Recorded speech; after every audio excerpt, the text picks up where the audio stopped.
Magic. How much mystery and beauty in this short and simple word. How much power and anticipation of something incredible and beautiful. It is not surprising that one can often hear from passers-by that this is a trace left by God, a trace that is followed by sword mages, ordinary mages, and other gifted individuals. But one day, for the first time in the long existence of the Bariel Empire, its emperor was destined to be not an ordinary representative of the ruling dynasty, but a magician. It seemed that this young man would become a support for his own kind, that he would open the doors to a new era of magic and sorcery, strengthening the position of those gifted with power. But not everyone thought the same way. There were those who despised magic as a phenomenon, believing that only lower beings could use it, that there was nothing good or beautiful in it. One of these was the emperor's nephew, and it would not have been a big deal if he had only said such disgusting things, but he went further. He beat him, locked him in a dungeon, and put anti-magic shackles on Uncle Yang and gloated, knowing that he could do nothing. Without magic, in shackles, Jan could really only sit down and admit that Crony hadn't changed a bit since their last meeting. It was funny to hear such loud statements from someone who could barely breathe. But nevertheless, the guy was even a little curious about what his uncle meant. It was all so simple. Only now did Jan fully understand why Crony had always asked him to hide his gift, to tell no one about it, to show nothing, and had insisted that sooner or later he would be laughed at or otherwise offended if they found out about his magical abilities. And he did this not out of boundless love and a desire to help, but only because he envied the common people with all his heart, including him, because he himself could only dream of the magic that blossomed in Jan's hands. This suggestion hit the mark, and the sound of the blow broke the silence that hung in the prison cell. Anger so strong that Crony did not even try to pretend to sympathize with his relative. The first blow was followed by a second, and the second by a third, seasoned with a portion of intricate insults and mockery. But Crony wasn't going to stop there. He waited too long to take advantage of the moment and kill his beloved uncle. True, he didn't intend to prolong this pleasure either. So the blade of his sword flashed in the moonlight, as if hinting that in a second the Emperor's life would come to an end. But the universe had other plans, and it intervened in the situation, distracting Crony from the entertaining action. A guard ran into the dungeon, announcing that the master had received an urgent letter from Lord Hillen. Crony couldn't ignore the letter, so his uncle's execution had to be postponed for a while, even though he didn't really want to do it. But business is business, so let him live a little longer. He won't go anywhere from the cell anyway. And so the main character was left alone in the dungeon. He could not believe that his life would end today in this dirty place, reeking of the grief of other people. Is there really not a single person who will remember him, honor his memory, and bring flowers to his grave? Because he worked hard all his life for the benefit of other people, sometimes forgetting about himself. Would he really be alone at that moment? He certainly wouldn't want to, when suddenly he heard a familiar voice calling his name. And then something completely unexpected happened. The cell doors swung open and a young man ran into the room. The Emperor could not believe that Nam was not a dream, but was kneeling before him, shaking him by the shoulders and trying to take him away from here. Although in vain, there was no way out. Everything had already been decided. Jan's strength left him. He didn't want to resist the world anymore. Yes, he was afraid to die alone, but he also didn't want to live anymore. Yes, he was grateful to his friend for always being there, and even helping him become not only a wizard, but also an emperor. But when a person is broken inside, the only thing he wants is to end his torment. Naum understood his emperor's feelings, but he didn't give up hope of reaching him, because there was no better ruler for burial. So he decided to remind him of the small outbuilding near the Ministry of Magic. It was there that little Jan hid as a child when he wanted to cry. And now it is this outbuilding that could become the key to new opportunities for the Emperor. It's hard to say why this particular place will become so important and decisive for Jan, but he will definitely be able to figure everything out and find answers to all the questions in the future. But in order for the Emperor to find answers, he needs to survive today. And Naum will do everything for this, all and more, fortifying his resolve with magic and blood, which activated the spell, which was gaining strength. Too late, Ian realized what was happening now. He was so deeply immersed in his experiences, and now there was no way to reverse the spell, because it was tied to the blood of the wizard. No one and nothing, no matter how hard they try, can undo the forbidden magic, and the one who wants to do so has just appeared with screams and eyes burning with anger. Crony didn't believe this. He thought that if he got rid of the spellcaster, then his magic would also dissipate. Naum felt the approach of his death with his skin. He understood perfectly well that his time was up, but he smiled. because he knew that he had saved his master, reminding him that God does not send a person trials that he cannot bear. These were his last words before his blood splattered all over the place. But this was not enough for Crony. Everyone who stood in his way had to die.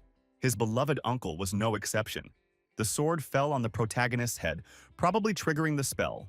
Time began to count down. His former life shattered into pieces, each of them smoothly flying past the guy, playing on the strings of his soul. This melody was both sad and cheerful, drowning out the extraneous sounds of a new day, in a new place.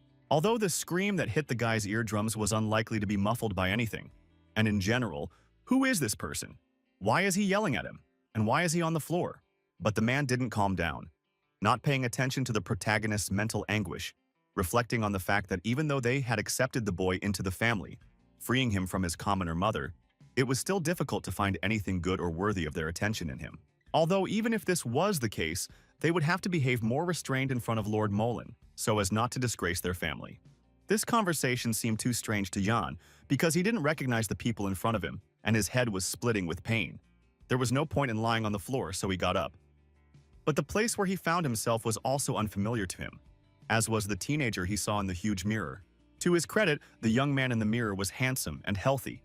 But it was not this that caught the Emperor's eye, but the fact that this young man was himself.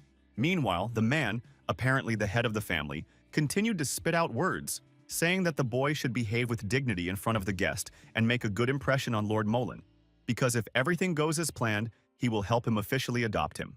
It sounded extremely strange, and the main character couldn't comprehend what was going on here. Seeing this, the man realized that it would be better to show the document, the Emperor's decree, to erase the stupid expression on the guy's face. True, this broad gesture still couldn't help Jan in any way. He understood that he hadn't issued any decrees recently, but the moment he glanced at the date on the document, a lot began to fall into place. This decree had been issued 98 years ago, which meant he had ended up in the past. The guy couldn't think through everything he saw because the document was brazenly snatched from his hands, mockingly remarking that, since he couldn't read, there was no point in trying to understand the words. Yes, and in general no more attention was paid to him than to an ant, which is sort of there but sort of not there. And okay, if only the new family behaved like this, it could be understood. But the servants also loudly gossiped about the main character behind his back, believing that he would most likely, as usual, alienate something during dinner. But John didn't pay any attention to all of this. He looked at his new self and understood that he wouldn't get used to the unfamiliar reflection anytime soon. But what is, and Naum would have to be thanked for this spell in the future. However, he again had no time to think, and the guy was already sitting at the table in the dining room, elegantly cutting a steak, and no less elegantly sending small pieces into his mouth, chewing them slowly. It is not surprising that such a performance did not leave the new mother and brother indifferent, although John did not strive for this, but was pleased with their eloquent reaction. This is the charm of a true emperor, although in reality everything was much more prosaic. He simply got used to eating small portions, or even nothing at all, because of sitting in prison. But his leisurely pace was perceived by those around him as a sign of nobility, which delighted the guest of their house, because not every aristocrat could boast of such table etiquette. This was a sign to the master of the house to move on to a more important matter. He asked Sir Molen to put in a good word with the emperor, since he liked John so much. The man did not refuse the owner of the house this request, but he was still more interested in Jan, so he asked him about his opinion on philosophy, which had become quite popular. But noticing that the guy hesitated a little with his answer, he decided that he had not acted quite correctly in turning to his second son, and that he should first have asked the opinion of his first son, who was visibly distraught by the unwanted attention. After all, he could not answer even the most elementary philosophical question, and only made inarticulate sounds. But Jan appreciated the guest's thoughtful move, since he was trying to determine the level of education in their family in such a simple way. If so, the protagonist was not averse to playing by someone else's rules for now, noting that Filian's teachings were closest to him. He was particularly impressed by the humanistic theory that could be used as the basis for an ideal monarch, which greatly surprised Mr. Molina. Overall, the man was surprised by the level of education of the Count's children, and he should have been happy that he was praised, but it still knocked the ground out from under his feet. But Mr. Moline wasn't particularly worried about this. He understood perfectly well that the clever Jan would attract the attention of not only the emperor, who valued such people, but also the barbarians from the neighboring state. Now this was interesting. In his past life, Jan had learned very well how to gather information bit by bit, analyze it, and quickly draw conclusions. Now he realized that they were most likely talking about the Brach territory, where the border between the Empire and the land-based clan of barbarian warriors runs. In the past, the Count's family took the illegitimate son under their wing in order to sell him at a high price to the barbarians, and thus sign a peace agreement. Now that whole dirty story was repeating itself, only instead of the past Jan, there was an Emperor Mage. But even knowing everything in advance, the young man did not do anything. For now he had to smile and agree with everything, and then we would see. The dinner ended, the guest left, and with him all the friendliness of the relatives who accused him of all mortal sins evaporated. And if the real John had been here, he would have remained silent. But the protagonist did not do this, hinting to his brother that if it weren't for him, the boy would have gone to the barbarians, but this burden fell on his shoulders. But comprehending something so obvious was an impossible task for the Count's legitimate heir, so anger clouded his eyes, and a minute later he threw a vase at his half-brother. True, this outburst of anger did not make an impression on the protagonist. He remained standing there with a stony expression on his face. This continued until the moment when the Count's son resorted to personal attacks and began insulting the mother of the departed Jan. The protagonist could not stand this and was engulfed in a golden magical whirlwind. He threw his opponent to the floor, and Jan slowly approached him, saying that even if the guy was still very young, he had to weigh every word, because someone could misunderstand him and take revenge. Therefore, it is better for a brother to keep his long tongue behind his teeth so that there is no temptation to cut it out. The threat worked. Just a little more, and the fat man would have burst into tears, so frightening did Jan look. Perhaps Jan would have consolidated the achieved result, but at the wrong time, the doors to the room opened, and Mr. Mullen offered the young gentleman some lemonade. After all, it was quite hot that day, and the man never expected to see echoes of strong magic in the room, swirling around the blonde. But this lasted only a few seconds, and seemed like a figment of the imagination, a figment of the light, but not what it really was. And besides, the Count and Countess did not notice anything. They didn't notice any magic, but they clearly saw that their son was being bullied by John. Moreover, it was difficult not to notice the eloquent huge puddle in which the fat man was sitting. Everyone understood perfectly well that there was no water underneath him. But even if this was true, John decided to turn the situation to his advantage and continued to put on a show for the guest, offering his brother help and asking him to be more careful with the vases so that such an embarrassment would not happen to him again. He even extended his hand to him, putting on a show, showing himself in the best light. But Daddy didn't appreciate his efforts and ordered the maid Hanya to escort Jan to his room. The protagonist didn't dare disobey, but a strange, bad feeling arose in his soul. There was something about Mr. Moline that made him turn around, but the answer to the question didn't come to his bright head. But as soon as he opened the doors to his room, he no longer cared about Mr. Mullen, because even the servants lived better, and he was still the Count's son, albeit an illegitimate one. The surprises didn't end there. It turned out that Jan hadn't been allowed out of this room before. He cried constantly and asked Hannah to give his mother a letter from him. Now the girl was waiting for the treasured message to deliver to the addressee. The guy didn't have a letter, but he did have the realization that the life of the body's previous owner was terrible. But the main character wasn't going to cry anymore, or hang his head either.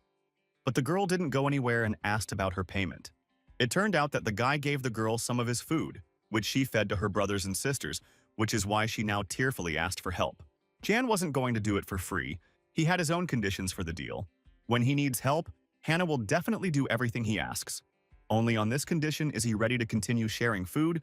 The maid was satisfied with everything. Left alone with his thoughts, the protagonist began to reflect on what had happened to him and why everything had turned out this way. In his particular case, time magic definitely didn't work quite right, as he traveled too far in time and space and ended up in someone else's body, something that had never happened to anyone before. But be that as it may, there had to be a logical explanation for what happened. And if there was one, it would be in the Ministry of Magic, which meant he had to get there by any means necessary. True, that was later, but now he needed to deal with pressing problems. It was good that his new body was capable of using magic. It was unbelievable but true, and one could also say that he was lucky, because this body and person had every chance of becoming a magician, and his potential was enormous. Besides this, an interesting coincidence was that the former owner of the body was named the same as the main character, Ian, which also raised questions, although perhaps he was overly suspicious for no particular reason. At that moment, he was interrupted by Hannah, who brought him food. Although the portion was so meager that even if the girl took part for her services, there probably wasn't much left to take from it before that moment. But it wasn't even this that worried the protagonist, because only now did it dawn on him that neither on his plate now, nor during the dinner party on the table, was there the very nutritious and filling gula fruit, which means that they haven't yet discovered a way to eat it, because its seeds are poisonous. And if his memory serves him right, everything will change in 50 years. But if he shows that gulu is safe to eat, then perhaps the problem of hunger can be solved much sooner. It was necessary to wait a little while, and the moment would definitely present itself. But in the meantime, evening had come, and the Count called the guy to his office for a talk. Perhaps such a moment would come sooner than the guy expected, since in a few days there was another dinner party planned with high-ranking people, which he must also attend, so he needed to prepare in advance and not disgrace his family name. And so that he wouldn't forget about it, his father gave the boy a small package from his mother, which contained a letter and a couple of coins. Nothing special, but it could motivate the boy to behave well.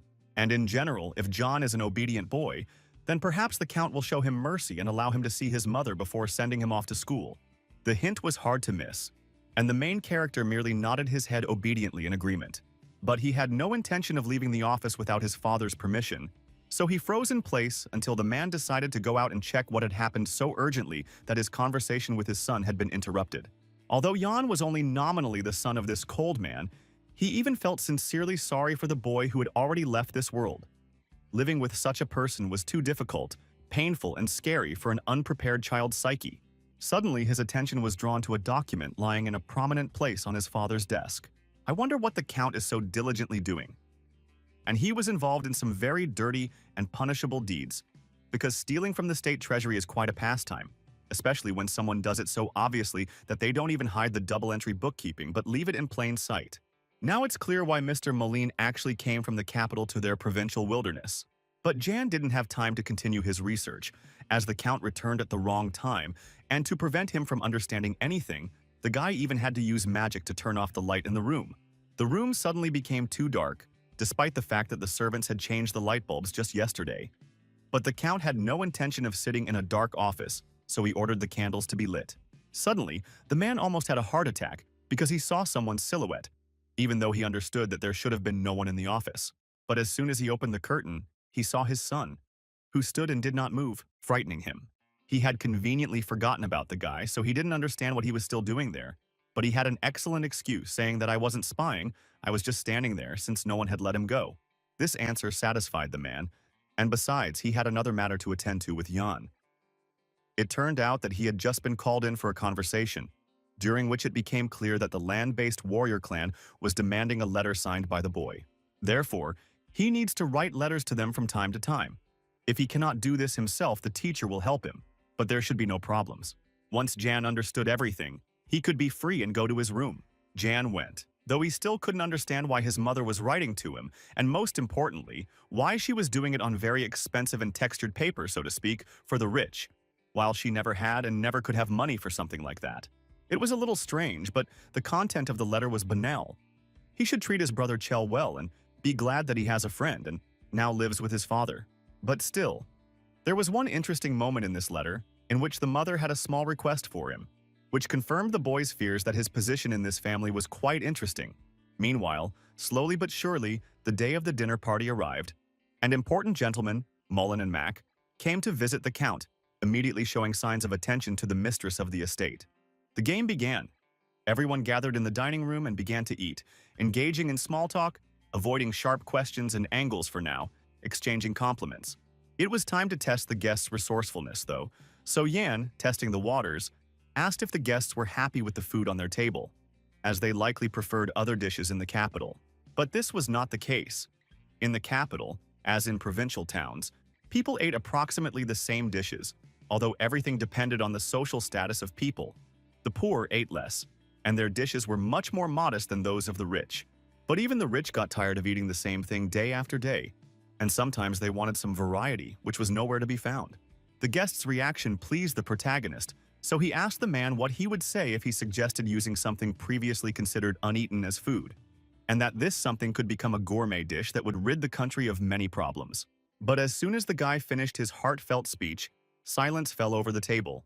True, this silence was not oppressive, and the guests were surprised that there was a second person in the country who thought so unconventionally.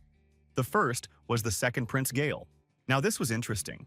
If Yana's memory hadn't failed her, and he hoped that it hadn't failed him, then it was Gale who had raised the first rebellion of the mages, but unfortunately, it had been unsuccessful. Nevertheless, it had enormous significance for the further course of history. And since these gentlemen speak so warmly of the second prince, it means they work for him. And yes, getting close to traitors to the crown is not the best option. But on the other hand, you can use them for your own purposes. Time flew by rather quickly, and towards the end of dinner, Mr. Mullen turned to the Count with a small request. He would very much like to take a short walk in the park and talk with young Master Yang. But the Count did not want to let the boy go with the guest, but he could not refuse him either. So he sent Chell with them for a walk. But the boy couldn't refuse his father, and he didn't like the walk at all. And in general, he was tired, and he would rather sit somewhere and not go who knows where for who knows why.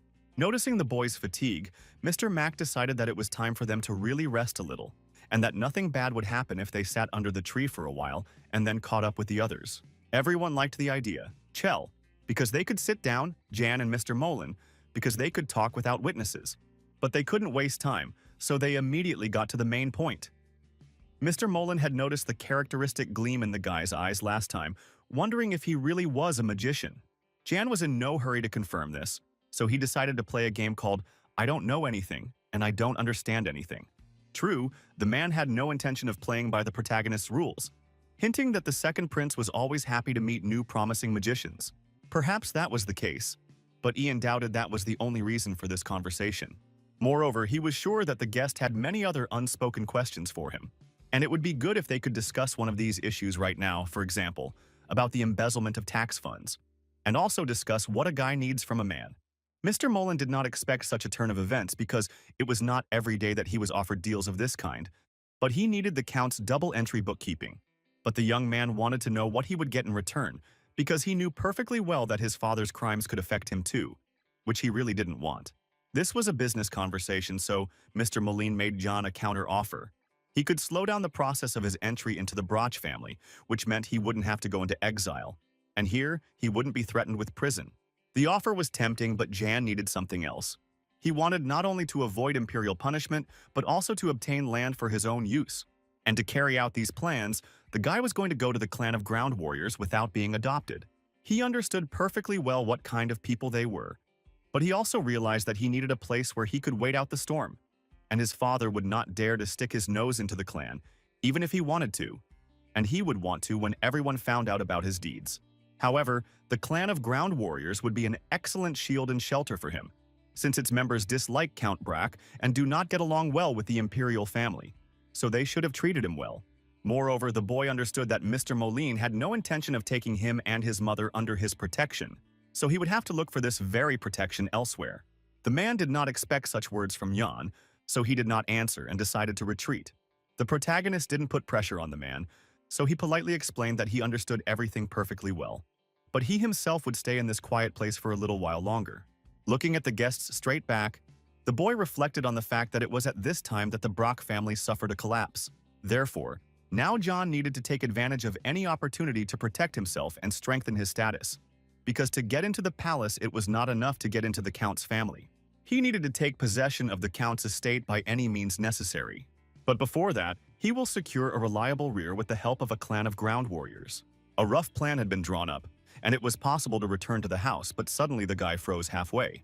Still, he didn't expect to see his mother there, who had snuck into the garden.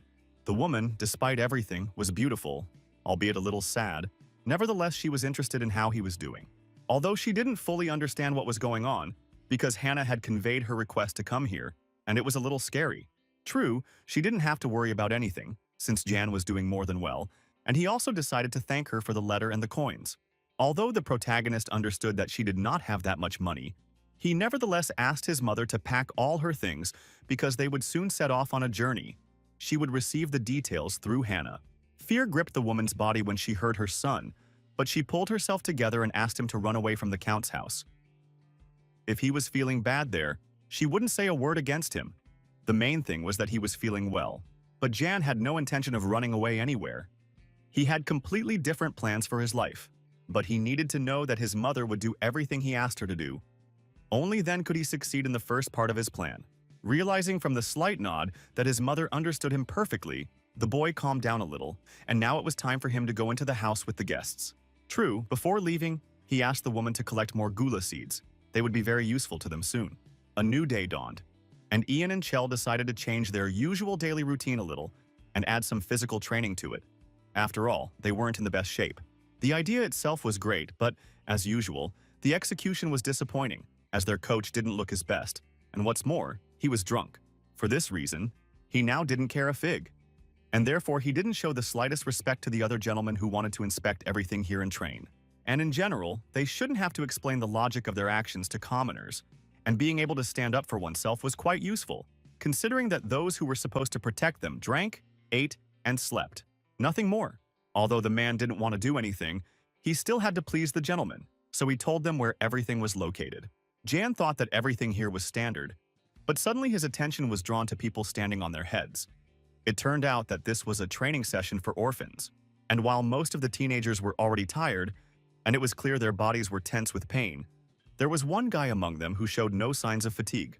The guy's name was Barrick, and he was considered the biggest problem here. Even now, the guy was making rather scary sounds that terrified Chell. But no one was going to calm the young gentleman down, and despite all his character quirks, Barrick was quite useful. Meanwhile, the training was over, and the teenagers could catch their breath. Looking at the boy, the chief knight reasoned that Barrick had neither intelligence nor any special talents that could distinguish him from the crowd of his kind. And in general, sometimes it is impossible to achieve success, even if you train diligently day and night. And then the only thing a person can do for himself is to realize his place and not stick his neck out. Jan wasn't stupid and understood that this was a stone thrown at him, because he could essentially have been in Barrick's place, but he had such an excellent chance to become the master of this house. But the guy didn't show that he understood everything, and kindly suggested that everyone take a little rest in the shade, since the day was quite hot today. And I didn't really want to watch Barrick's efforts. However, when everyone took their places in the shade of the tree, the main character approached the guy. There was something about him that intrigued me, and my gut instinct told me that this boy would make a great ally. True, Barrick didn't want to make contact at all, although when did something like that stop the main character? He had big plans for the guy, and this time he was going to ignore all the barbs directed at him. But Barrick didn't appreciate his gesture of goodwill. He would have preferred to smash his head on the ground rather than accept handouts from his master. But Jan wasn't going to leave the guy alone because he noticed flashes in his eyes similar to his own, and now he needed to check his guess. The easiest thing to do was to give him some magical water to drink and see the result, which didn't take long to appear, confirming his theory. Barrick was definitely a magical swordsman, even though he didn't realize it yet. But after the magic water, he gained strength. He even dared to knock the flask out of Jan's hands. And the way he looked at him, how much expression appeared, and just a minute ago, he was practically lying on the ground like a corpse. It was obvious that the guy felt better. Now it was interesting to see what he would do next. So John did not hesitate to leave Barrick alone with his thoughts, strength, and questions. And the main character himself had things to do, for example, a meeting with a teacher during which he wrote a letter to his mother. But at the same time, he used lines from poetry to convey an encrypted message that only she could understand. So the teacher didn't understand anything, except that his student began to shine with talent, which was a little strange, but he didn't pay much attention to it. But the main character didn't miss the fact that the man was nervous, so he decided to test the waters a little. And the more leading questions Jan asked, the more nervous and pale the teacher became, not knowing how to get out of it. Great reaction, she told the guy more than any words could. But he didn't want to put more pressure on the teacher, so he let him go. But the man left the office so quickly that he didn't notice how one document fell out of his briefcase. But Jan noticed it and studied it thoroughly, drawing conclusions. After which he went to training with Chell. And while he was happy with everything, his brother kept complaining, running, and asking for a break. But there was no sign of a break. Even the night was extremely serious today, and the young gentleman had to run and run, at least 40 minutes. And they ran, when suddenly a scream pierced the area, and the protagonist turned towards the sound, seeing Barrick training with a wooden sword. Today he moved better than last time, but his opponent did not stand still and dodged his attacks, which became too fast and intense. But the brunette blocked them for now. And then he got tired of doing this, and he went on the attack, which was quite successful, and Barrick fell. Meryl had no intention of continuing the sparring, and he was disgusted by the fact that Barrack addressed him by his first name in general. But Barrack didn't care at all about his opponent's wishes. There was no winner in the battle, and his soul longed for a continuation. And she received it. A kick to the ribs, after all. Barrack lacked skills, and the desire to win alone was not enough. It no longer felt like training, but rather like the strong beating the weak, seasoned with disdainful words. On this note, everything ended. Barrack sat and reflected on what had happened. And at that moment, Jan approached him again. Deciding to act as a kind of serpent tempter, he offered the guy a way with which he could defeat his opponent in battle. But this only angered him, because he preferred to defeat his opponents with his own strength, and never stooped to dirty tricks. And if the young master continued to offer him such abomination, he would deprive him of his head. It sounded funny, so Ian ignored the threat, promising to help the guy now. But then he would take his payment for it. And the next moment he used his magic on Barrack again. This became the starting point for Barrack's continued sparring, as he once again became much stronger, faster, and more confident, intending to defeat the brunette, who did not expect such a setup. The guy was completely unable to react, so Barrack slammed him into the wall without a shadow of a doubt. But this was not enough for the magical swordsman, who was intoxicated by Jan's magic, so he hit his opponent in the face with his knee, breaking his nose.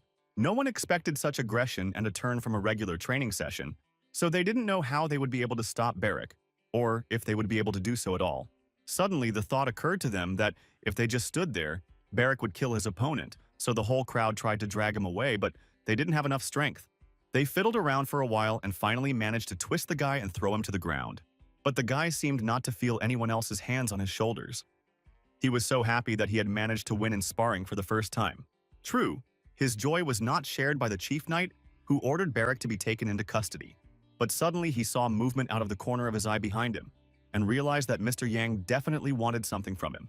True, the main character did not intend to make the situation worse, so he said that Barrack had not done anything bad to him. He had only said a few nasty things, but he was not the first, and he would not be the last.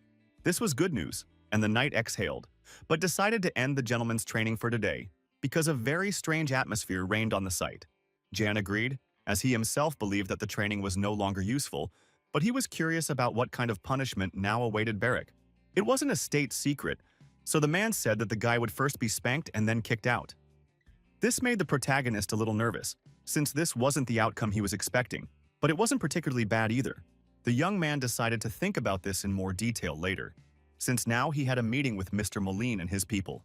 The men thought long and hard about Jan's words, but they understood perfectly well that his father was not a stupid man, and therefore, in order to overthrow him, they needed to gather irrefutable evidence.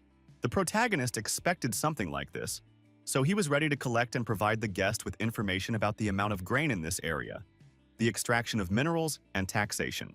But Mr. Moline did not expect such determination from the young man, but he was grateful for the help. Now he could drink tea in peace, but behind Jan's polite smile hid a constant thought process. The boy compared the seal he had recently seen on his teacher's document with the guest's brooch and realized that they were identical, meaning these people were connected by secret dealings, and this could be used to his own ends. Soon their meeting ended, and the guy thought that he could at least rest a little in the garden, but it was not to be. Barrack intercepted him. The guy was silent, looked strangely excited, and was in no hurry to let the main character go. He really shouldn't have been there, but he'd been making a scene all night, and the butler had had enough and decided to let the guy into the garden to shut him up. Yes, Barrack no longer made a scene in public, but he demanded an answer from Jan. It was important for him to know what drugs his master had given him, since he began to feel very strange at every meeting. Only the main character didn't use any medicine, and the water he gave the guy was just ordinary. Yes, and he didn't touch the guy at all, to do something to him. Nevertheless, he was ready to satisfy his curiosity, but only on one condition. The condition was not difficult. Barrack had to keep silent about the fact that the young master's eyes were golden, and then activate his magic. The spectacle made a strong impression on Barrack, and he no longer listened to Jan, but in vain, because the most interesting thing was yet to come. Now he had to become the protagonist's personal bodyguard and follow him everywhere. And what Barrack felt every time they met was the power that slept inside the guy and resonated with the power of the main character. Barrack would never have thought that there was something so big, bright, and all-consuming inside him. Moreover, the guy had never heard of magical swordsmen and knew nothing about magic itself, which made Jan's task more difficult. He didn't want to start from the basics, but the young man had no other choice. So he began his lecture, from which Beric understood only that magic was blocking his power. Everything was exactly like this. So the protagonist had to come up with a way that would bring Beric's life energy and his magic into harmony. This inspired the guy very much, so he didn't listen to Jean until the end. He already wanted to get the first result. This is despite the fact that if they start, there will be no turning back, and he will have to protect the main character even abroad. After all, he had no relatives who would worry about him, and besides, he wasn't afraid of death, because if he stayed here, he would simply die of hunger. So, with a smile and a heart full of determination, he sealed the agreement with John with a handshake. Magic sealed their pact, and perhaps because of his unique character, his unbending will that refuses to accept defeat, the boy will make an excellent magical swordsman. Moreover, a warrior who has stopped fearing death becomes practically invincible. From this moment on, they are not only bound by a human and magical agreement, but can also become friends. It was time for family dinner, not the most pleasant time spent. Jan practically didn't listen to his father, but noticed a ring on his finger. It's interesting because the Count didn't like jewelry, but he never took off this ring, but it didn't look like a wedding ring. Everything about this piece of jewelry was strange, especially the stone, which had an unusual cut. More precisely, the simplest and most ordinary one. Perhaps it was made on purpose. And this ring was not made to show the status of the owner, but for another purpose. And if this is so, then perhaps this is the key, because in his father's office he heard a very characteristic sound, similar to the one he heard now from the decoration. The Count noticed the boy's thoughtfulness, so he reprimanded his son and ordered him to start eating and stop counting crows. Besides, he was curious to hear his son's story about how he got his friend. It was all simple. They met at training, but after the violation he thought he wouldn't meet Beric, but the Count allowed them to communicate. The Countess did not expect that her husband would allow Jan to communicate with a man who was fighting, but he did not care about any of this. The main thing is that John studies well. Everything else is unimportant. But if within a month the young man does not master literacy perfectly, he and his friend will have big problems, including execution. A few minutes later, lunch was over and Jan saw an interesting sight when he left the dining hall. His teacher and Mr. Moline were talking about something in the garden. This conversation did not last long, but the teacher did not look happy when the guest of the estate left. And while the man hadn't come to his senses, the main character entered the game, saying that he had been waiting and waiting for the teacher in the library, but he still hadn't shown up, and that he was having a nice conversation in the garden with Mr. Moline. The teacher began to deny it, saying they had exchanged a few words, but the protagonist didn't believe him at all, since he had been watching them for quite a long time. And then threats came into play because the man needed to think and vividly imagine what his father would do to him when he found out that he had been having heart-to-heart talks with a capital official in a secluded place. But Jan was ready to forget about what he had seen if the teacher distracted the Count for half an hour tomorrow with some important conversation and did it away from the office. In addition, the man must obtain information about the climate of the Great Desert, as well as make or obtain a map of that area. That was basically it. And Jan was sure that he had a smart man in front of him who would do everything as it should be. The man had no choice but to agree because he did not want to die in terrible agony. At this point, they ended their conversation. Jan went to his room and tried to conjure up a model of his father's ring. He succeeded in doing this, but now he needed to transfer what he had conjured onto paper, to draw a template. And this was a problem, because he didn't know how to draw. In the end, he managed to draw something that looked like a ring, and Hannah even guessed what it was, although not right away. But when the girl looked closely, she was even able to recognize it as the ring that the Count wears. It often attracted her attention, since its owner wears it without taking it off, despite the fact that it is very simple, not like the wedding ring that he sometimes wears on holidays. Ian was pleasantly surprised by Hannah's attentiveness, but overall the situation was strange. It's not every day that diamonds are used to make keys for boxes or safes. There had to be a reason for this, and the first thing that came to mind was that diamonds were not electrically conductive. Therefore, most likely there was electrical protection on the secret drawer. Since this was the case, he asked Hannah to find a craftsman who could make the same ring according to the pattern and cover it with a thick layer of rubber. Time passed, and the teacher called the Count for a talk. But since the conversation would be long, he asked the owner of the house to follow him. Although this was not part of the man's plans for the day, this was what was needed, so Ian wasted no time in asking Hannah to give him a copy of his father's ring. When the item was in his hands, the protagonist realized that the girl had found an excellent craftsman who had fulfilled all his wishes exactly. It wouldn't be a sin to pay well for such work, which is what the guy did. Now it was time to carry out the next step of his plan, and for this he needed Barrack. The young man was ready to do whatever was necessary, but he did not understand why he was chosen. Although, having received a little magical power from Jan, he was no longer so gloomy, realizing that he would never let anyone into the office until the main character gave him a different order. The guy was so inspired that Jan even thought that he wanted someone to get into his hot hand. It was time to get to the most interesting part. It didn't take Jan long to find the secret drawer. By and large, he thought that the device would be much more complex than what he now saw in front of him. Interestingly, the Count kept letters from the clan of land warriors in this box. But the problem was that the boy did not understand their language well, and not everything that was written was clear to him. But there was no time to go into details, but it was necessary to know more, so he decided to rewrite a few points to analyze them later. Next, he decided to do a little magic with the tax documents so that a full audit of his father's income and expenses would take place. That's all for now. Now you need to put everything in the desk drawer and close it. But the problem arose at the most inopportune moment, and one of the Count's assistants entered the office. There was nothing to do, so the main character had to use magic on the poor guy to protect himself. The result was interesting, but it gave the guy the opportunity to leave unnoticed, although the employee was at risk of being fired. And not only that, the Count also ordered the confiscation of all the workers' property for his misconduct, although in fact he was not guilty, but no one would know about it. Barrack watched all this from the window. He was curious how this whole story would end. But Yana didn't care how it would end. The assistant was to blame for what happened to him. He shouldn't have come to the owner's office when he wasn't there. Although, on the other hand, such mistakes cannot be allowed in the future. He did not expect the man to appear in the office, so he did not have time to cover his tracks, and only managed to neutralize the man. But the Count does not suspect him, and switched his anger to the employee. Already good. And by and large, the problem was not this, but something else. A short note that he found in his father's desk drawer raised the question of who would become the successor in the clan of ground warriors, and why his father hid this information from everyone. What exactly was in this, Jan could not yet understand, and Barrack did not allow him to finish his thought. It dawned on him that the main character was holding paper in his hands, and the black thing on him was text. But that was where his knowledge ended.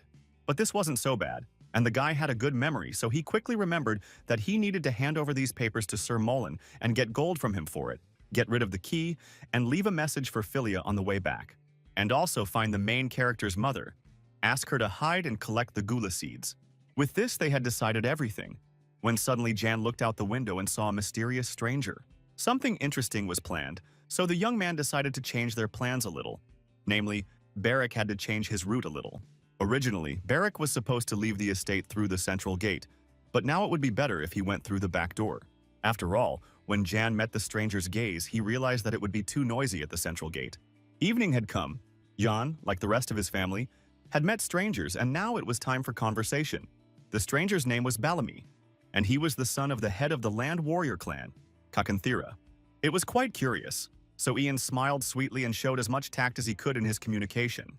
All this was well and good, but the Count was worried about the question of what had brought ambassadors from the clan of ground warriors to his house today. It was all quite simple. Since the deputy head of the clan was very ill, Bellin was going to continue negotiations for a peace agreement on his behalf. It was impossible to postpone the matter any longer, but at the same time, resolving the issue required careful preparation. This didn't surprise Jan at all. He remembered very well that the clan of ground warriors treated the deputy head of the clan almost like a deity. He was a spiritual mentor for everyone, and his death would hit all members of the clan hard. And if this happens, the entire clan will be in mourning for at least a year, so a peace agreement must be signed before his death.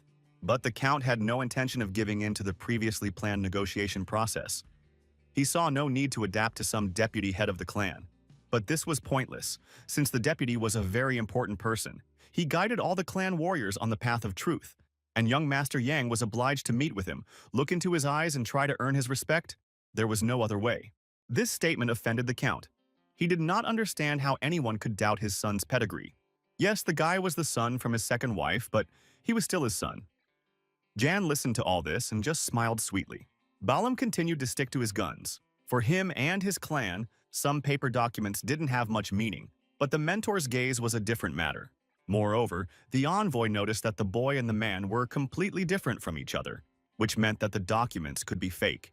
The Count was worried that his plans could collapse today.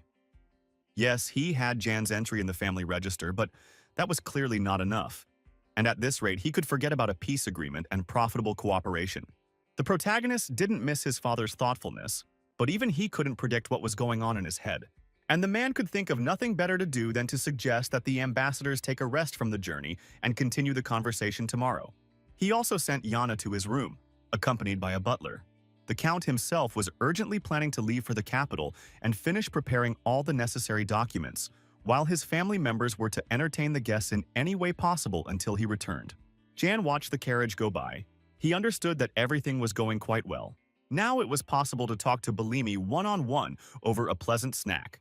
Neither the guy nor his security had ever seen anything so delicious, so they even started drooling and lost their concentration a little.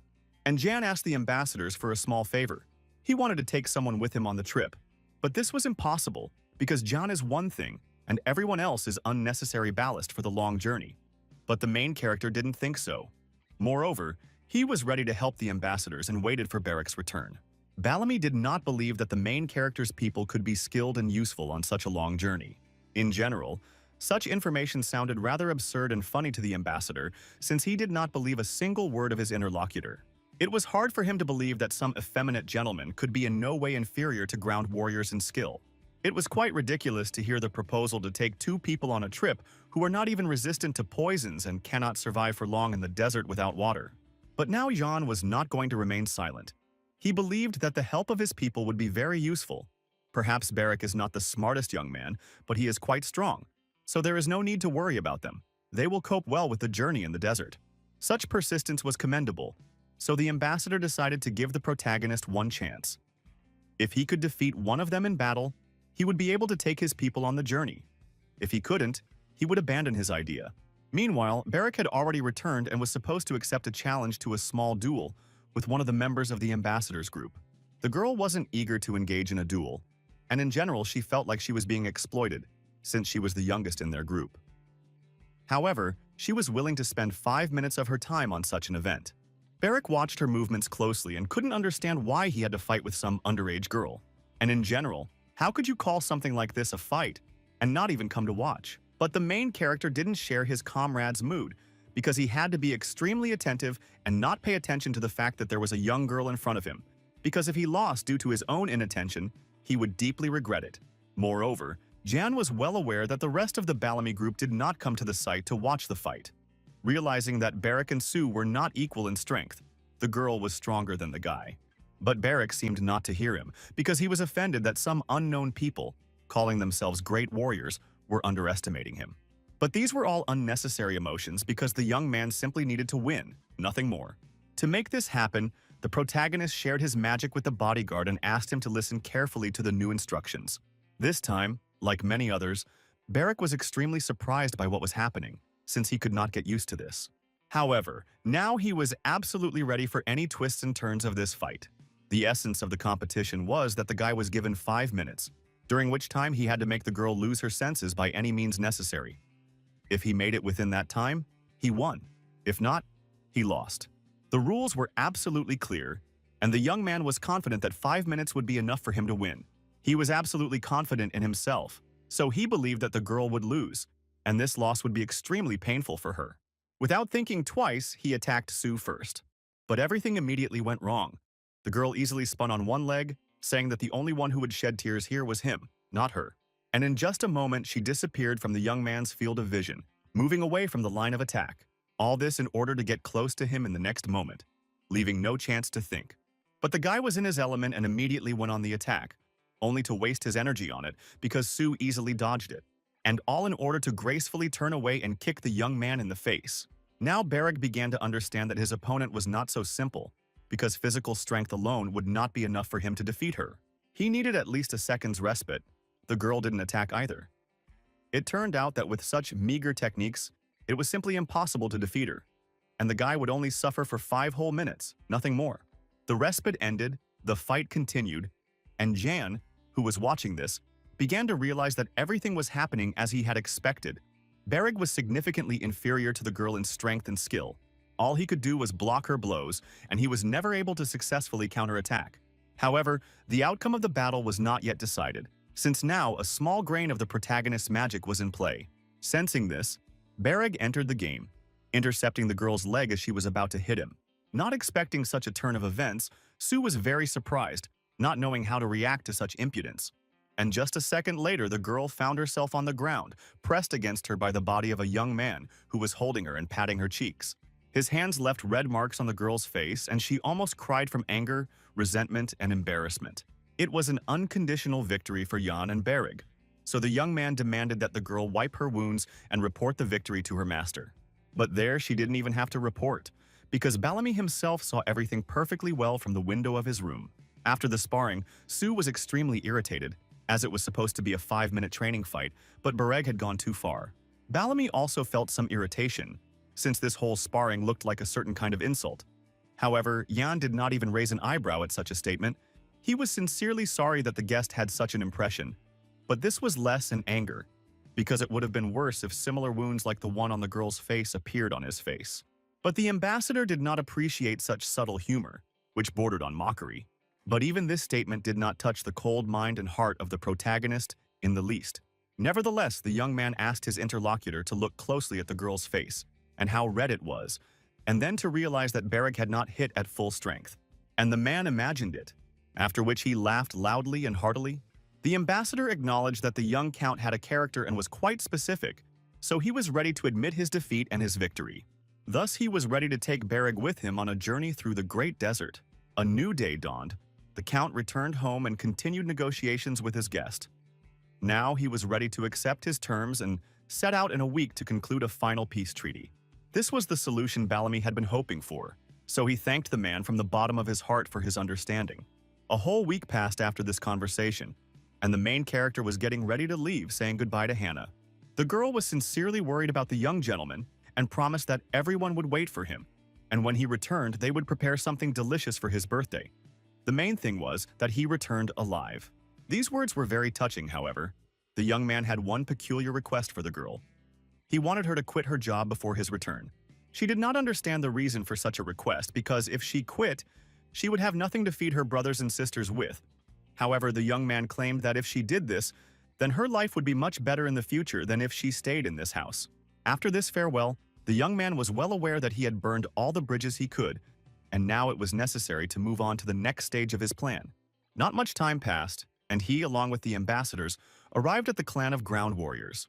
The head of the Cacanthier clan himself immediately came out to greet him, understanding the importance of this event. The head of the clan did not quite expect that his father would come along with his son, but nevertheless he readily shook the man's hand. Now it was possible to proceed directly to the signing of the truce pact between Count Brach and the barbarians. But before signing the documents, the Count took out a beautiful bottle containing a potion that was supposed to confirm his relationship with the main character. It was a certain kind of DNA test, the results of which could not be falsified, because everything happened before the eyes of the head of the clan of ground warriors. Yes, the potion worked as expected, but Cacanthier and Bellamy still had some doubts. Therefore, in order to dispel doubts, the young man had to meet with Vincent, who would make the final verdict regarding his relationship with the Count. The Count did not dare refuse, but in his heart he protested against this turn of events, because the potion was much more reliable than the words of some dying shaman. But before that, Cacanthier signed the peace pact in blood. After this, Count Brach, with a pure soul and conscience, as far as possible, touchingly said goodbye to his son, getting ready to go home, because he had already received everything he wanted. Only the touchingness was for the public, but in reality the Count did not have any warm feelings for his son, reminding him why he was still alive, as if branding him with uncertainty and fear for someone's life. Jan himself remembered everything perfectly well, but he was no longer afraid. At this point, the farewell ended, and the man proudly walked away, leaving a trail of dust behind him. The protagonist wasn't the least bit upset. He, along with Cacanthier, Bereg, and the others, arrived at the capital of the clan of ground warriors. I was surprised at how warmly the subordinates and ordinary people greeted their leader. The only thing the guy didn't really like was the close attention paid to him, although no one really knew that he was the culprit of all these events. On the other hand, it was more than obvious because his bodyguard had a rather hooligan appearance. The protagonist didn't particularly want to focus on this, especially since more interesting information had come to light. Namely, First Advisor Vincent had gotten much better. Since that was the case, Cacanthier did not waste time and decided to bring John to her right now. Entering the room, the young man noted that the room looked poor, and the woman lying on the bed did not look very healthy. Also, Yan's gaze did not miss the respect with which the clan leader held Vincent's hand. After a short introduction, it was necessary to carry out what Yana had been brought to the woman for, but she was too weak to find words that would be understandable to the protagonist, so the leader would act as a translator, since the advisor was going to speak in the language of the barbarians. In order to determine whether Ian was worthy of being here, he needed to get as close to her as possible to make eye contact. But as soon as he approached, the woman grabbed his hand, looked closely into his face and said something that he could not have expected. She was sure that he had come at this time by the will of the gods, seeing his true soul. The protagonist did not deny the obvious fact. The young man also swore that his only task in this world was to bring peace, and nothing more. This answer seemed to satisfy the woman, so she let go of his hand. At this point, the audience ended, and the head of the clan, together with the main character, left her room. Quite dryly, Mr. Kakanthir ordered his men to place John and his bodyguard in the spare rooms, after which he turned to the young man, informing him that there would be a welcoming party tonight, at which he should appear on time. John shared this very news with Bergum, who was incredibly happy to spend time having fun, rather than training or working. Time flew by quite quickly, and evening came, which meant it was time for the celebration, at which all the noble members of the clan of ground warriors gathered. Ian and his bodyguard spent a rather boring time standing to the side, as they didn't know anyone there, watching people and tasting the local food. Kakanthir sat not far from them, hoping that the boys had managed to get a good rest by this point. Whether this was true or not is a good question. Nevertheless, the main character noted that they were more cheerful than ever and ready for exploits. The chief had no intention of ending their conversation there, for the map of the great desert which the young man had given him was excellent and useful. The young man was pleased to hear such baklava, and besides, Kakantin saw a worthy man in front of him, which was even surprising, since Count Barch had not raised his first son very well. But it wasn't the compliments that attracted the protagonist's attention, but what the leader was smoking, which was a roll of garuta leaves. At one time, I heard that ground soldiers use dried leaves of the plant as a stimulant for ordinary soldiers, so the Count was hunting for this plant for his own selfish purposes. How the young man came to this conclusion is very simple. One day he received a letter supposedly from his mother, in which she asked him to secretly bring home some grut leaves for her. But since the former Jan was illiterate, the question arose as to why the woman was writing to her son, who could not read the text himself. The handwriting was also too neat for a commoner, so the conclusion was obvious. The father wanted the young man to bring grut leaves, and if something went wrong, he could shift the blame onto the poor woman. The chieftain seemed to have read the young man's thoughts, so he decided to warn him in advance, not to even think about it or look at the plant's leaves, because this type of tobacco is intended only for clan warriors going into battle. It is better for ordinary people not to use it. Of course, the man wasn't deceiving himself and understood that while the boy was in his possession, he would be forced to inhale this smoke, but he wouldn't allow any interest or questions about this tobacco. The secret had to remain a secret for his own safety. It was hard not to recognize such a hint. Although what a hint!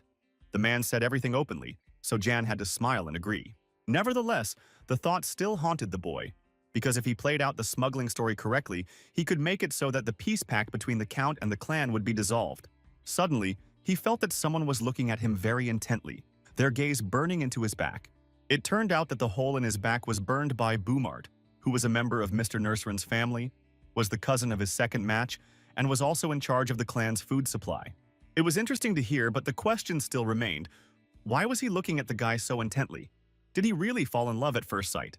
The young man didn't have a chance to think this thought, because a man approached them with a message for the leader. Apparently, it was something important, because Kakanthir immediately stood up and walked decisively out of the hall. This did not escape the notice of the other guests at the celebration, and they all came to the unanimous conclusion that First Advisor Vincent had suffered another attack.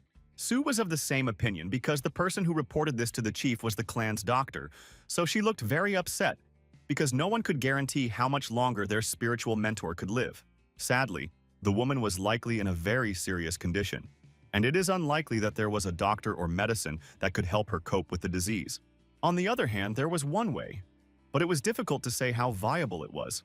After all, they said that only the mythical flower Silisk could help Vincent. Legend said that this is not only a medicinal flower, it is magical and never fades. And at that moment something clicked in the memory of the main character. He remembered the strange flower that his mother had given him not long ago. The holiday ended, the night came to an end, and morning came in the city of the clan of ground warriors. But this morning was far from good, because the first advisor was still unconscious from the previous night. Something had to be decided, and the first thing that came to mind was to continue searching for the magic flower. But it was not so simple, because the first group that went on this search had still not returned, which led to very sad thoughts. At that moment, Bellamy brought Yana to the chief's house, although it seemed that there was no reason for this, but it only seemed that way. After all, the young man was sure that he knew the location of one such magical flower. This was a real surprise for the leader, although he was in no hurry to believe what he heard. Moreover, he flared up and ordered the young man to go to his quarters and not to interfere in the internal affairs of the clan of land warriors. But the main character wasn't one to give up so easily, so he decided to ask if the magic plant was red. But this made the leader turn around and look at his guest in a completely different way, because only someone who saw this flower could know that it was red. It seems that the young man saw the plants on his father's property, but this is only a guess for now. But before he shares more details, he has a request for the leader. So, based on the fact that the peace treaty was concluded with the knowledge of the Emperor of the Burial Empire, the young man decided to ask for respectful treatment and protection as a representative of this very empire, and not just as the son of a count. It was a rather curious proposal, which caused Cockatier to grin like an animal. And a second later, he was standing next to the guy and squeezing his throat with a steel grip. He didn't like blackmail, he didn't like the guy's demands. He didn't believe that if he finished him off, the Empire would send its people here. Yes, perhaps the man was right about this. But he forgot that with Jan's death, problems would come to his clan. After all, his body is Jan from the Brock family. But inside this vessel is the soul of the Imperial Palace, which has passed through time and space, so if this body is harmed, the soul will also perish. It sounded so realistic that the man laughed in disbelief. And then he grabbed him with force and pulled him into the room of Mrs. Vinchin, who had just come to her senses. She was weak, but it was important for the leader to know whether the guy was telling the truth or making up a beautiful story to blackmail him. She didn't really have a choice, so she used her special vision on the main character again. But this time something went wrong. She was in pain, and words didn't come to her. A new attack of illness gripped the woman's body, and there was no more time for unnecessary conversations. Jan could not bear to watch her suffer, so he confessed that the magic plant was found in the Count's house, in his old room. This served as a trigger for Cockatier, so he quickly gave orders to his men to bring the flower immediately. Bereg came running into the room at the cry, not understanding how he could help his master. But the guy didn't need help. Everything was, in his opinion, more than fine. After all, this flower will be his first gift to the clan of ground warriors, which they will not be able to ignore. Some time passed, and the clan members quickly brought the plant back. Now Cockatier felt guilty towards the guy for his reckless actions, so he asked him for forgiveness. Yan didn't react to this in any way, only noting that one flower would not be enough to create the medicine. This was true, but the leader did not lose hope that if the guy managed to help him once, then he would be able to find other components of the medicine. But it wasn't all that simple. Yes, the plant was his, but he'd started growing it too long ago, and now he didn't remember the details of the process. There was a person who could help them, but there was a problem here too, since that person would only get in touch after the full moon. Jan did not want to go into details, since he had not received any guarantees or positive answers to his requests. In any other situation, Cockatier would have ignored the guy or killed him, but not in this one, so he decided to listen to him. And it turned out that he wanted to get the full support of the Ground Clan in future negotiations with the Brock family. Once again, Jan surprised the leader. He didn't expect the boy to want to overthrow his father. But the protagonist didn't see anything criminal in this. After all, the strongest should always be in power. There was a certain logic to this, but the guy had no real power in his hands, and he couldn't give them the grain they needed, so giving him preference in negotiations would be difficult. The leader was right. So the protagonist had to tell him that the Brock family could soon disappear completely, since within a month the Holy Inquisition would come to their lands, and the Count would be accused of treason. And again, surprise pierced Cockatier's consciousness, and with it, the question was born of what would happen to the guy, because he was also part of the Brock family, which meant this situation would affect him too. It was a fair point, but there was no need to worry, since he was only the son of Count Brack by blood, and on paper, he was simply John. Thus, the Empire has no reason to consider his humble person a traitor. This way, he gets out of trouble and has a chance to become the head of the family.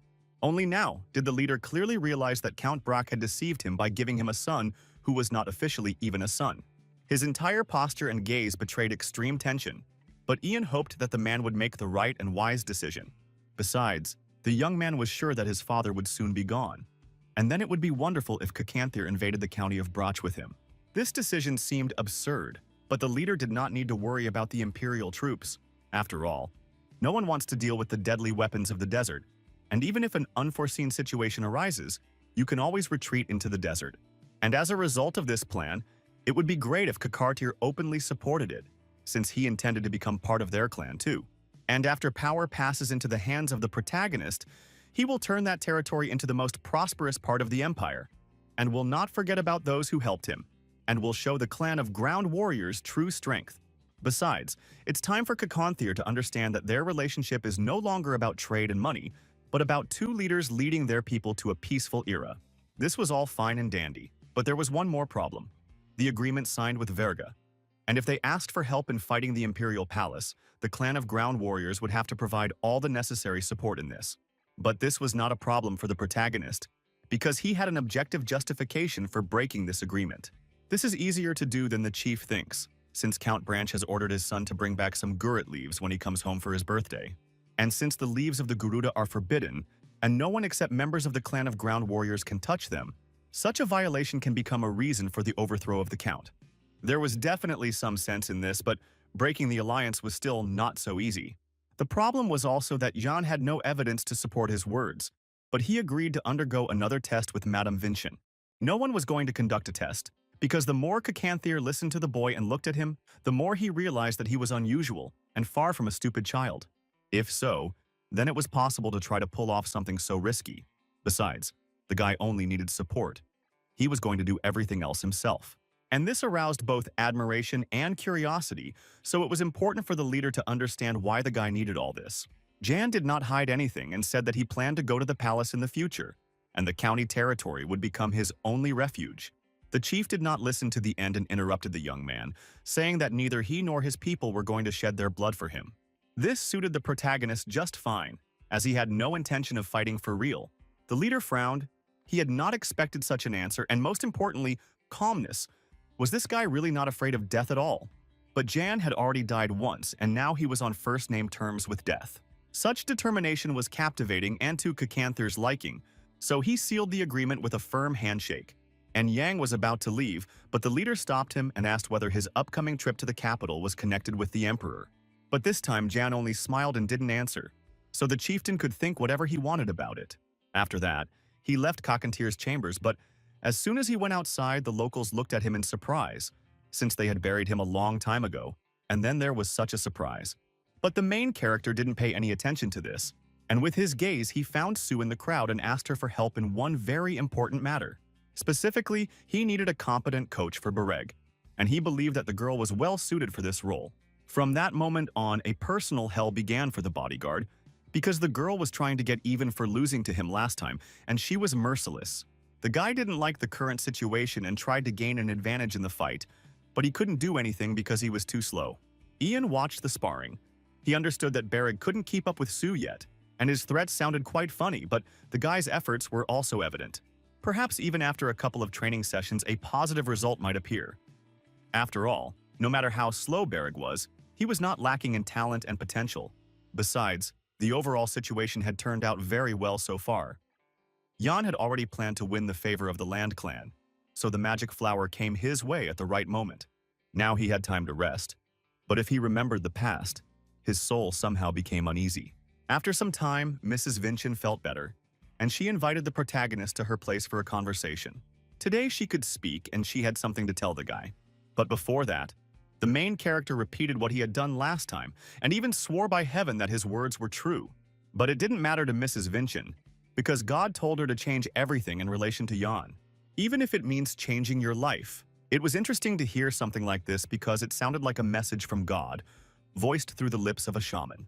The guy didn't want to think about it anymore, and then a maid came up to him and brought him some local fruits so that he could try them and appreciate them. After all, it was their gratitude for the magic flower that saved the life of the first advisor. Moreover, a banquet was being prepared in his honor. But before the banquet began, the guy had to rest a bit and go to Cacanthir and Madame Vincent, as it was necessary to make amendments to the peace agreement. Jan asked to tell the chief and the advisor that he would be arriving soon, and the girl was about to leave. But then she remembered that she had found something in the pot, and most likely it belonged to the guy. It was a beautiful necklace that Jan didn't recognize. Well, how could he recognize this object, which he sees for the first time in his life, without understanding where it came from and what it means? Moreover, even during his time as emperor, he had never encountered stones of such beauty. So the question arose as to where Yang got this necklace from. The situation with the flower was strange because the guy had grown up in a brothel his whole life, and had grown a magical plant on the windowsill, and had hidden such a treasure in the pot of this plant. There was clearly something wrong here, but it was hard to say what. If you think about it logically, then most likely Jan knew nothing about the jewelry, because if he had this information, he would have definitely sold the necklace and received a decent amount of money for it. But since the decoration was still in the flower pot, it was most likely not the boy who grew the plant, but someone else, and that someone only asked Jan and his mother to take care of the flower.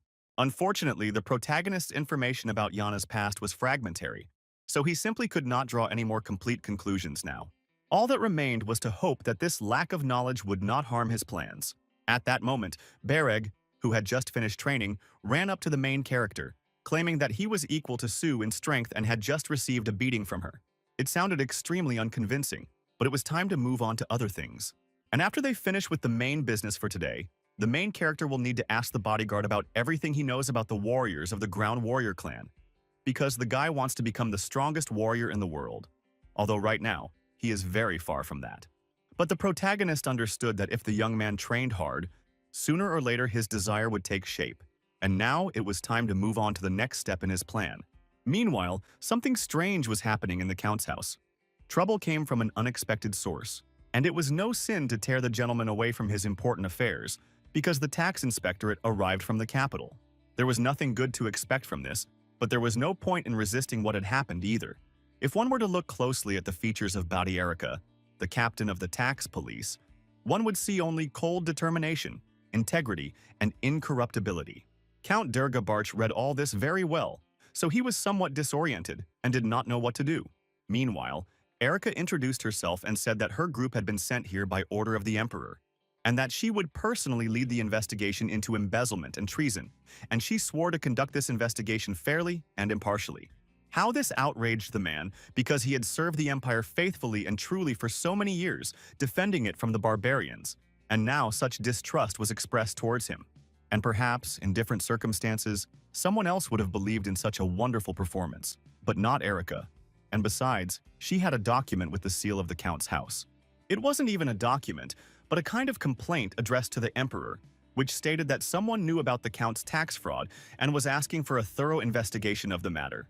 Durgbarch clearly did not expect such a blow from fate, but the girl did not pay any attention to his emotional distress, noting that he had a very nice house in which she and her people would live while they were conducting the investigation. And she warned the Count that it would be much better for him if he and his people obeyed her orders and cooperated with the investigation. She also didn't want to waste time, so she ordered her subordinates to start from the top floor, since the owner of the house's office was located there. True, some of her subordinates were not particularly tactful and treated the estate's maids rather rudely. The Count didn't pay any attention to the fact that the servants of the law behaved very disgustingly. He was only concerned about his own skin and the question of who had snitched on him to the emperor. And the only candidate for this role was Mr. Mullen, who had recently visited his estate. But the question was different. Yes, an official could have written a denunciation, but where did he get his seal? This simply couldn't have happened, which meant that one of his people was a traitor. The secretary still hasn't come out of his coma, so who, if not him or Mr. Mullen, could it really have been Jan who did this? It was hard to believe, but there was no one else to betray him. Nevertheless, a way out of this situation had to be found, and the man could not think of anything else but to send a messenger to the clan of Ground Warriors. The message stated that Durgabarch was asking the chief for help in solving this problem.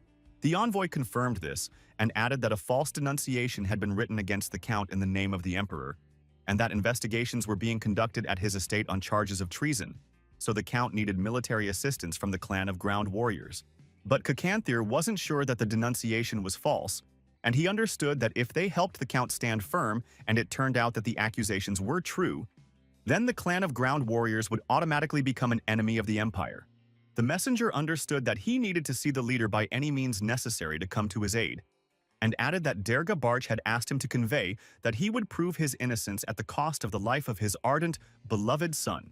Kakanthir understood the secret meaning of this message perfectly well, so he even felt a little funny, and he said that now he needed to rest a little, and he would continue the conversation a little later. But the Count's men could do whatever they wanted with Jan. He didn't really care. After all, the guy was just a hostage in the name of peace. But the leader of the earthly warriors will not treacherously kill another warrior who lived with him for so long. At this point, the conversation with the messenger ended for now, and the leader summoned the main character. However, the messenger was still standing next to Kakantir, who quite cheerfully stated that this man was going to kill the guy right now. But this news didn't surprise the main character at all, because he had expected something like this. At this point, the knight began to gradually realize that something very strange was happening and was clearly not in his favor. But for now, the knight didn't have to worry too much, because if he wanted to kill the young man, he needed a place, and the leader kindly provided that very place. But the messenger was very, very scared. He realized that the leader knew perfectly well that he would come to ask for help, and this was very strange and bad. But no matter how scary it was, the knight had a task that the Count set for him, to kill Jan, which he tried to do, but his attempt failed. And all because, in order to kill the young man, the knight will have to defeat Berig, his personal bodyguard. And so they changed their location. Jan was well aware that Berig could become a truly strong warrior only in the heat of a real battle with a worthy opponent.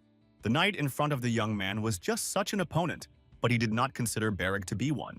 Meanwhile, Kakanthir and Jan took the best seats in the front row to watch the progress of the fight. The ordinary members of the Ground Warrior clan laughed and teased the guy. But it wasn't just Berig who received the increased attention, but also the knight, who was irritated by it, because he wasn't a gladiator to enjoy such things. But it wasn't just the warriors who were acting defiantly, but also Berig, who asked to be given a bit of a head start, since this was his first serious battle, and a master class from an older comrade wouldn't hurt. True, the time for talking was over, and Berig was the first to attack the enemy. But he was prepared for this, so he was able to dodge. And then he suddenly, and with all his strength, hit the guy in the stomach, knocking the breath out of him. And the very next moment, Berig, choking on blood, fell to the ground. But this did not stop him from jumping up and using a dirty trick, avoiding immediate defeat. The knight's momentary hesitation was enough for the guy to punch him in the jaw. It was certainly a painful blow, especially to one's pride. But now the real fight had begun. And no matter how diligent and ardent an opponent Berig was, he lacked the experience of real battles, so he missed the blow and was wounded. On the one hand, spectators always liked such twists in duels, but not in this case. The clan's warriors did not understand why the knight did not kill Berig, but inflicted a serious wound on him. In their opinion, this was not a duel, but some kind of parody. Meanwhile, Berega was pierced by pain and fell to the ground at the feet of his opponent. Considering that the duel was over, the knight approached Jan, intending to kill him, saying that by his death he would prove his father's innocence. And perhaps this could have been the last moment of the protagonist's life. But at that moment, Berig came to his senses and raised his sword over the knight's head. Only through experience and instinct was the man able to jump aside, and the boy's sword passed within a millimeter of his head. And it was incredible, but true. The man could not understand how the guy was able to move. And not just move, but so quickly, and even put such enormous force into the blow. And then Berig broke the pattern with his pressure and actions, removing the sword stuck in his body, saying that he was not finished with the fight yet, so the man needed to get ready. But the man had a different opinion, believing that annoying puppies should be dealt with quickly. Otherwise, they start to get insolent.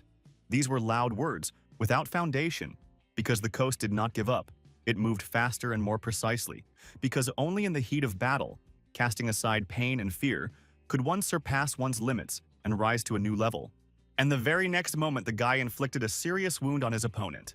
It was beautiful and brave, but Berig spent all his strength to win, so it's not surprising that he fell to the ground unconscious. The fight was over, Berig was carried to the infirmary, and only now did Kakanthir understand why John had taken this guy with him. He certainly had all the makings and potential to become a first-class warrior. Meanwhile, a tense and even oppressive atmosphere reigned in the Count's house. The man paced the room with pomp, while his wife and son choked on tears. This continued until Sue snuck into the room through the window. Derga hoped that the girl had arrived at his estate not alone, but with reinforcements. But suddenly he realized that neither the reinforcements nor his knight were with her. But the gift from the leader in her hands was for the Count, which she handed over to him. After which, without saying another word, she went out the window to continue her business, paying no attention to the Count's angry questions. The gift the Count received was truly unforgettable. The first thing the man read was a letter which stated that the leader knew full well that he had been given an illegitimate child as a sign of peace. Firstly, that the Count wanted to use it to obtain the Gurut leaves. And thirdly, that he was breaking all their agreements. But the shock didn't end there. And the next moment, through the very window through which Sue had left, someone threw the corpse of the knight he had sent to the clan of ground warriors asking for help. This behavior of the leader of the clan of ground warriors greatly angered the Count, and he promised to kill everyone. But while there was no one to kill, it was necessary to consider that the Count had no allies left. He had been betrayed, accused of treason. In this situation, it was either all or nothing. And overall, it's not a big loss. Yes, the clan of ground warriors won't help him, but that's okay. He can turn the situation to his advantage with his own efforts. But first he needed to save his wife and Chell, so he made and secured a rope and asked them to climb out the window and hide in the closet, and sit there until the worst is over. With every minute counting, the man forewent a tearful long goodbye and watched as his wife and son found themselves on the street. Now it was necessary to get rid of all the evidence, cover up the tracks, and do all this before the arrival of the capital's army. His manipulations did not go unnoticed, and one of the tax office employees reported this to Erica. It all happened very quickly. Count Brack set fire to his mansion and went on the run. Interestingly, the man realized that he had only made his situation worse, since Erica had no intention of letting her prey go, and had sent for reinforcements. She didn't care whether the Count was caught dead or alive, because with his actions he had ruined her plans, which included becoming the mistress of this burning house. The worst thing was that the Count and the law enforcement officers did not bother to take care of the safety of the servants, who were locked in the building and were about to be burned alive. But this didn't bother the woman. She believed that all these people were suicide bombers anyway, since they served a traitor. So her people had to try to put out the fire in the building. And if that didn't work, then go in search of Durga. Meanwhile, the Count was pleased with himself because he had escaped. The wind was ruffling his hair, the forest and the night hid him from pursuit. The man hoped that he had foreseen everything, remembering that before his imprisonment he had sent several important letters. He had already received a bloodthirsty response from Kakatir, and there were still the first prince and the Grey Cardinal left. There were no answers from them yet. But for now, he needed to at least secure the support of his people. So he called Theo, the leader of the Knights, hoping that he had not escaped. Surprisingly, the Knight did not run away, but he was counting on the support of the Land Clan, not knowing that it would not be there. Therefore, the news of the warrior's betrayal stunned him, as did the Count's request to buy him time until the answer came from the first prince. Durga was confident that they would succeed, since his people were well-trained and could even fight off representatives of the land-based warrior clan, let alone some tax collectors. The Knights were also self-confident. Each of them pursued his own goals. And it was not about high ideals, but rather about money and position. Sue watched everything that was happening from afar, hiding in a tree. Meanwhile, in the clan of ground warriors, Durga was sent to the infirmary and given first aid. But the prognosis was not encouraging. The guy could only get better in 3 or 4 months. And that's a good thing, because if it had been an ordinary person in his place, he wouldn't have even made it to the infirmary and would have died right there in the arena. But this one is holding up just fine. This made the leader happy, but he understood that this was not the best outcome for Jan.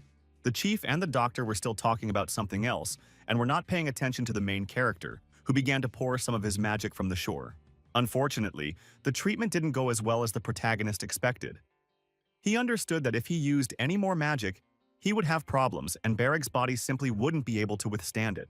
At that moment, the doctor and the leader entered the infirmary, noting that the main character did not look very well.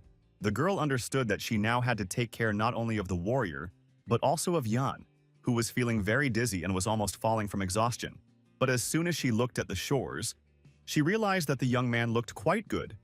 And this despite the fact that a few minutes ago, it was practically impossible to make positive predictions.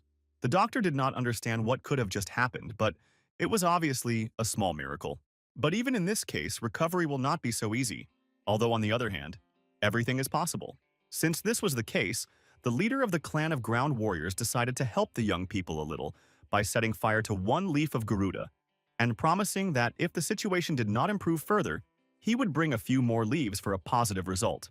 Moreover, the man forced the protagonist to live through one of the leaves of this plant, saying that in this way, his people avoid death during battle. The only question that remained was whether the leaves of the Gurunta would help restore Bureg's strength and health. The chief had difficulty answering this question, since Jan and his friend were the first foreigners to experience the effects of this plant.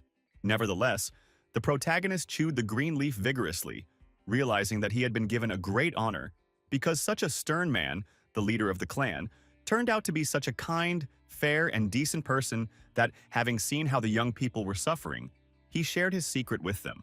Now it was possible to talk about business, since the guy had become much better, because Su had sent a message saying that his father was acting as the guy had assumed, gathering soldiers. But for now, the Imperial Army was not taking part in this mess. Everything happened more or less as the protagonist expected.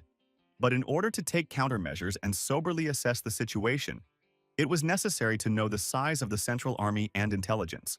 But Jan didn't know yet how to do this, and besides, he still had a few days to think about it, and now he could rest. But even in this situation, the young man was in no hurry to leave the infirmary and remained sitting next to his bodyguard. It was pitiful to look at him. And besides, the guy had already fallen asleep, so the woman laid him down next to Bereg so that he could also get at least a little sleep in a comfortable bed, and not on a chair. Time passed, and night fell. The main character was the first to wake up. The shore was still asleep and didn't react to anything. But a strange, bad feeling settled in Jan's soul as he looked at the front door. It was one of those premonitions when you understand that if you don't take up arms now, you will die. But death was not in the main character's plans at all. So, without thinking twice, the young man grabbed the dagger, and at that very moment the doors suddenly opened and a masked stranger attacked him.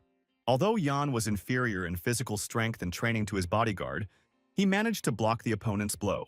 But this was not enough, so the next moment the man reached out to the protagonist's neck, intending to strangle him. This man had obvious grievances against the main character because he had ruined too many plans, so he must pay with his life. But death wasn't in Jan's plans, so he grabbed his attacker's hand and activated his magic. She entered into resonance with the man, and an explosion occurred. After this, all members of the clan began to gradually wake up and try to determine the source of the sound. Kakanthir also woke up and hurried after one of his assistants, who reported that an explosion had occurred in Mr. Yan's room, apparently indicating that he had been attacked. After some time, the leader and his assistant were already in the main character's room. It was not in the best condition, however, as was the young man himself. However, he and his guardian were alive, and the man who attacked the boy was lying on the floor. It was necessary to urgently find out who this man was, where he came from, and what his ultimate goal was, because no one has the right to disturb the peace of the guests of the clan of ground warriors. While the leader of the ground warrior clan could figure this out, he couldn't yet understand how such a fragile young man like Yan had managed to escape death and fight off a seasoned warrior, and the explosion was still haunting him. At that moment, the assistant removed the attacker's mask and the world saw his face. Imagine the surprise of everyone around, because behind the mask was hiding Boomart, who was now facing prison and interrogation. A new day dawned, and with it came the interrogation, and it was a sight for the faint of heart. The young man came to his senses, and only now did he begin to realize the situation he found himself in. But insolence is the second happiness, and he began to demand freedom from his leader. But when Kakanthir asked Boomart if it was true that he had attacked the protagonist last night, the young man realized that he would not receive any mercy, so he refused to answer any questions. However, he tried to turn the situation to his advantage, accusing Yanom of possessing a strange power that made his eyes golden and was capable of blowing up a room. It was a pretty good tactic because Boomart refused to answer questions, while he concentrated all his attention on the person of the young man, thus gaining time to come up with a new plan and act according to it. But he messed with the wrong person. The protagonist was also smart and well-versed in intrigue, so he took the floor, thinking out loud about how the attacker had mentioned his father's name and had also called all his actions plots against the clan leader. And the question arose: was it possible that the man was also involved in some nasty political affairs? And at that moment, a bright flash of memory of the strange letter he found in his father's desk drawer flashed through Jan's mind, realizing that the letter had been sent by the attacker. As soon as the protagonist began to unravel the secret message found in his father's desk and put together the correct logical chains, Boomart suddenly stuck out his tongue, his face changing. Surprise was evident on the faces of Jan and Kakantir, as these actions looked very unusual and strange. And then something completely unpleasant happened. In order to avoid answering the guy's questions, the man bit off his tongue, thus confirming his guilt. Jan, however, was not worried about the man's life and pressed him with his conclusions, saying that he was most likely the cause of Madame Vincent's poor health, since he was responsible for the food and could have mixed something into the food. Thus, through the murder of Madame Vincent, Boumard planned to become the new leader of the clan. So, without a twinge of conscience, he colluded with Derga, who also received considerable benefits.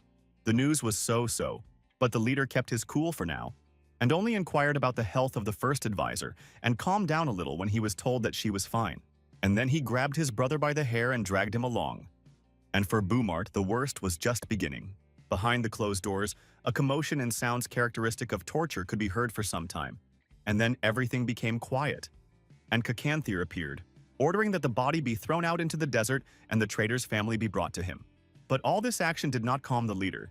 He was still furious, and he needed answers to other questions. For example, whether Boumard had told the truth when he accused John of causing the explosion and damaging his property. The protagonist did not deny this, but he could not yet tell the truth, but he promised that when the time came, he would reveal all his cards to the leader first. After all, now was not the right time and place, and in general, it would be difficult for Kakanthir to perceive information for now. But soon, everything would change. Jan had no idea how quickly, because at that moment the leader decided to change all his plans regarding the main character. Initially, he wanted to deliver him to Count Brack's estate and provide silent support. But Durga Brack angered him too much by trying to kill the first advisor under the cover of a peace pact, and thus he signed his own death warrant, which cannot be appealed. But the man could have problems with lynching since the Emperor's men would be the first to reach him with the hands of justice and execute him for treason. However, if all power over the county passes into the hands of the protagonist, then he will definitely help bring justice to the leader.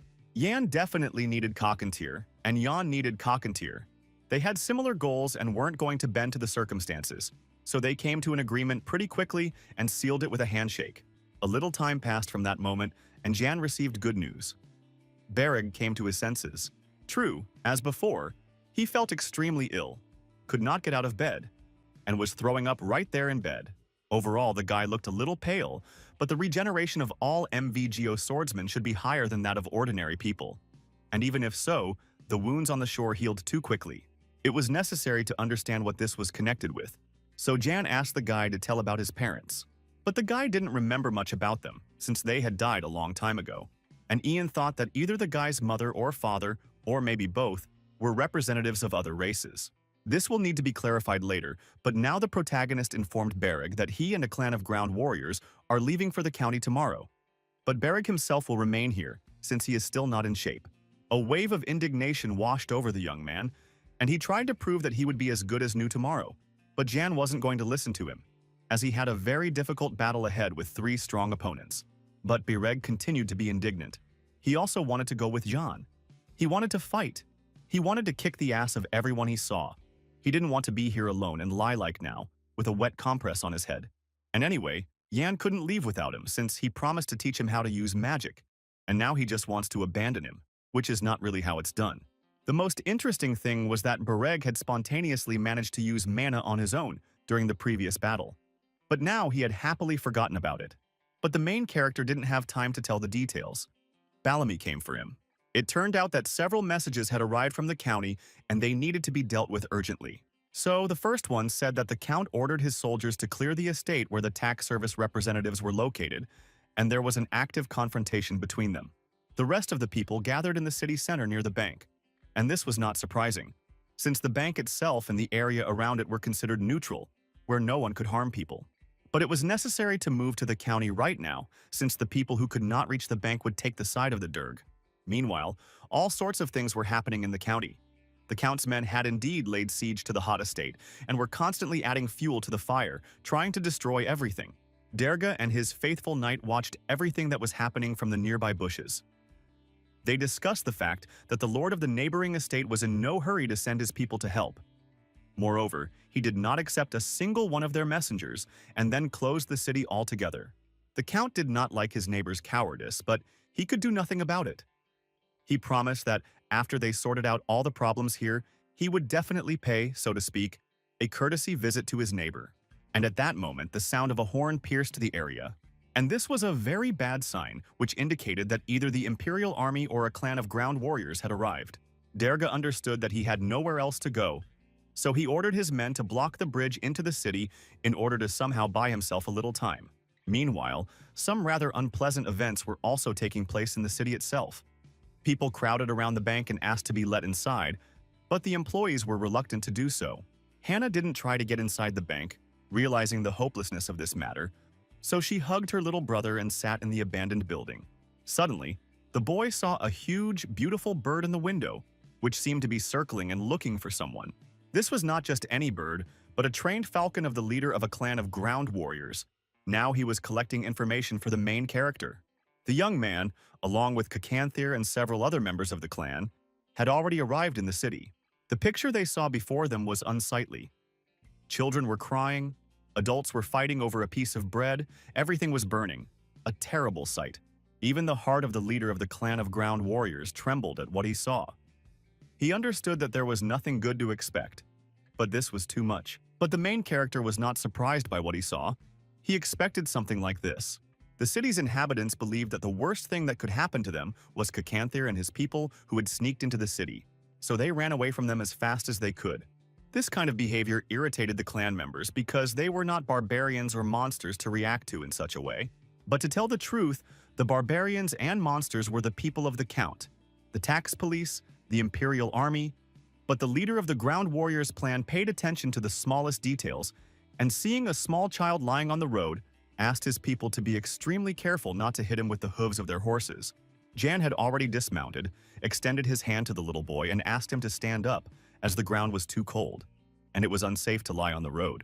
At that moment, Jason, who was a relative of this child and had previously worked as a groom in the Count's stables, ran up to the boy and the young man. Jan did not immediately recognize the man, as quite a lot of time had passed since their last meeting. But the man did not pay attention to this and showed impudence by asking what was currently happening in the city. The protagonist didn't hide anything from his former servant and told him that a clan of ground warriors had come to the county to help the civilians, so there was no need to fear them. And so, a few minutes later, the young master, together with the clan leader and his best warriors, approached the doors of his family estate. The most interesting thing was that the main character had to tie up and drag Berg along with him, because if he hadn't done this, the guy would have caused a lot of problems in the clan. But the time for conversation was slowly coming to an end, as one of the representatives of the tax police emerged from the building, who was extremely hostile towards the main character and his companions. But his pathetic attempts to stop one of the sons of Count Brock failed, because he came to his home legally, albeit accompanied by warriors, who are usually called barbarians here. By and large, he came home not to fight, but to talk. If so, then a few minutes later, the leader and Jan were already sitting in one of the estate's living rooms, waiting for Erica. They didn't have to wait long. The girl approached them with her head held high, indicating that she had already heard about the young man from Mr. Molina. The main character wasn't particularly concerned with the fact that the girl was working for Mr. Molina in some way. It was important for him to understand what was currently happening on his estate. It could have been long and tedious, but Erica only evasively stated that they had encountered unforeseen problems, but nevertheless, everything should be resolved soon, since the fact of embezzlement was confirmed. Unfortunately, the investigation dragged on because before everything could be thoroughly checked, her people had to deal with the Count's knights. At this point, she finished her story, but she was worried about the question of why the young man had returned home. On the other hand, she had heard out of the corner of her ear that he had personal scores to settle with his father, so it was logical to assume that the guy wanted to watch his father's execution. Ian wasn't going to answer directly, but he wasn't opposed to playing with Erica, so he told a partial truth about how, having learned what was happening here, he became worried and decided to return, and the ground-based warrior clan provided him with all the support they could. But she didn't believe it one bit because, in the capital, every dog knew that the land clan of warriors and the Barachi family were sworn enemies, and the main character himself served as a clear proof of this fact, since he was the illegitimate son of a count and a prostitute whom his father sold to a warrior clan. She shouldn't have touched on a sore subject, so the young man decided to hit her harder, hinting that the woman in front of him was quite arrogant, and he was surprised that the tax police were now accepting people of such low origin. Erica got angry but quickly sat back down in her place as Cacanthir towered over her, saying that she had done her job. Now she needed to execute the count and get out of here quickly. Everything else would be decided by John and him. No one was welcome here, and she definitely did not belong here. The woman lost her temper and shouted at the menacing man in front of her, insulting him and hinting that she was in charge here, as she represented the interests of the empire. He was completely unimpressed by something like that, and overall, she is only alive because he decided so. So she better watch what she says and how she says it, because he might change his mind. But Erica decided that she was smarter than everyone else and switched back to Jan, saying that everyone around knew whose son he was, so he should also be afraid and not be impudent. It was funny to hear, because the guy knew perfectly well who his father was and did not deny it. But the girl forgot that he was not officially part of the Brock family, and also became the only person in the entire empire who had gained the favor of the clan of ground warriors. But Erica forgot herself. Because she is a simple tax inspector, her main task is to investigate Durga's crime, which she did. Now she must execute him, and cleaning out the estate is not her business. At that very moment, Kakanthir threw the text of the peace agreement to the girl, saying that peace was more precious to him than anything else. Only the Count turned out to be a criminal, which means the clan is not obliged to fulfill the terms of the pact. Nevertheless, they are ready to make concessions and support both the county and the empire, but on their own terms. According to this condition, John will be the link between the clan and the empire, and will also become the full owner of the lands of the county of Brach. Erica couldn't believe her ears, because no one had ever demanded that some illegitimate child become the owner of the property of an aristocratic family. It looked like a joke, but the problem was that it wasn't a joke. But the worst thing about this situation was that John had no sins other than his blood relationship with the Count. He was the only heir to the family, so he could have calmed down the rebellious people. Besides, the barbarians cover his back, which means that the borders will be calm. But she couldn't agree to this, so she declared that she didn't have that kind of power, which the guy already knew, since only the emperor could grant the title. And now these lands, by and large, don't belong to anyone. It was hard not to understand where the guy was going with this, so Erica just sighed and said that her task now was to suppress the rebellion and establish imperial power in these lands. Besides, Durga, his wife and son had fled. Jan heard her, offering his help in capturing her father and suppressing the rebellion. But after that, the girl would leave these lands, since the tax police and the imperial army had greatly angered the local residents. At this point, the conversation ended. Erica was shaking with barely restrained rage. But she had to be patient.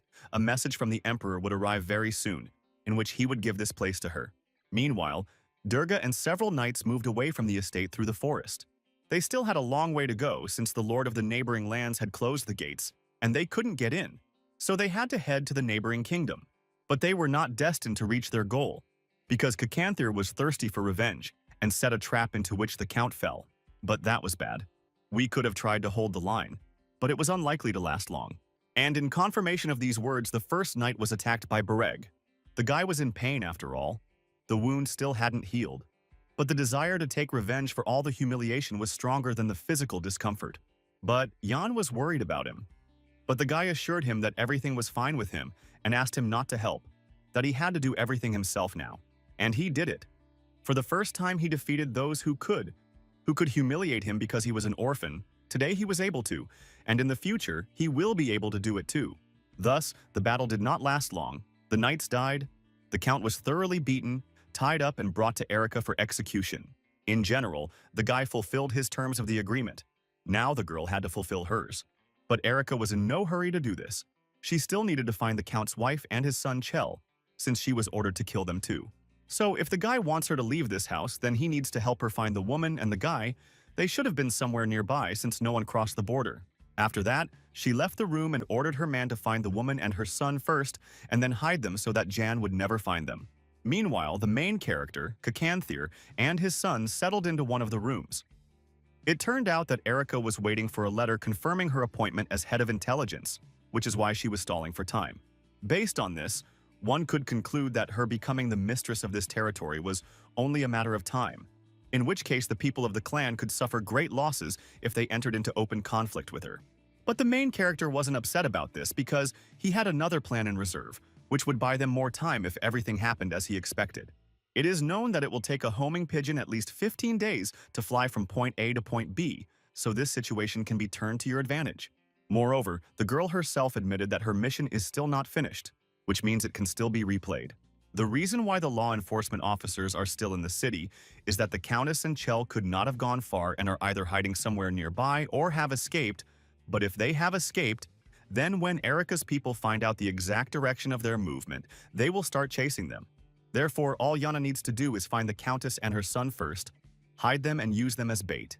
The leader of the clan of ground warriors found this idea very interesting and viable, so he was ready to observe its implementation. But before starting to carry out the assigned task, the protagonist asked his now friend to rest a little, while he himself was going to check on the well-being of his bodyguard. Moreover, the young man understood perfectly well that most likely the Count's wife and son were somewhere in the mansion. And as they say, the darkest place is always under the candles. The only problem is that all the servants who could give a clue to where such a place might be were dead. But the protagonist was going to think about this a little later, since Bereg was already running towards him, saying that he had completed his master's order, checked the forest, and everything was in perfect order there. It turned out that the young man's mother lived somewhere in the forest, and to tell the truth, she really liked this kind of solitude. This was good, but there was one more person to find, namely the good servant Hannah, who lived somewhere in the slums, but where exactly the young man did not yet know. True, this matter turned out to be not as simple as he would have liked. Jan did not know the girl's exact location, and therefore he had to ask passers-by and look into the most disgusting corners of this wretched area.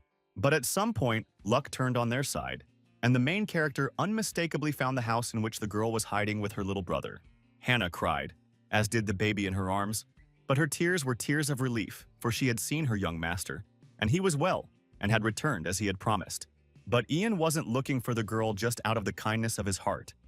He needed information about the secret passages in the mansion, and for some reason he was sure that Hannah might know about it since the other servants were dead. But a new problem arose. The girl had never heard of anything like this. It was indeed a problem, but there was still hope that the butler was alive. But here too he was in for a disappointment, as the man also died when he tried to cross the border for his own survival. Everything was clearly not going as planned, but suddenly Ian noticed that the girl was feeling a little constrained and guilty. It turned out that she had stolen something before her dismissal, although at that moment many were leaving the estate, since Lady Mary had begun to get violent. Which was surprising in itself, yes. The woman was never kind, but she did not beat the servants. Unfortunately, Hannah did not know all the details of what was happening with the mistress, since she did not personally serve the mistress. Although individual rumors reached her, they said that all this was due to overexertion, since some strange spots appeared on the mistress's body. So the girl thought that if she left the mansion with the other servants and took a small box with her, then no one would notice the loss and accuse her of theft. But when Hannah got home and opened the box, she saw only letters and drawings, and that's why she felt terrible, because she had stolen someone else's memories. The girl handed this very box into the hands of Bereg, who immediately opened it, and all the letters that were inside fell to the floor. One piece of paper caught the protagonist's attention. It was a plan of the estate, and it looked quite interesting, as it was different from what the guy had seen before. What was also strange was that there was nothing in the garden. Natural objects are usually removed from the plan, because it is too difficult to draw all the details of trees and flowers, and they are constantly changing. But if you looked at this plan, you could see one large, clearly drawn tree. Meanwhile, Mary and Chell were hiding in a deep basement. The guy was being capricious. As usual, he was cold, hungry, and he was already too tired of dried meat. He wanted something fresh and tasty. But they couldn't leave this room now, because if they left it, they would immediately fall into the hands of law enforcement officers who would not spare them. So for now, they had to sit here and wait for the right moment to escape. But as usual, something didn't go according to plan, and a man entered the room. The woman really hoped that her husband had come, although she understood that this was most likely not the case. And she was right. Instead of her husband, the main character came to the secret room. It was definitely not a meeting that would bring joy to the woman and the young man, but what is. But Mary couldn't come to terms with this, so she decided to attack and kill Ian, but her attempt failed, since the young man didn't come to this meeting alone, but accompanied by Sue, who protected him. Yan looked at his stepmother and did not understand what had happened to her. She had not been known for her reserved character before, but now everything had worsened, and very much so. However, he did not want to hurt this woman, so he asked the girl to let her go and call the leader of the clan of ground warriors here. But the woman still did not calm down. She cursed the main character, not realizing that there were law enforcement officers in the house, and if they heard them, they would know where to go and where to look for her. Then the young man would have no other choice but to hand her over to the authorities. But he really didn't want to do that, so he suggested to his stepmother and brother that they behave quietly, gather their thoughts and strength, and at dawn, with help, go to their parents and live there for some time. But the journey will be long. You will need to spend at least 2 weeks on the road, avoiding all large cities and not staying anywhere for long. Mary could not understand why they would have to go around the neighboring county. She did not know that the local lord had closed his gates to everyone, and this despite the fact that his wife, her friend, had promised to help but betrayed her. All this seemed like a dream to Mary. She did not want to believe it, did not want to understand, and demanded that they definitely try to break through to the neighboring county. But the main character didn't want to listen to all this nonsense. There wasn't a drop of common sense or logic in it. Meanwhile, outside, under a beautiful tree, stood the leader of the tribe of ground warriors. On the one hand, he was helping the main character, but on the other hand, he had his own game, so he ordered his people to find a remote place and bury the corpses, or rather future corpses, as best they could. Meanwhile, one of Erica's employees came to her, stating that the former count's wife and son had been found. They were spotted at the northern gate where they passed the guards and fled. There were 4 fugitives in total, and they split into 2 groups. Erica thought hard. She understood that Mary would most likely go to her parents, but she needed to think through all the details of the operation to capture her and approach it quite sensibly, because it could be a trap. Therefore, she decided to send about 20 of her subordinates to search for the woman and child, and gave them the order to keep the fugitives alive. But if this could not be done, then at least the bodies would need to be brought to the estate. By and large, even in this situation, the girl saw what was happening as a good opportunity for herself, because if she could catch the Countess and her son, then no one would object to her becoming the mistress of this place. But everything definitely didn't go according to plan, and all the fighters that Erica sent to capture the Countess and her son ended up dead. Only one participant in those events was lucky. The rest died in a matter of seconds, one after another. The situation had clearly gotten out of control, but at least Erica needed to understand where all this happened, because her subordinate was sure that along with that powerful knight was the Countess and her child. There was nothing to do, and the girl had to give a new order, to assemble a second squad and send it to capture the fugitive criminals. But the worst thing was that there was still no response to her letter from the capital.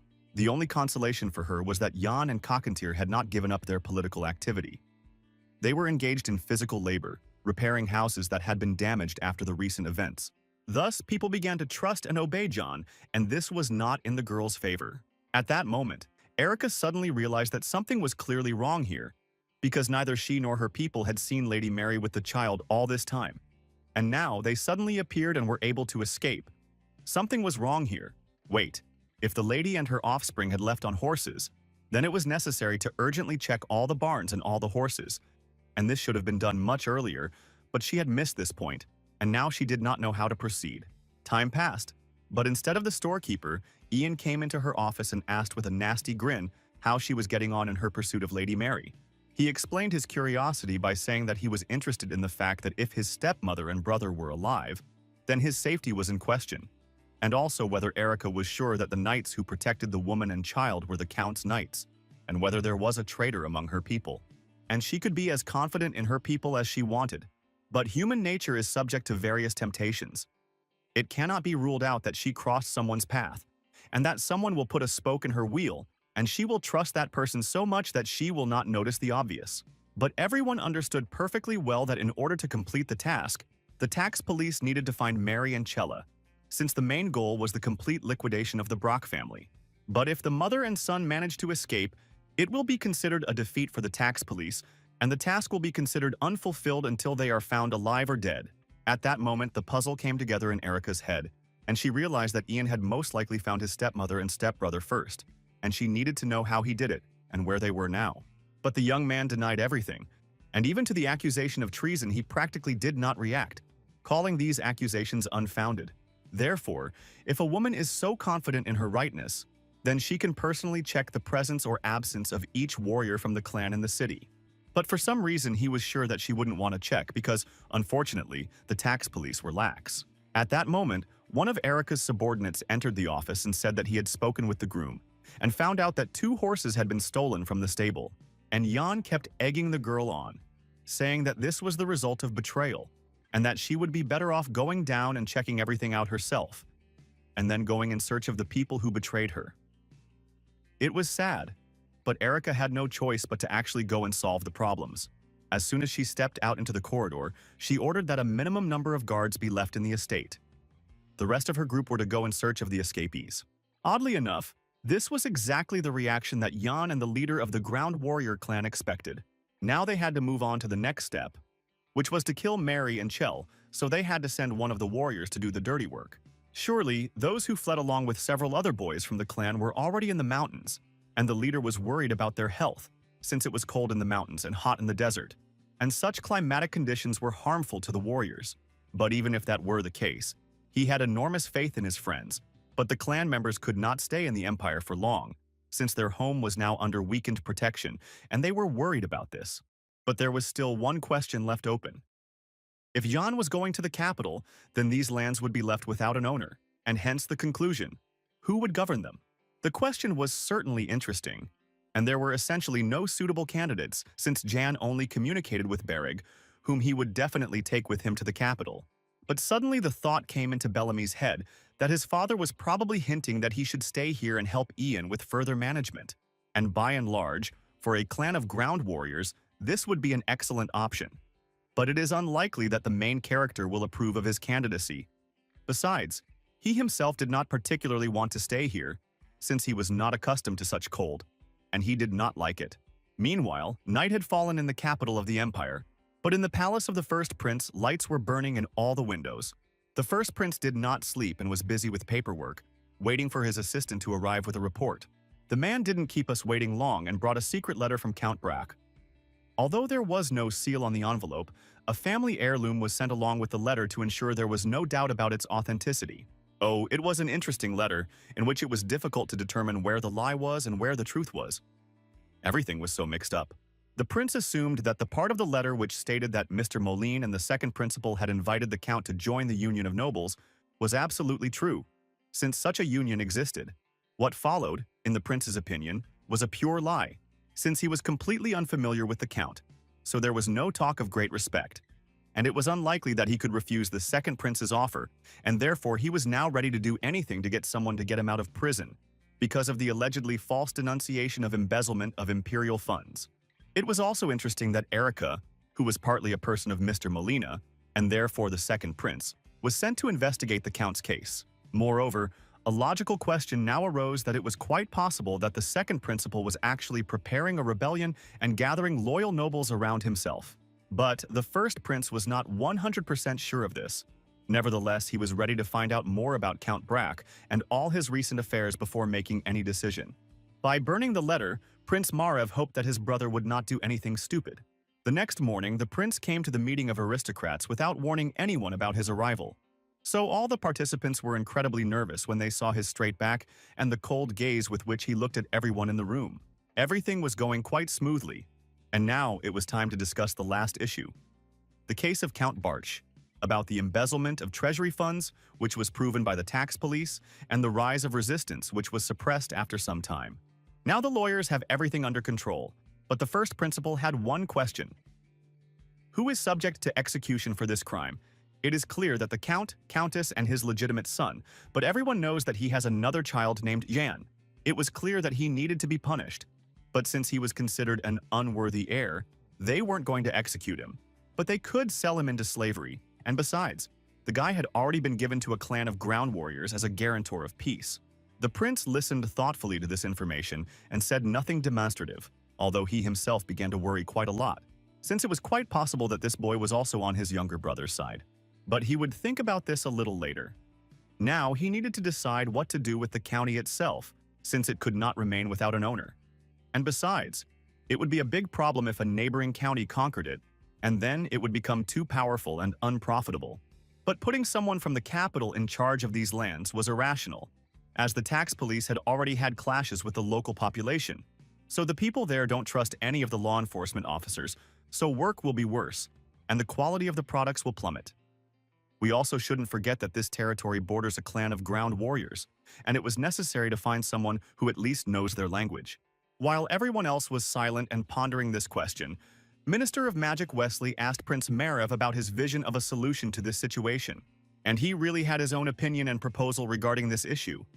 He wanted to postpone the appointment of a manager for the time being. However, the minister was not happy with this decision, She found it unfounded and stupid.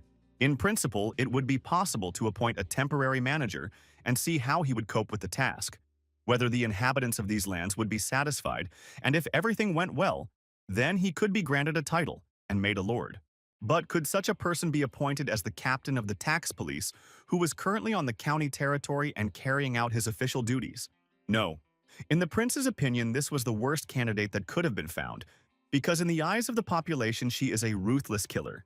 And besides, she was only tasked with the execution of 3 people, and she managed to miss 2 of them. So it was quite difficult to choose a candidate for the position of manager. Several more opinions were expressed on this matter, and then the moment X arrived.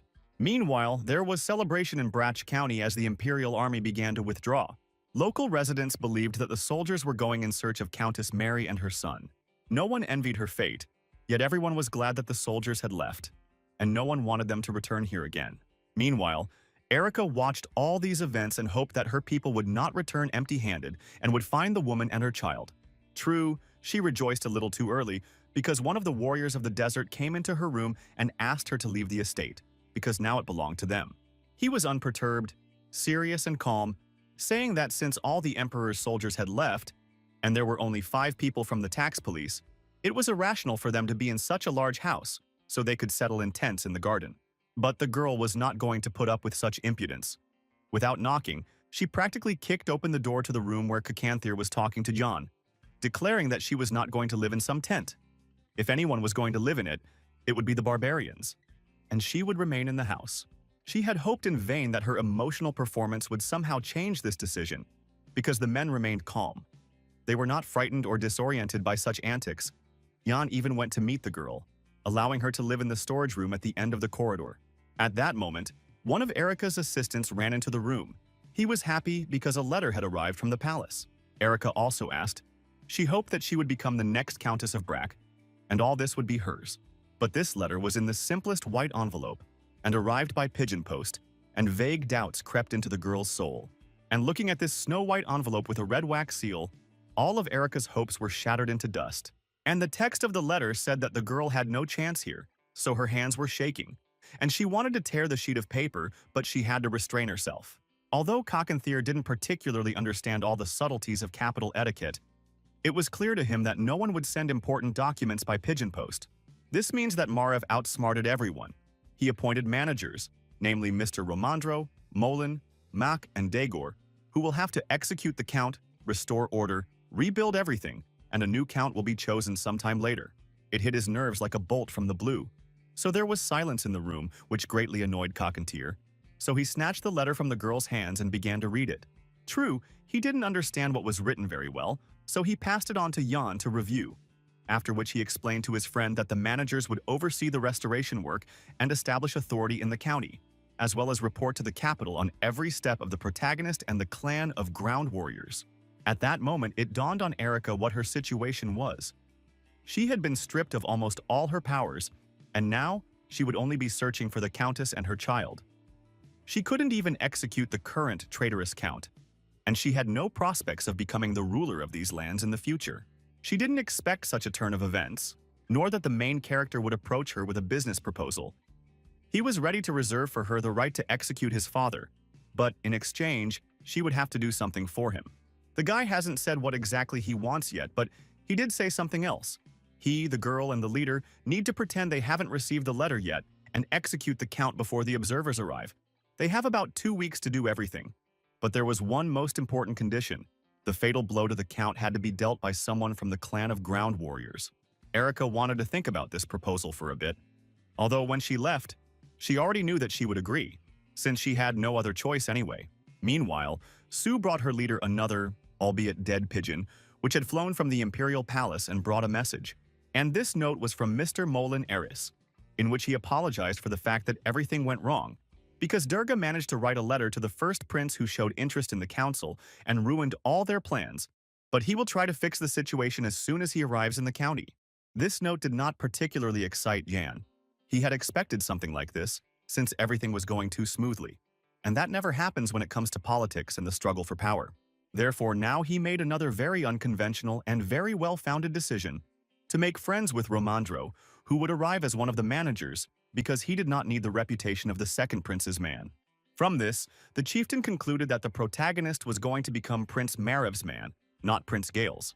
Yan didn't deny it, and he understood perfectly well that the first prince was very smart and was the rightful heir to the throne. Moreover, since managers had been sent to the county for restoration work, their opinion would determine when the members of the Ground Warrior clan would be able to return home. This was true, however. The warriors' main goal was to kill the count, and this would soon happen, so by autumn, Cacanthir was planning to send most of his people back.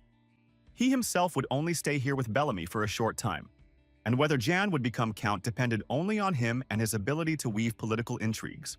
At this point, the conversation ended, and a few days later a falcon arrived with the news that Mary and Chell had been killed, and preparations had begun to assassinate Count Barch. As time went on, the county began actively preparing for the execution of the traitorous count. After some time they were finished, and the day came when the man was to lose his life, but before that, Jan came to visit him. The young man was even delighted that the man had managed to think of something and send a message to the palace, and reported everything that had happened to the first prince. But everything went according to a different scenario, becoming a small gift for the main character, and Erica did not receive an order for a permanent appointment and transfer of the county into her possession. Moreover, Mary and Chell are already dead, and only Ian, the last child of the count, who bears the surname Brock, remains. But this man should not have been too upset because he once took a girl who gave birth to his child out of wedlock, and then took her child from her, not allowing them to see each other, and used this child for his own purposes, sold it to a clan of land warriors, and committed many other terrible deeds. Therefore, the man more than deserves everything that is happening now. Jan didn't want to talk anymore. He had said everything he wanted, and the time had come to execute Daddy. Now the man was lying on the floor of the cell in dirty clothes, without his former gloss, muttering something, but he didn't care at all. The young man left the dungeon with his head held high. Everything was about to happen soon.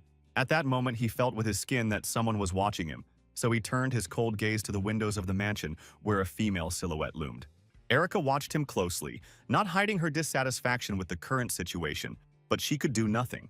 She understood that it was all partly her fault, and she had unwittingly become an actress in the theater of the absurd, not a director. Mr. Mullen should have written her at least a small message, but she received nothing of the sort, although he should have known about the decision of the Imperial Council. But he said nothing. But be that as it may, she had to fulfill her official duties, so she grabbed the orders and solemnly went to announce the execution of the traitor count. A fairly large crowd had already gathered in the square, and it was time to lead the man sentenced to death to the scaffold.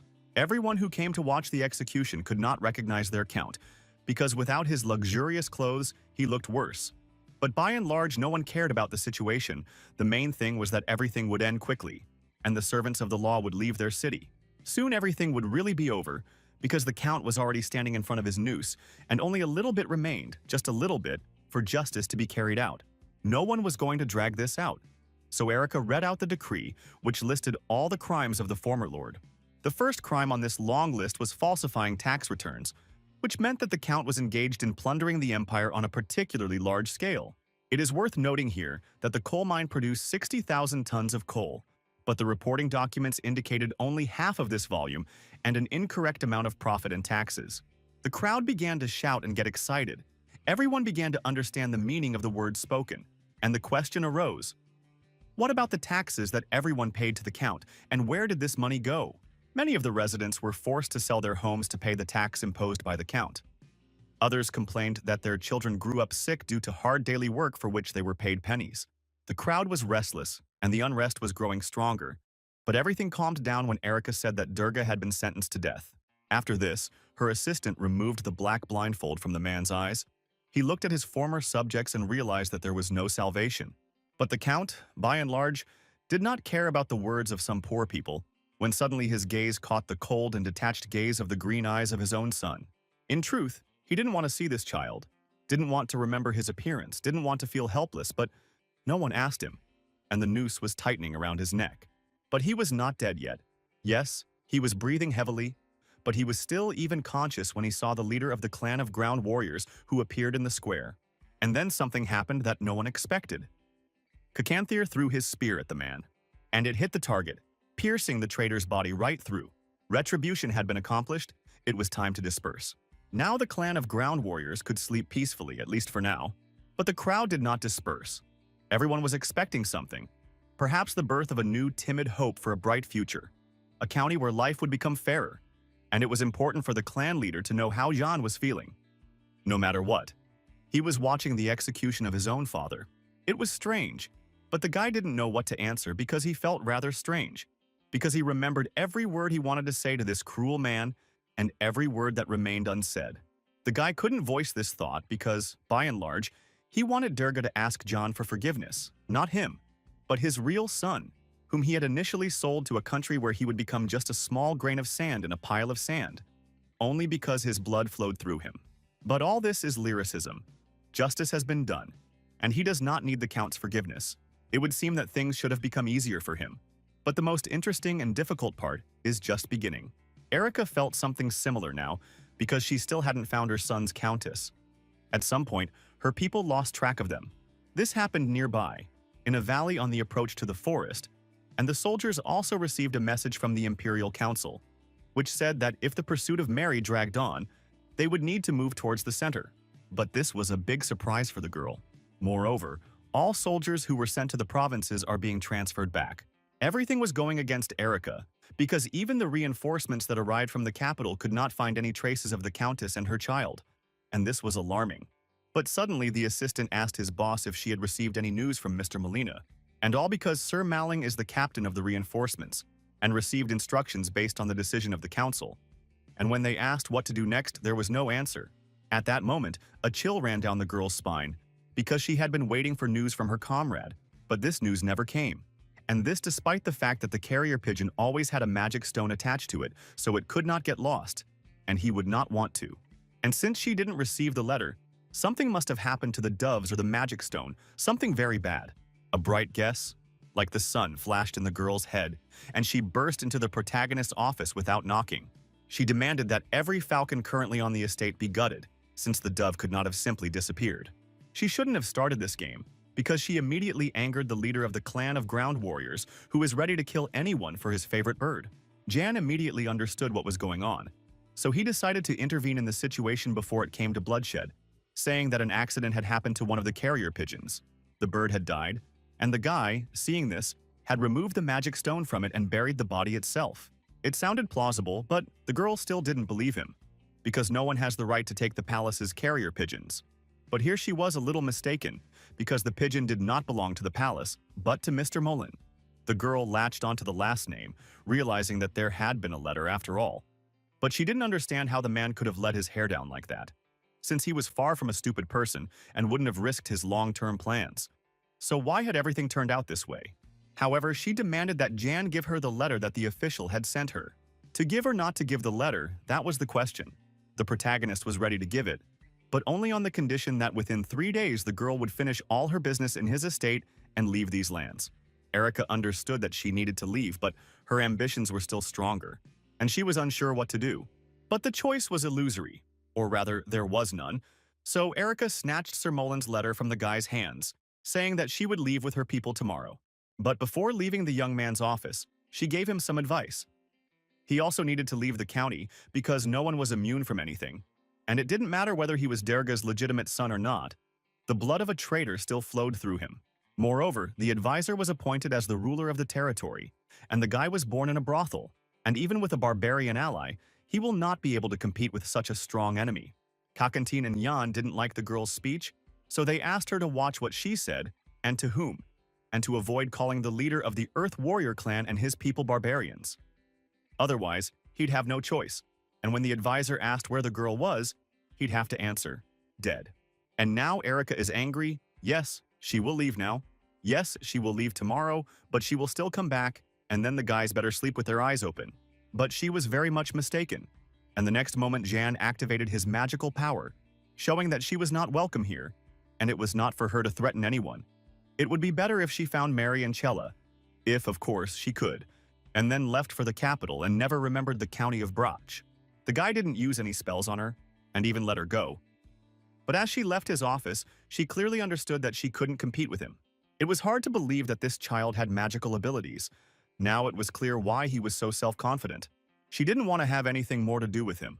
So she ordered her people to pack their things, take the traitor's body, and get out of here as quickly as possible. Erica didn't have to be told twice, and within a few minutes the things were packed and the squad was leaving the city. Jan was pleased, since he had dealt with one problem, and now he could go to an important meeting. He didn't really want to go himself, so he took Bereg as his guide, who walked confidently ahead, clearing the way for his master. But the further they went into the forest, the less it seemed to Jan that they were on the right path. But for now, luck was on their side, as the shore found its secret marks. And just a few minutes later, following these very marks, the guys approached a small wooden house, but the house turned out to be completely deserted. There was no one around either. It seems that the woman went somewhere, but the question is where? Thank heavens, she didn't have to puzzle over this question for long. Soon, the woman herself returned home and was extremely surprised to see her son on the threshold of her secluded home. Before, she was very happy to see her son no matter what. She missed him very much. And now it seemed to her that her child was not eating well and therefore was very thin. It took too long to explain, so the young man asked his mother to sit down, after which he began to tell her what had happened in the city. The woman listened to him very attentively, but did not expect to hear that although the count had died, the problems were still not over, and that soon her son would leave these parts again, only this time to go to the capital together with the imperial subordinates. The woman was sad to hear that she might not see her child again soon, but she hoped that he would now have the opportunity to be free and at least come to her sometimes. But Jan wasn't at all sure about this, and he didn't want to give his mother any hope. But even a ghost of hope would be enough for her. And she liked this place, because every morning she began to breathe deeply, enjoying every sunrise. Besides, she is proud of her strong, smart, handsome boy who has already brought a lot of good into the world. Her words reached Jan's heart, and he promised that the nightmare would soon end, and then she would be free and could live the way she wanted. She was pleased to hear this, but her soul was warmed by the fact that God had heard her prayers, and her child was alive, despite the war, the rebellion, and other troubles. The time for pleasantries was over. It was time to talk about serious things. So Jan asked his mother where she got those red flowers in a pot that she had recently given him. The woman thought for a moment, and then replied that she had received the plant as payment for completing a task for the Merchant Guild. She couldn't remember the name of the guild, but the organization was quite large and there were a lot of orders, so there was work for her, and they even paid her very well and gave her a flower as a bonus. Not much, but maybe the woman will remember at least something else. But she didn't remember anything. Nevertheless, the guy understood that if the guild was large, then they had definitely heard about it in the city, and the person who owned the flower and necklace was connected to this organization. Time with his mother flew by quickly, and it was time for him to leave, as there were still many important things to do that no one else would do except him. But his mother stopped him, because he had forgotten something, namely the gula seeds that she had been collecting for him all this time. But Jan didn't expect that she would collect 3 huge bags of these seeds. After all, there weren't many entertainments in the wilderness, and so she felt useful to her child. But she didn't understand why he needed them, not expecting to hear that these seeds could be eaten. But no one believed him, so he decided to clearly show his mother and Bereg that nothing would happen to him if he ate 1 grain. Bereg didn't immediately understand what had just happened, but when it did, he began to force Jan to spit out the poop because he thought the plant was poisonous. But nothing happened to the main character. In fact, he was happy and gave new orders. For example, Bereg had to move and hide these bags of gula seeds to the mansion. Meanwhile, Romandra was riding in a carriage along a forest road in the direction of the Brock mansion, cursing Prince Marev for his latest brilliant idea. He wanted to cry, run away, be with his wife, hug her, kiss her, and not all this because he had just finished reconstructing the temple, and this was Bratch County again. He probably should have been glad that this time he wasn't traveling alone, but someone was bothering him, and Mr. Moline was asking him questions. He also had to respond. He understood that the situation in the county, although still under control, was quite serious.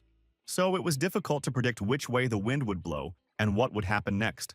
Mr. Mullen himself understood all this, but hoped that the surprises were over. But he was wrong, and he realized this when he saw the foreign warriors. But if Moline was at least a little prepared for this, then Romandra was completely frightened and no longer wanted to get out of the carriage. He would have continued to be afraid and twitch. But at that moment, Jan, who had already returned from his mother, approached the carriage. He smiled charmingly, bowed, and introduced himself to the guests, clarifying that he had recently stopped using the surname Brack. A few minutes later, the guests, or rather the managers, entered the house, where Ian introduced them to Cacanthir and Bellamy. It was time to talk about business. Everyone took their seats, and the main character began to selflessly tell a fairy tale version of recent events. But Romandro noticed that the main character described several events that were not in Erica's report. How the girl was not in the room. It turned out that she went to look for Mary and Chell. At this point, Mr. Moline took out an order that was supposed to regulate Jan's further actions. The boy read the document, but wasn't particularly saddened and was calm. Yes, he was in the Empire now, and yes, the blood of the Brock family ran through his veins. But according to the documents, he was a resident of the desert, and if anyone decided to harm him, he would simply return there. Mr. Mullen exploded at such impudence. But the man would have been better off keeping his outburst of anger and threats to himself, as Kakanthir, who had been sitting silently and not interfering until that moment, but could not stand it, intervened in the conversation and said that he would gladly take Jan with him, and would not ask anyone for permission. A little more and a fight, or more precisely the murder of the elderly official, would have been inevitable. But Romandro intervened and stopped their squabble. Moreover, after studying the documents and reports, the man believed that the situation in the county was as bad as it could be, and that there was still work to be done, but he could definitely handle it. But this was bad, at least for Mr. Mullen. So now he began to accuse his colleague of all mortal sins, as well as the fact that he was voluntarily giving these lands to the barbarians. And in general, the county is part of the Empire, and the laws here are the same for everyone. And even if Jan runs away to the desert, the man will get him from there and make him answer for everything according to the law. But Jan himself had no intention of running away, and if he went to the desert, problems would arise. But he didn't specify what kind or from whom. But the official didn't understand the hints, even though he saw that he had become more cold-blooded than he had been the last time they met. But he needed to get Erica back, which meant it was time to get rid of this child. But Jan got tired of listening to all this, and he released a stream of his magic, surprising and frightening everyone in the room. Romandro's face showed genuine admiration. He was curious about when the boy had discovered these abilities, but the young man decided not to reveal all his secrets, emphasizing that the powers had appeared quite a long time ago, but naturally. But the inspector wasn't even listening to him anymore. He was so absorbed in his thoughts about how he didn't expect to meet a person with such enormous magical potential in such a remote place. Although, if you think about it, from the very first glance at the photographs, this young man seemed unusual for his age, and now he found himself at the center of all the events that took place in the county. That's why now he really wanted to shake the main character's hand, so to speak, to touch something so special. Moreover, he considered it an honor, so he was now absolutely confident in the successful completion of his mission in the county. Mr. Mullen did not share such delight, although he could be proud of himself, because at the first meeting with John, he also felt the strength emanating from him. But then he attributed everything to overwork and to the fact that he imagined it.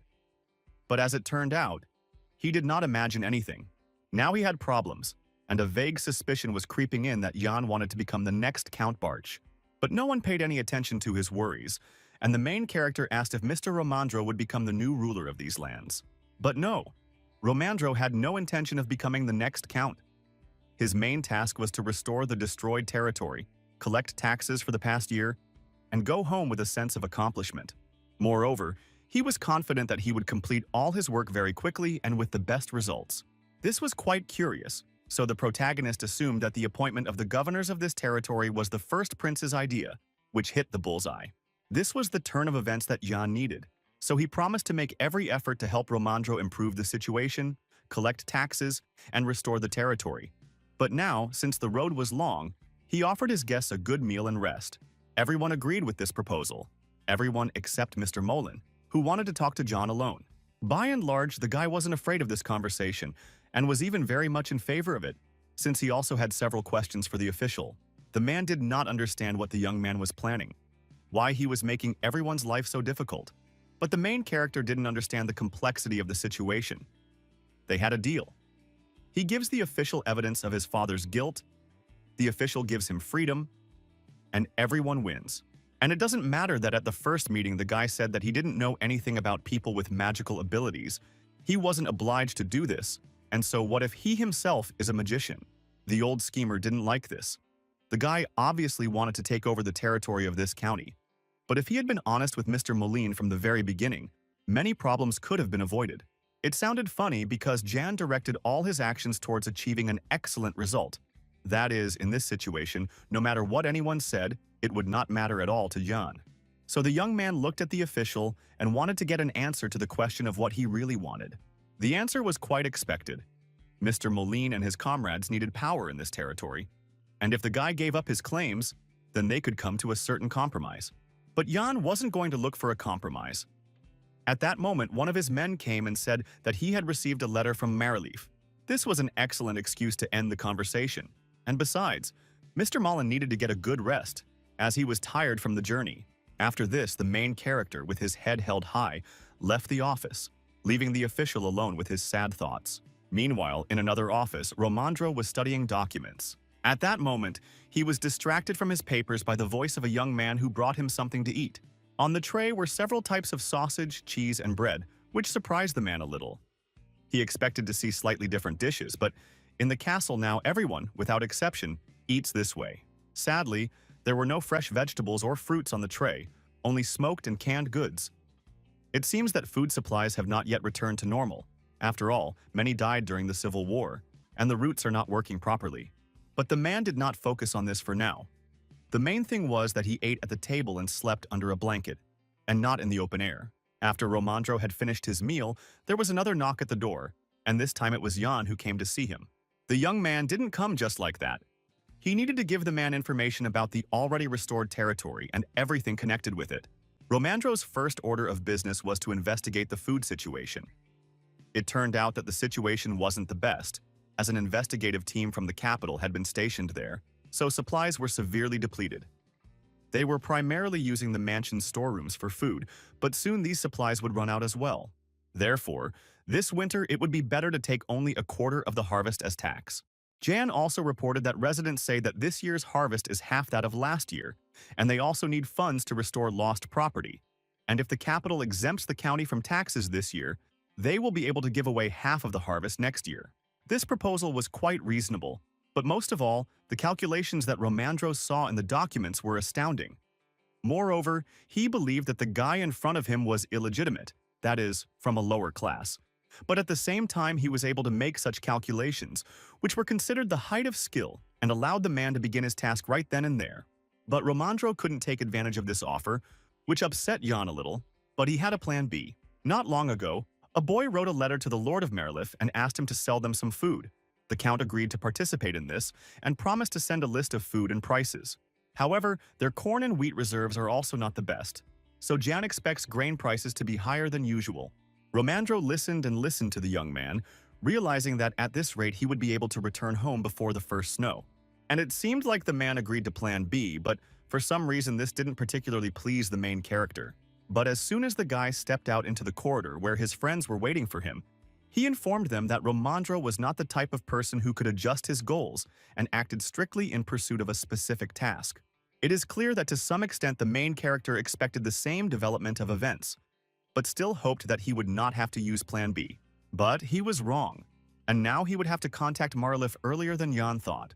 And if that was the case, he needed to prepare well for it. Besides, it was quite interesting to see how Romandro would act within the framework of the new plan, because this man was much friendlier than the other officials, so it was doubly strange that the first prince sent him here to deal with such matters. On the other hand, it's not easy to do business with honest people, but it will be interesting. And besides, Mr. Moline and Romandro are in conflict with each other, so if they work a little more in this direction, they can secure his complete favor. And it was quite good. Besides, the expert treats the main character with reverent respect and childish delight as a magician, not believing his luck. But while everything was more or less clear with Romandro, Moline and company didn't trust the protagonist, so they needed to be closely monitored. For this purpose, Bereg planted magic stones in their chambers for surveillance. Meanwhile, Mr. Moline and his people discussed the situation, but could not come up with any creative solutions. It all came down to the fact that Jan turned out to be a magician, and one with quite a lot of potential, and his attitude towards the people of the second prince had sharply worsened, but they needed a loyal person in this territory. But where to get him? That was the question. In addition, Mac understood that this young man had secured the support of a ground-based, high-class warrior, and had also established a relationship with Romandro. Moreover, after analyzing the situation, he realized that Mr. Molina and Romandro were in conflict with each other. Therefore, In the current situation, it might be ideal to find another candidate for the post of future ruler of these lands instead of Erica. The girl was driven by a thirst for power, not loyalty to Prince Gale, and if they did not give her the position of governor of the territory, no one could predict how the situation would turn out. There was some truth in these words, but by and large, this was not the main problem, but the young man who constantly bothered them, like a splinter in a soft spot. And in order to get rid of the discomfort, you need to pull the splinter out of the body and throw it away. Moreover, if Jan, being a magician, shows hostility towards Mr. Molen, then this would be the best option. Mr. Mac agreed with this. If they couldn't control Ian during his development as a mage, then he would interfere with Prince Gale in the future. The plan was perfect. If Jan wasn't in the county, then there wouldn't be a land-based warrior clan here either, so Romandro wouldn't have any support, meaning he wouldn't be able to use the full extent of his powers. Thus, the solution was practically found.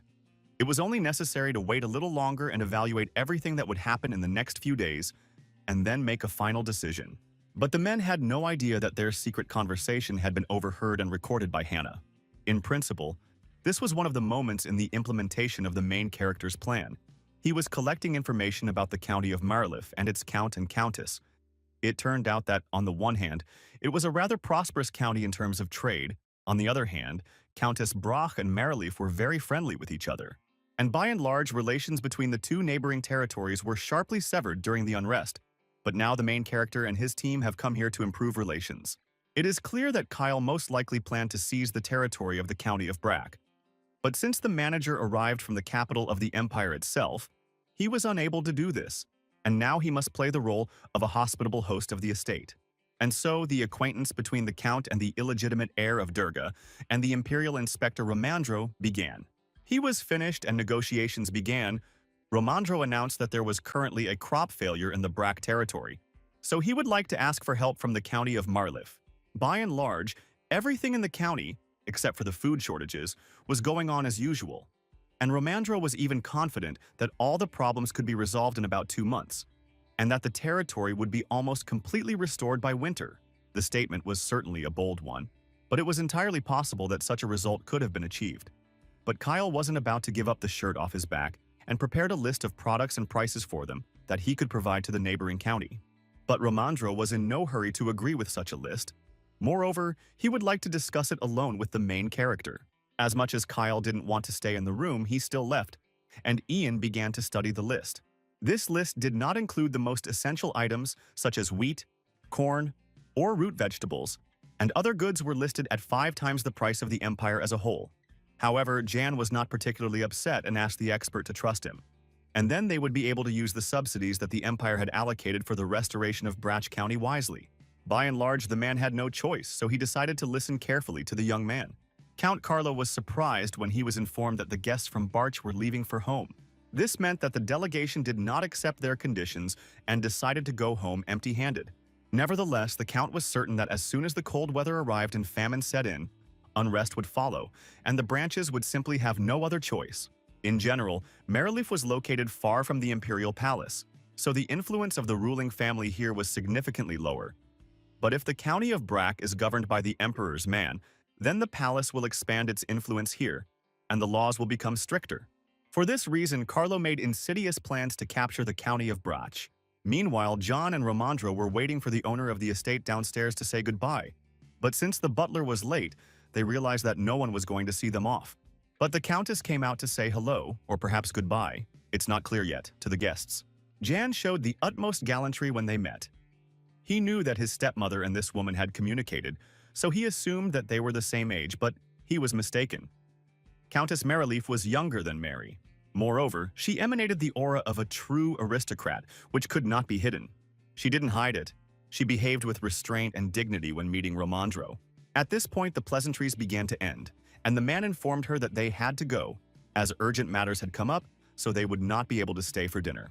At that moment, Rian's attention turned back to Ian. She was curious who was currently living in Mary's private quarters.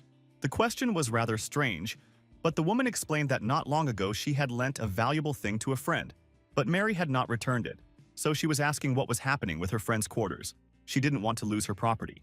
At that moment, a memory from the basement flashed through the boy's mind when his stepmother rushed to her room, as if the world had converged on her. This made him wary, but the guy nevertheless suggested that Rian come visit them and pick up her thing, since no one had entered the Countess's chambers yet. At that moment, the butler came to them, who did not expect to see his mistress but behaved extremely politely, saying that the Count had important business and could not go out to see his guests off. But Romandro and John themselves understood that the man would not come out to them, so they said goodbye to the Countess and prepared to leave. Once in the carriage, the man and the boy relaxed a little and exchanged impressions.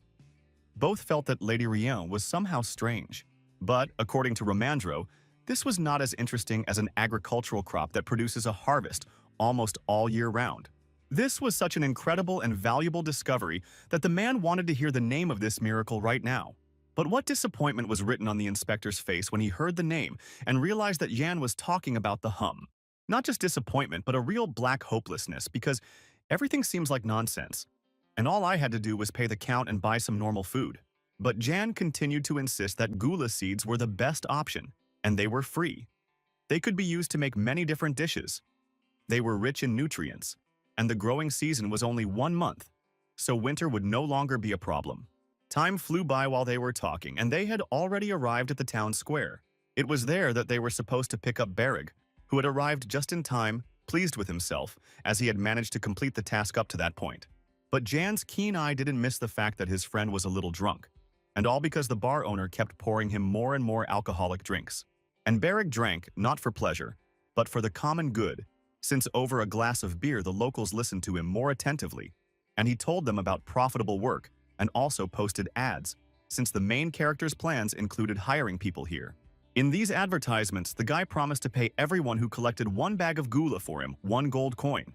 It sounded wrong and strange, but by and large the payment was reasonable, since people would be more willing to drop what they were doing and go into the forest to collect gula. This way, people would have motivation, but there was also a time limit, so they wouldn't be able to grow the gulu. The time for that hadn't come yet. At this point, the topic of the gula could be put aside for now. Now John asked Bereg to tell everything he had heard about this year's harvest. Things were not going well here. The harvest was worse. The river was polluted, and foreign traders had raised the prices of their goods. Meanwhile, Romandro tried to understand the main character's train of thought, why he was talking about the ghoul, why he needed it, and everything else. But he couldn't understand it yet, and so they went home.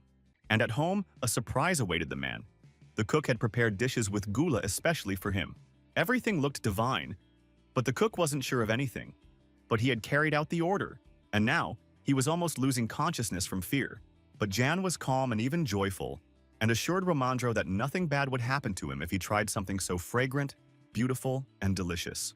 Hunger is no friend, and no matter how scared the man was, he tried the first spoonful, and lo and behold, it was so delicious that the man turned red, and if he could, he would have melted into a puddle. Seeing the man's reaction, the protagonist invited the rest of the service staff to join the meal and try these dishes. But the servants were frightened and did not dare to repeat Romandro's feat. However, at that moment, Hannah came into the dining room, saying that she wanted to try the gula seeds and honey, and as soon as she tasted the treat, she too almost cried with pleasure. She had never eaten anything like it, but the flavor here was very deep and rich. Her example was infectious, and besides, the girl was not dead yet. So the younger chefs became bolder and decided to try the treats too.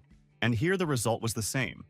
The guys really liked what they tried, but they didn't fully believe that they were eating gulu, and if they hadn't taken part in the cooking, they would never have guessed what they were eating.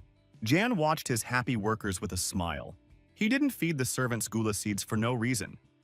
It was important for him to gain the trust of ordinary people in order to later establish the production and cultivation of gula.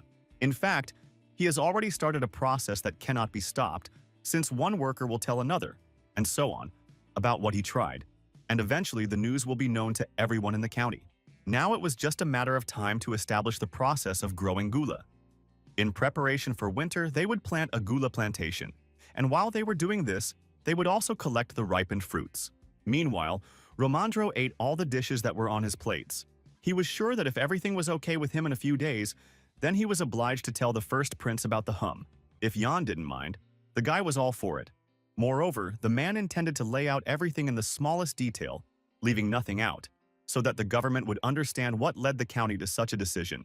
Jan liked the man's decision, so he turned to the servants and asked them to strictly monitor the consumption of gula and check their supplies, since they didn't have as much of it as they would like. Meanwhile, The darkness of night fell on the capital of the empire, and the emperor called his eldest son to him for a talk. Kyle was worried that Marev hadn't been visiting him lately, being all busy with work and worries.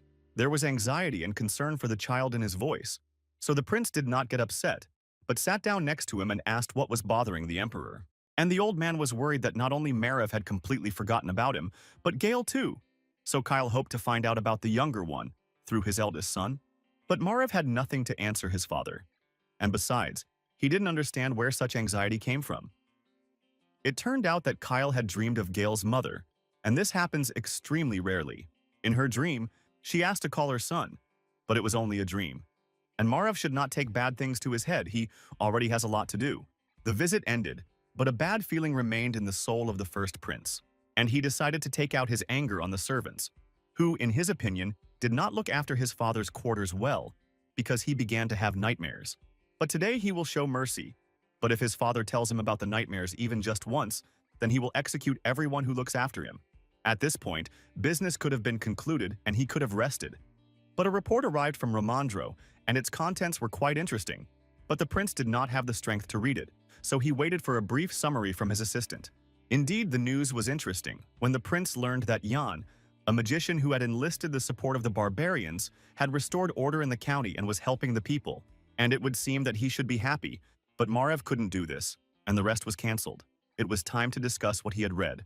Before long, day had turned to night, and in Merlev County, people were actively discussing the main character's announcement. No one knew why anyone would need gula seeds and why they would even pay for them. It all looked strange, but nevertheless profitable, so people robbed the forests. In Branch, no one could understand why Jan was doing something like this either, since paying a whole gold coin for 3 bags of gula was the height of generosity and stupidity. But if you look at it from the other side, for ordinary workers, it was a great opportunity to earn money. Meanwhile, John supervised the process of planting gula and the number of bags of seeds purchased. Romandro was also in the greenhouse, and he was automatically stuffing another grain into his mouth, which angered Hannah, because they had to count every grain. Everything was going smoothly, too smoothly. And that's why John tensed up, because Mr. Molan was hiding and waiting. Although he himself never left the estate, his people actively snooped around wherever they could. Besides, we'll soon have to take the magical wiretap from his chambers. This couldn't go on forever, so Jan decided to speed things up and invite Molan and company to a dinner that couldn't be missed. This too really couldn't be missed, so everyone came to the dining room wondering what urgent matter had gathered them all here. It was all simple. The young man hadn't seen his dear guest for a long time, so he organized a dinner party, and he also had something to tell them. The thing is that he and his friends found a new culture that would help them survive this winter and not die of hunger. However, this statement did not surprise Romandro, as he had heard rumors that the mansion was paying in gold for useless weeds. And what was worse was that this was happening not only in the county of Brach, but also in the neighboring county. Overall, there were some rather nasty rumors circulating around this event, suggesting that the reason Jan was buying up bags of gulu was an attempt to launder the money he had received from selling territory to a clan of ground warriors. I didn't expect this from the main character, although on the other hand, rumors, even such ones, were to his advantage. Although on the other hand, they had no reason to say such a thing, since the main character simply did not have the time or energy for such nonsense, because he was putting too much effort into restoring the territory. But the guy didn't want to let such impudence go unpunished either. So he asked Mr. Moline, Mac, and Dagor if they met the person who had spread all these rumors to tell him that the punishment for the insult would be quite unpleasant. Moreover, the protagonist knew better than anyone else that the gula plant, although poisonous, nevertheless, its seeds were so tasty and rich in nutrients that not using them would be a crime. It was also strange to hear that someone was building a conspiracy theory, given that Mr. Moline had told the protagonist something similar last time. He remembered very well the official statement that what nature gives does not divide between rich and poor. If it can overcome hunger, then everyone should take advantage of this chance and be grateful for such an opportunity. It was unpleasant for Mr. Molina to realize that this guy was using his words against him, so he decided to counter by arguing that people would be unlikely to accept such changes, since it was difficult to understand that a poisonous plant might not kill, but satisfy hunger and help one survive. But Jan wasn't afraid of that, because he had one little idea about it, after which he shared his plans with the people around him. The proposal was so incredible that it caused a wave of indignation among everyone present, as it looked like a mockery of the imperial family, especially if something went wrong. But there won't be any problems. I can eat on your head. Besides, didn't Mr. Moline say that managing the territory won't solve the problem of hunger in the first place? And now he's busy with just that, and it's bothering him. Jan really didn't like the spokes that Mr. Moline was trying to put in the wheels of his ideas, because the honor of the imperial family doesn't matter when the lives of people dying of hunger are at stake. Moreover, the official completely misunderstood the young man. He did not ask anyone for permission for his actions. If his comrades think that they can stop Yan, they are deeply mistaken. It is better for them to leave the county territory, and if they do not do this, then he will order the warriors of the Land Clan to throw them out of here by force. He didn't care about the officials' indignation because they themselves were to blame for the current situation. Because while he was looking for a solution to the problem, they sat in the room, ate his food, and did nothing else. The situation at the table reached its peak, and in order to smooth things over a bit, Romandro intervened in the conversation, saying that he too had been lucky enough to try dishes made from gula seeds, and it must be admitted that it was very tasty. At this moment, the protagonist received a sign from Bereg and decided that he had nothing more to do in the dining room, which he loudly announced to everyone. In general, this entire discussion was arranged by Jan specifically. He needed to detain Mr. Moline and his comrades in the dining room while Bereg took an interesting item from their quarters. The guy did an excellent job with this simple task. Now it was time to check what this miracle stone had recorded, what secrets they were supposed to never know. And the main character found out that Mr. Moline was going to kill him. This is roughly what John expected, since for his opponents this is a very acceptable solution. It is easier for them to get rid of him than to lose the entire territory of the county. Now it is clear why Mr. Molina spends all his time in the mansion. He is waiting for the right opportunity. And because the main character works a lot, he is rarely alone, which complicates their task. But after today's performance, Mr. Moline will definitely make his knight's move. At that moment, he involuntarily recalled his imperial past, when death awaited him around every corner. But there was no point in indulging in memories. Now he needed to pull himself together, and Bereg needed to become even more collected and focused to follow every step of Mr. Molina and his people. A new day had dawned, and work was in full swing both inside and outside the mansion. Everyone was now preparing wood and giving orders about where it should be taken first and by what route. The man was so busy that he didn't even have time to go out and eat. But he carefully put a few guli seeds in his pocket, which he stuffed into his mouth from time to time as a snack. The workers watched this simple manipulation, and curiosity got the better of them, since they also wanted to eat, but there was nothing to eat. But they couldn't get close to Romandro, but the main character's assistants showed up and advised and told the other guys about the Lord's names, ghouls, and all their other nutritional properties. All this was done and organized specifically to spread the correct rumors about the benefits of gula seeds. The Scent Cossacks emphasized the nutritional value, availability, and the benefits of gula seeds, which help with blood circulation. Romandro was demonstratively upset that these seeds were not available in the capital, and all this really worked. Everyone who heard such a true-to-life tale believed in it and wanted to try at least one seed. Jan had sorted out the rumors. Everything was working like clockwork. Now it was time to prepare for the next step. Night fell, and under cover of darkness, a few brave souls came to the greenhouse where the protagonist was growing gula. Seeing the scale with which this was all being done, the boys thought that this was truly a valuable harvest for the Imperial Palace, so they needed to collect more before the guards caught them. But the guys overestimated their capabilities and only managed to pick a few fruits before a security guard caught them. Oddly enough, these two were not the first spies who considered themselves smarter than everyone else. Before this, the man had already caught a group of the same desperate guys. Their whole lives flashed before the eyes of the simple thieves, but they were very lucky. No one was going to put them in prison or kill them, but they were brought to the carpet to the young Master Jan. The boys immediately fell to their knees before the main character and began confessing to all their mortal sins, saying that they had made a mistake. But that work was very bad now, and it was hard for them to feed themselves and their families, so they asked for mercy on their sinful souls. The protagonist listened to them, even understood them to some extent, sympathized, but a crime is a crime, so he ordered the guards to put the thieves behind bars. After this, the protagonist and Bereg went on about their business. The bodyguard did not understand why his master had deviated from the original plan, because just a few days before, Jan had not been against someone stealing fruit from the greenhouses. But now everything had changed dramatically. The reason for this was quite simple.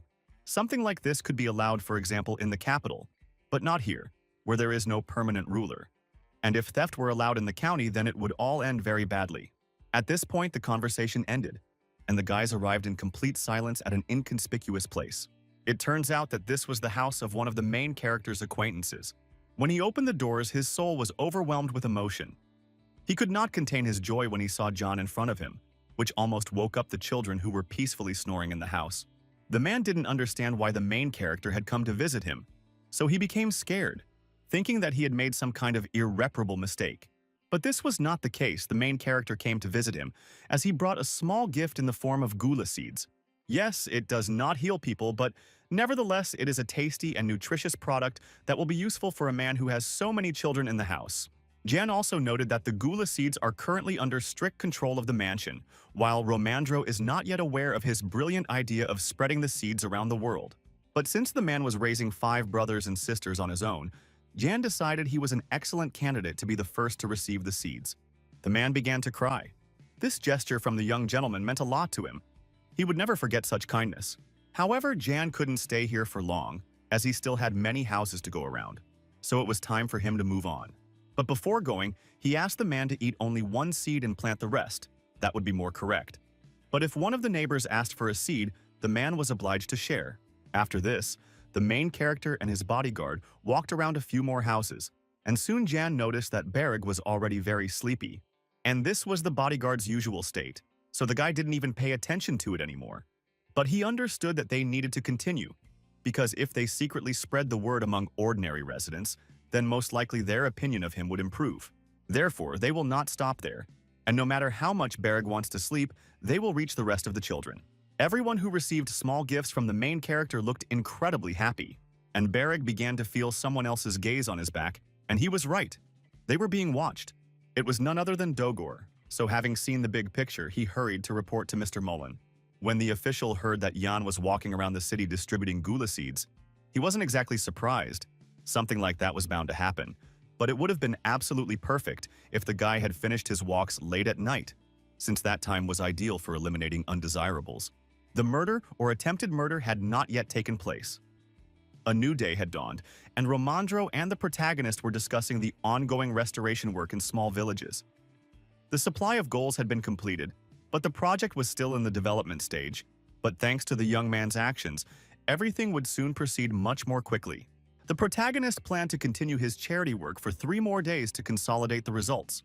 At this point, they decided to end the main meeting, when suddenly Bellamy took the floor, saying that this morning he had received a message from the desert, in which they said that the first advisor had become worse. This news did not please the main character at all. Since the situation was considered urgent, all attempts to grow another magical flower were stopped in order to use the results already obtained. Bellamy and Ian were so engrossed in their conversation that they forgot about Romandro, who had absolutely no idea what they were talking about and wanted to know the details. The boys satisfied his curiosity, and now the man understood the situation in general terms, although he would have continued cultivating the flower in the place of the healers in the desert. This made sense, but it was not as simple as one would have liked. The situation was influenced by events in the county, as well as the funeral customs of the clan. Jan didn't need to be reminded of this. He knew and understood everything perfectly well himself. When the leader or first advisor died in the clan, the entire clan went into isolation for 1 year, and given the advisor's age and illness, they had very little time. If so, it was time to act more decisively. So John asked Romandro if he had received an answer from the emperor, but the answer was negative. In general, the man had to thoroughly study Ian's characteristics, that is, to make sure that the guy possessed magic. This was clear, as was the fact that Prince Marev wanted the ruler of Brack County to have no dealings with Mr. Mullen and Prince Gale. But Mr. Romandro should have already understood and reported to his master that John was not involved. That is, he had no dealings with potential traitors. Therefore, he asked Romandro with all his heart to recommend him for the post of governor of Brack County. After all, if he doesn't become the new count, his fate is unenviable. First, he will have to return to the desert, Molin's people will begin to take revenge, and the imperial palace will want to turn him into a weak-willed slave whose magical power is easy to use. Therefore, becoming a count will only provide him with freedom and security, and the people love him. So there is no better candidate. And if everything works out, then Romandro will soon be at his wife's side. There was a grain of truth in this, and since the boy began to speak openly, the man decided to respond in kind. He explained that Prince Marev did not yet understand the connection between Mr. Moline and Jan. If you think about it, Everything here is strange. The denunciation of father through Moline, the emerging opportunity to make one of his people account, the accidentally awakened magical abilities that scream about connections with the Ministry of Magic and a future conspiracy against the king. Jan listened to everything calmly and said that he could explain everything. Yes, he could only tell the details personally to Prince Mariv, but he could prove that he and Moline were enemies, even today. There was a deathly silence, but it didn't last long. Romandro understood everything and promised to convey everything that was said here to the first prince, and now everyone could go about their business. Jan didn't object, but he was curious if Romandro knew even one person in the capital who was involved in growing the magic flower. Unfortunately, the man did not have such information, but he knew people he could ask about it. On this note, the meeting ended and everyone went their separate ways. Jan and Bereg also had things to do. They hadn't finished distributing the gula seeds to those who needed them so much. And everything went according to the previously perfected pattern. House after house, family after family. But today John didn't look very well, which the townspeople noticed. Nevertheless, the process was going quite quickly, and it was already possible to go home. But Bereg suddenly froze in place, sensing something was wrong. Today, 3 bad people came for the main character's soul at once. This was what the guys were waiting for, but there was still some excitement. They had to at least get the bandits away from the houses of civilians. But they didn't get far. The bandits decided not to hide in the shadows, but to declare themselves openly. And without thinking twice, they decided to attack the main character. But the attack of the 2 bandits was blocked by the shore. But suddenly another man jumped on top of the guy. But Bereg had enough skill to dodge this attack. Yan watched the fight closely and realized that these were professional killers. And they had heard about Bereg's abilities, so they chose this type of combat tactic. Nevertheless, Bereg fought well. But Jan asked him not to kill at least one of the bandits. Yes, he could wound him a little, but he could not kill him. But the situation as a whole was unusual. If the attackers knew about Bereg's abilities, then they also knew that Jan possessed magic. But why didn't anyone try to attack him, since he was standing in one place? And his sixth sense didn't fail him, as a whole group of bandits emerged from another alley, and now even Jan wouldn't be able to just stand aside. But the guy didn't want to drag out this performance for long, so he activated the magic right away. Now Jan understood why the attack had only happened today. The bandits had gathered a large group, but what the boy didn't understand was their motives. But the motive was prosaic: money. So they wanted to kill the main character as quickly as possible and get their hard-earned money. But the first attacker from the crowd made a big mistake, thinking that everything would be easy, and got hit in the face with a magic ball. The same fate befell the second attacker, who decided to outdo the first, but he also failed. They were easy to deal with, as they looked like ordinary county residents without any special fighting skills. However, there were many of them, and he was alone, and he still controlled his strength worse than he thought. But this was enough to fight back. And at that moment, many of the group began to back down, because they were scared and had not been warned about anything like this. But the offered money worked a miracle, and the men pulled themselves together and attacked the main character altogether. They believed they could overcome one child with numbers, but they were wrong to think so, because Jan was not alone. At that moment, like lightning, Bereg rushed to help his master. He was angry at everyone who stood in his way now, because if it weren't for them, he would have been asleep long ago and dreaming his 10th dream. And not all this. The guy quickly took out all of his opponents, but Jan was worried that at least someone would survive. And thank heavens, there were survivors. But knowing the nature of the coast, Jan decided to play it safe and used persuasion magic on his friend, asking him to leave at least one bandit alive for interrogation. But the effect was the opposite. The guy was filled with magic, his fatigue vanished, and he was about to kill all the enemies he saw.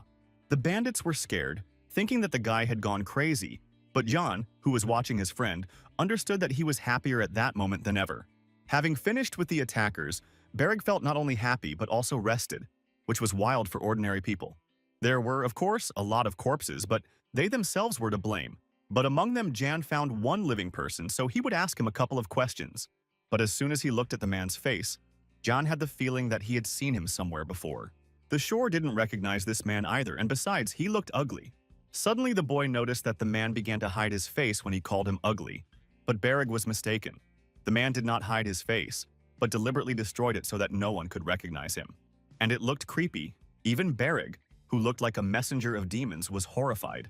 Jan calmly watched what was happening, remembering that assassins always use similar methods to prevent anyone from finding out their identity. But even so, Yan ordered others to call people and take the two survivors to the mansion for further interrogation. Meanwhile, in the mansion, Daegor and MVK were very worried. They hoped that the mercenaries would do their job, but it was also possible that everything could go to hell for them. Yes, this could have happened, but there was no need to shout like that in the mansion because even the walls have ears. True, Mr. Mullen had confidence in the man he sent on this dirty mission, so he just had to wait a little bit and it would all be over. This man is not young, but he is the best of the best. At one time he was the prince's personal guard. So all they had to do was wait. And they waited, but their nerves were on edge. So when someone knocked on the door, they flinched. It is clear that in the middle of the night they were expecting only Petrio, but no one made a sound at the door. But an unpleasant surprise awaited them in the form of Bereg, in bloody clothes, and with a crazy smile. And it is better, dear gentlemen, to be obedient and follow him slowly, otherwise everything will end badly for them. After all, Jan gave him the go-ahead to kill, and he really wants to do it now. A new day had dawned. People had woken up and were hurrying in all directions. So it was no surprise that, as they passed by the alley, they noticed the cordon and wanted to see what had happened there. And upon seeing it, a sea of cows began to discuss the incident. Everyone already knew that this was related to young Master Yang, and an investigation was currently underway. Meanwhile, the main character himself, along with Bereg, were in the dungeon next to the recent attacker who was chained to the wall. Yes, the man deprived himself of his face, but nevertheless the protagonist already knew his name, since the conspirators themselves revealed this information. Hearing this, the man began to scream and writhe, which angered Bereg, who at that moment was trying to treat his wounds, although he was not obliged to do so. Yan didn't pay any attention to this, and only looked thoughtfully at the man's wounds because before this, he had examined his entire body and did not find a single tattoo that would help identify him. However, the guy understood perfectly well that if everything was left as it was, his hostage would not live even 3 days. But the main character was not a monster, and was ready to call a doctor, but in exchange the man had to confirm his name. But the prisoner remained silent, and Jan had no intention of torturing a man who would soon die anyway. He would simply let him do it. Although no, he simply won't do anything. The representatives of the clan of ground warriors will do everything for him. Because they are not the kind of people who forget about influence, so the man needs to pray that he does not have any relatives left at large. After all, everyone who has even a drop of a man's blood in their veins will die just like him, and this cannot be changed. After this, the main character left the dungeon, ordering Bereg to keep an eye on the prisoner. At that moment, a worried Romandro quickly ran into the dungeon. He examined the protagonist from all sides, worrying that there wasn't a scratch on him, because he had just been informed that there were as many as 15 attackers. The main character pulled away. He wasn't used to someone expressing their emotions so vividly around him, so he felt a little uncomfortable. Besides, everything was fine with him, as was the shore. They also captured 2 of the attackers, and Ian believes that none other than Sir Mullen is behind the attack. But the men who can confirm this are silent, and there are no other leads yet. Although no, there was still one clue. It was a ring with poison, which the mercenary used to turn his face into an incomprehensible mess. Now this was interesting, so Romandro began to examine the object closely, and came to the conclusion that most likely the poison Tevarpin was used in it. It is often used by mercenaries to hide their identities. But even if this is true, this information does not provide anything. And besides, Mullen himself denies everything, as do his henchmen, so there is no progress. Moreover, even in this scenario, the protagonist had no intention of killing Molina and company, since the higher-ups would still send another group of investigators, and at least they knew what to expect from these ones. Moreover, these were 7 questions that, in principle, Jan could not decide who would live and who would die. However, he kept his word and proved that he was far from being on friendly terms with Mr. Mullen, so Romandro was obliged to send a letter to the first prince and report what had happened. The protagonist decided that it was time for him to visit Mr. Mullen, who, along with his friends, spent the night in the dungeon. Perhaps this would loosen their tongues. But they continued to shout at him, insult him, saying that he had forgotten his place and all that sort of thing. But the only ones who forgot their place were the officials. They still couldn't understand that they were alive only because Jan wanted them to. Besides, if they had not served in the palace, they would now be in the same position as Petrio, after which he took out a flask of water, dipped a magical listening device into it, and played one of the recordings of the officials' conversation in which they agreed to kill him. Now that was clear. They were being eavesdropped on, although this recording still could not be used in an official trial. But the man forgot one thing. This is not the capital. It is a county on the border and different laws apply here. Besides, now Jan was part of a clan of ground warriors who did not take place lightly. And from this recording he could only draw one conclusion. Moreover, men should treat food with respect and not throw it around and be picky. At that moment, Hannah came running into the dungeon, saying that people had gathered outside and were heading towards the mansion. And they claimed that they want to see the main character urgently. The main character did not understand why people needed him. Did they really want to steal all the gula that he had grown?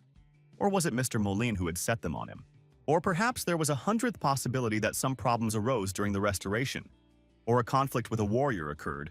Or perhaps there was discontent among the inhabitants that even he could not guess about. There were thousands of possibilities, if not more. But he could never have expected that each of the people he helped would come to support him and bring what they could. Flowers, fruits, and much more. And what a relief will wash over everyone at that moment, seeing that their dear Ian is okay. At that moment, when everyone was so sincerely worried about him, Jan remembered what had helped him survive the most difficult 3 years of his life on the throne. The kindness of those people who believed in him without limit. Now he felt lighter and asked everyone to gather in the square because he had one announcement. Romandro had officially allowed the cultivation and distribution of gula. A lot of people actually came to the square, and Romandro began to explain to everyone the rules according to which everyone would be given seeds and gula seedlings. Everything depended primarily on the size of each person's garden. Now the main character is giving them away for free, but next year during the harvest, everyone who receives seedlings today will have to give a 10th as a tax. And the guy hopes that everyone will share with each other the method of growing and preparing gula. But no one has the right to buy or sell to residents of other territories. Everything must happen only through the mansion. In case of violation, everyone will be obliged to pay a fine of 10 gold coins. And if someone reports the violator, they will receive a monetary reward. The only thing that needed to be remembered was that no one could sell plants or fruits on other territories, even if it was just a single seed. Everything had to be agreed upon with the mansion. If someone doesn't receive a seed or seedling today, they don't need to worry. There will be a second delivery tomorrow, and they will be able to get something. At this moment, Berg approached the protagonist and informed them that they needed to return to the mansion for a short while, as one of the prisoners had come to his senses and was ready to speak. The main character is in prison, because without him no one has the right to conduct an interrogation. But before going to the guy, who was ready to talk to the main character, he inquired about Petrio's well-being. It turned out that there was little hope for his recovery. It would be good if he got through today, and he couldn't say anything in this state. But unlike Petrio, the other guy felt much better and was ready to cooperate. He was quite talkative, told us his name, and that he had 2 younger brothers. All this information was of no interest to the main character, as well as to Berg. If he continued to spout all this nonsense, he would definitely die. It turned out that he was originally from a neighboring county, and had come here only because the offer for a simple job was tempting. The customer's face, the guy didn't remember his name, and no matter how much John and Berg tried to intimidate him now, he still couldn't answer anything, since he hadn't even met the client, and he was supposed to receive the money from intermediaries. The main character had nothing else to do here, but he nevertheless asked the swordsman to leave this guy alive for further clarification of the circumstances, or as a preventative measure. But as soon as the young man left the dungeon, he decided to write a letter to the neighboring county. Now it was possible to talk to Romandro. Maybe he could help look at the situation from a different angle. Jan, on the other hand, clearly needed help writing the letter, or at least help as a reason to do it. It was quite interesting, so the man gave his consent. Before they moved on to writing this letter, the man told us that he had just finished composing the text of the letter to the first prince. And it was not a simple letter, but a report and recommendation, and it concerned the main character. Moreover, the man even gave it to his boyfriend to read, who was very pleased with what he had written. But this letter also needed to add a few lines about how the next lord of the territory had recently been attacked by criminals from Marilif. After this, they began to compose a letter to the neighboring county, since one of the attackers confessed to committing the crime. This very crime must be investigated properly, so they ask for Kyle's active cooperation in clarifying all the circumstances of the case. The letter really turned out to be quite good, but to tell the truth, Romandro hoped that the people from Merlif would not answer, although winter was coming soon, so they would crawl to them like little darlings for gula. And if that's the case, then it will need to be sold to the neighbors at a higher price, recalling all the prices they put on the products when they came and asked for help. So far, Yana was doing quite well, and the protagonist hoped that it would continue this way, especially if Prince Marev would help them. But Romandro had serious doubts about this. Meanwhile, the first prince himself was having a pretty good time hunting in the forest. After all, he also needed to rest. Only there he once again missed his victim, and the people around him wrote off such things as a waste of time. The man was curious about Prince Gale's current location, as he hadn't come hunting. The young people had been so close before, spending almost all their time together, and they had quite a talent for the activity. The prince didn't like this remark at all, so he decided to spoil his interlocutor's mood a little and scared away all the prey. After this, Marev felt very sorry. Although no, he didn't feel sorry, and he didn't really care whether his ministers were satisfied with his hunting skills or not. Overall, the hunt had left the prince very tired, so he decided to rest a little, but it was not to be. His assistant approached him and clearly wanted to talk about business. Things were quite urgent, because he had received a message from the borders. And if the assistant understood everything correctly, then this letter would be a good gift for Marev. And the prince began to study the document. But for some reason it seemed very funny and absurd to him, because no one in their right mind would eat a weed and believe that it is nutritious and useful. The gift was so-so, to be honest. But that wasn't all. In the letter with recommendations and an assessment of the qualities of the future lord of the territory, Mr. Molin's ring was included. There is also a report that says Mr. Molin tried to kill Jan, and that his man, Petrio, who is now in custody, did the job. Moreover, the main character is going to hand over all these people to the first prince. Marev had assumed that something like this was bound to happen, since the young man had immediately caught his eye when he brought the members of the Ground Warrior clan to the county of Brock. But was he really so naive that he would appoint him the new count of those lands just because he had no connection with Gale? On the other hand, something interesting could have come out of this. So the prince ordered his assistant to write a reply letter in which the owner of magical abilities would become a lord. But he would have to move to the capital. Having given the order, Prince Marev went to his ministers and was even in a very friendly mood. But suddenly an arrow flew right past the young man's ear, and it hit the unfortunate deer right in the neck. It was a fascinating and terrifying spectacle at the same time. So the minister's expressions immediately changed, and they didn't know what to say or do next. Only one person was capable of such a thing, and Marev knew perfectly well who he would see when he turned around. It was Gale himself in his brazen person. True, he even tried to be nice, and asked his older brother for forgiveness for disrupting the fun, and for accidentally scratching his cheek with an arrow.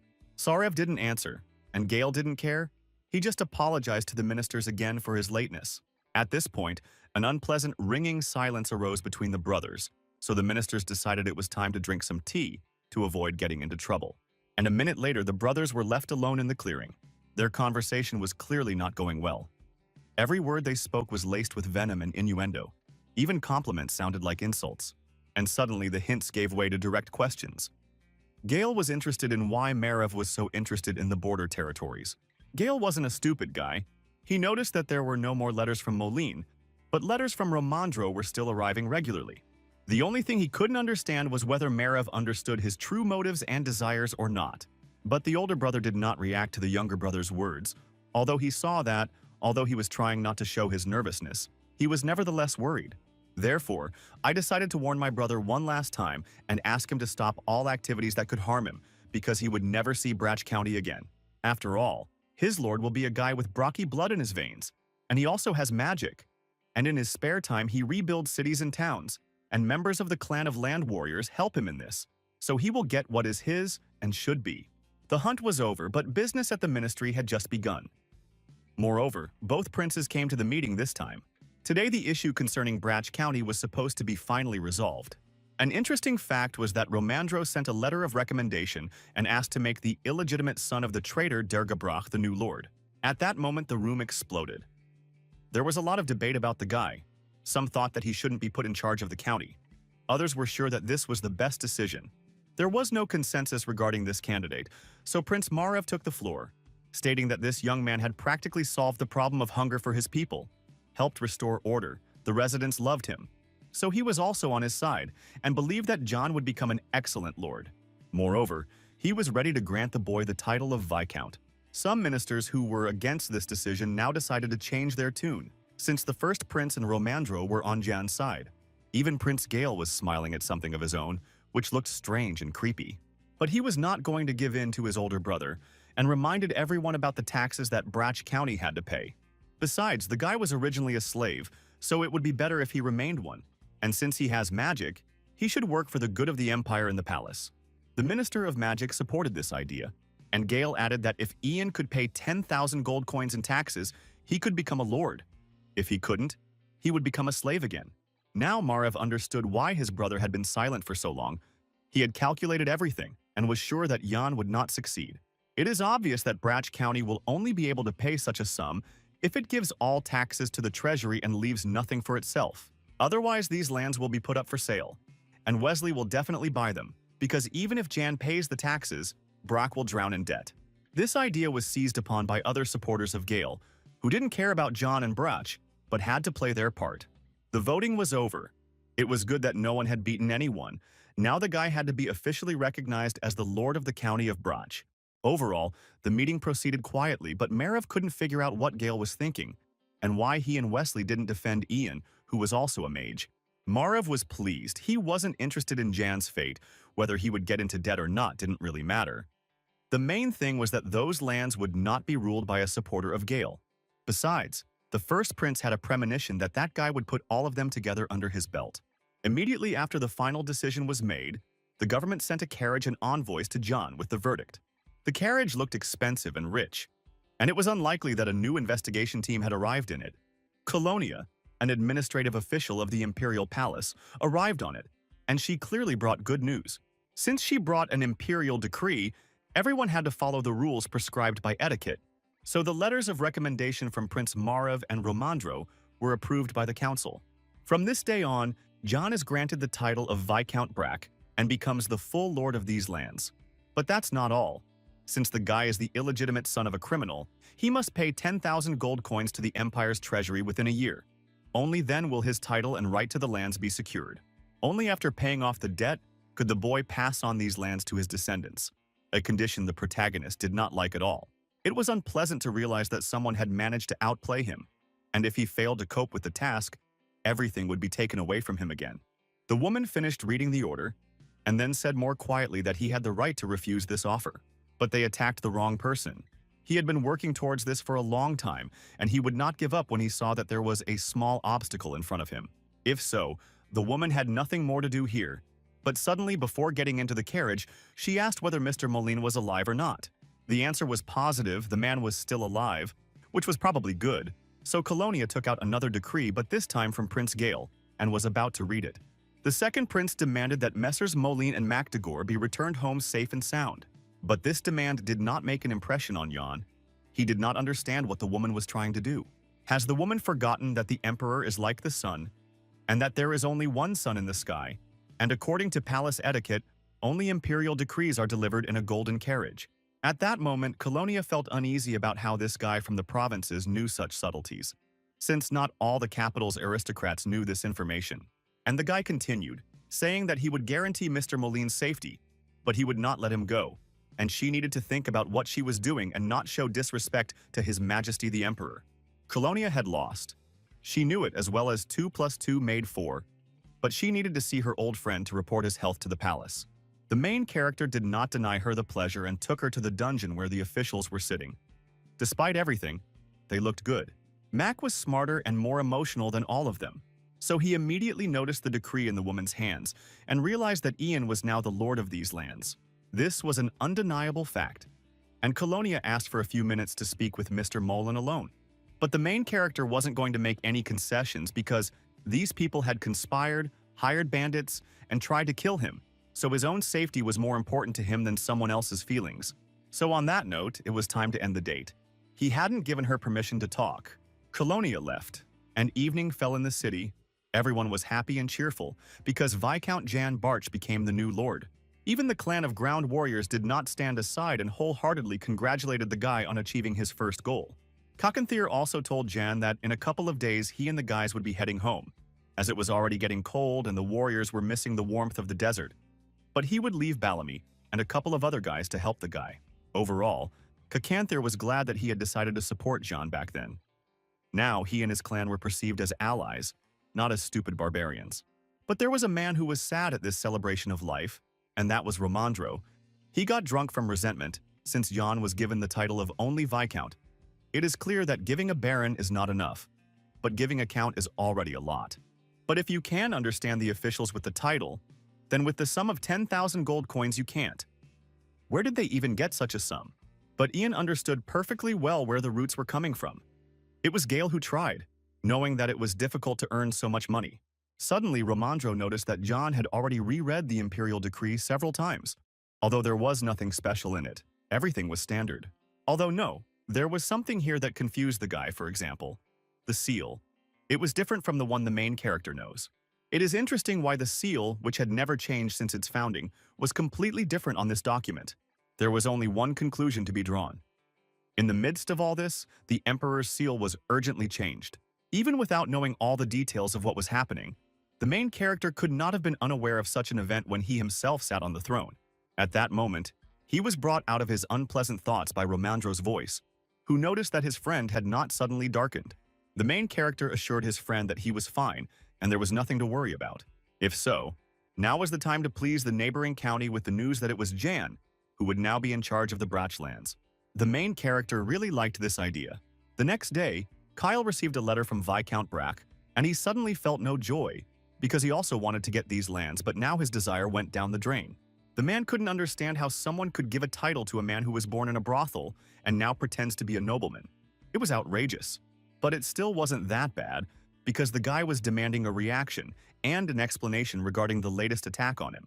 The man didn't think it was important, so he asked his assistant to write the letter, as he personally didn't want to waste his time, ink, and paper on something so useless. Although at that moment Kyle suddenly perked up and asked his assistant if there were any mentions of food in the letter, there was nothing of the sort. And this was strange, because both counties found themselves in a deplorable situation due to the fact that the harvest was worse than usual. On the other hand, it was even curious what the young man would do in this situation. He would probably start feeding on carrion and some weeds that he could find in the forest. Having recovered somewhat from his outburst of anger and irritation, the Count let his assistant go about his business, while he himself remained in his office. But at that moment, the lady called out to the clerk. She was interested in a question related to the neighboring county and the news that came from there. It turned out that the main character unexpectedly received the title of Viscount and became the full-fledged lord of his lands. This was quite curious and unexpected news, however. The woman did not show her interest, hinting that it was just idle curiosity, but since everything turned out this way, it was necessary to send some kind of present to the young lord. Therefore, she decided to take all her lessons, and if the Count starts to swear, then she takes full responsibility for this decision, so that the butler has nothing to worry about. In addition, the woman was going to ask her husband's permission to send some precious gift to the protagonist, so she asked that the treasury be left open. It was not necessary to do this, but who would listen to an ordinary butler? After all, the gentlemen have their own quirks. Meanwhile, in Brach County, the holiday ended and the harsh everyday life began. The celebration the day before was so bright and long that John really wanted to drink some water in the morning to come to his senses. Although by and large the guy felt great, and these new sensations inside gave him confidence in the future, because it seemed to him that with the help of the title alone, he was able to overcome a huge mountain. But this was only the first mountain on the young man's path. Now another one had arisen, which is what Romandro wanted to talk to him about, since the conversation had to be about the financial support received from the palace. Although the remainder of the grant is usually not returned, and their case is not entirely common, the man is nevertheless ready to use the remaining amount at his own discretion. And to do this, he needs to draw up an estimate of all the county's expenses. It was a great idea and a huge gift that Jan really appreciated. But for him, it was all in the order of things. And it was the least a man could do for this guy who had opened the gula to everyone. Moreover, Romandro was confident that Jan would be able to spend the remaining money usefully and not let it go down the river of life. Moreover, the man was grateful to the protagonist for letting him go back to the capital because he really missed his young, beautiful wife. It wasn't hard to guess that the man was thinking only about his wife. He was beaming with happiness because his wife had announced that they were expecting a baby. However, their mood was spoiled by the news that a letter had arrived from County Merliff. And just a few minutes later, a messenger entered the dining room with some interesting box in his hands, saying that it was a gift from the Count and Countess in honor of Ian receiving the title of Viscount and assuming the position of Lord of these lands. A gift is certainly good and wonderful, but why did it come first? First, John sent a complaint, and everyone quickly forgot about it. But the messenger had nothing to say to the protagonist, so he simply handed over a letter of congratulations and a box. But before leaving, the guy opened the box, showing off an interesting mechanism that was made in another country. The problem was that the young man had no idea how or why to use this mechanism.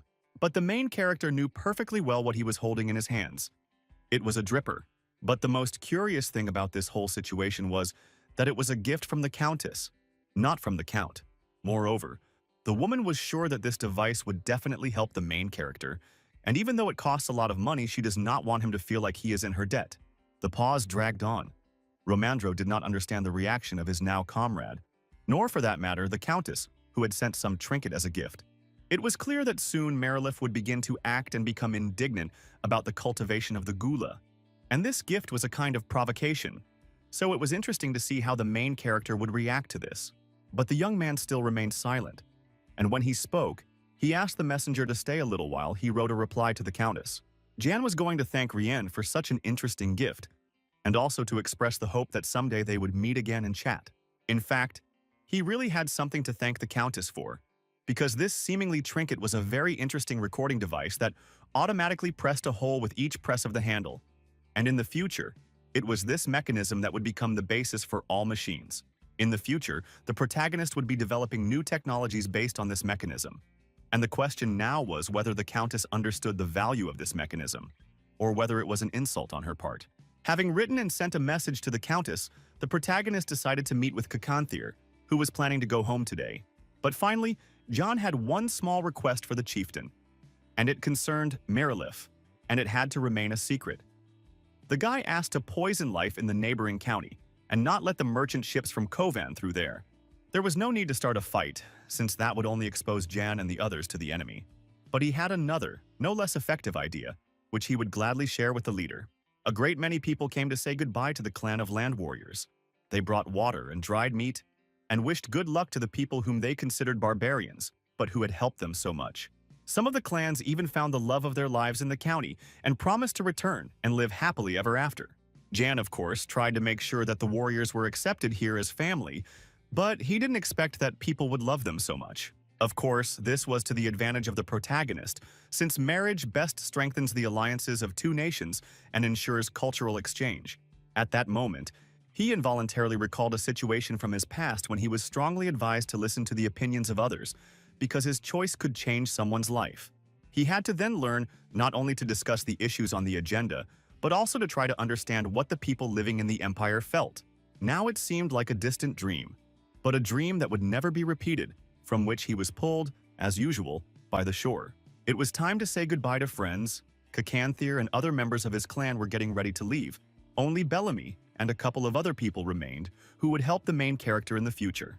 Suddenly, the leader was stopped by a local resident with a child, not allowing him to go further. But the boy was no longer afraid of the man.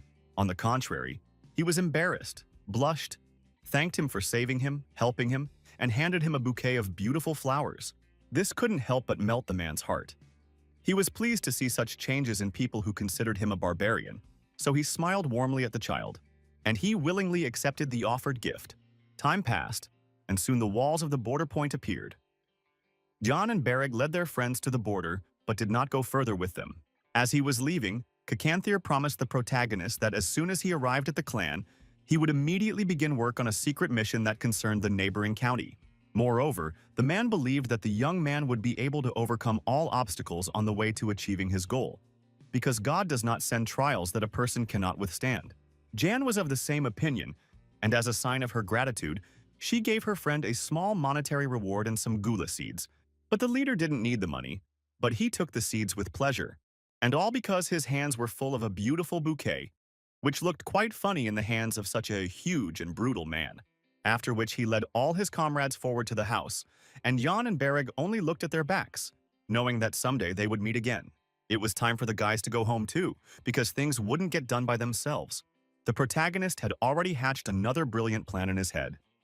First, he was going to develop the cultivation of gula, and then rein in Count Kyle. Meanwhile, the clan of ground warriors moved forward, each of them in a great mood, and not only because after a long separation they would see their loved ones, but also because something new was being born in their souls, something that would forever connect them with the golden-haired boy.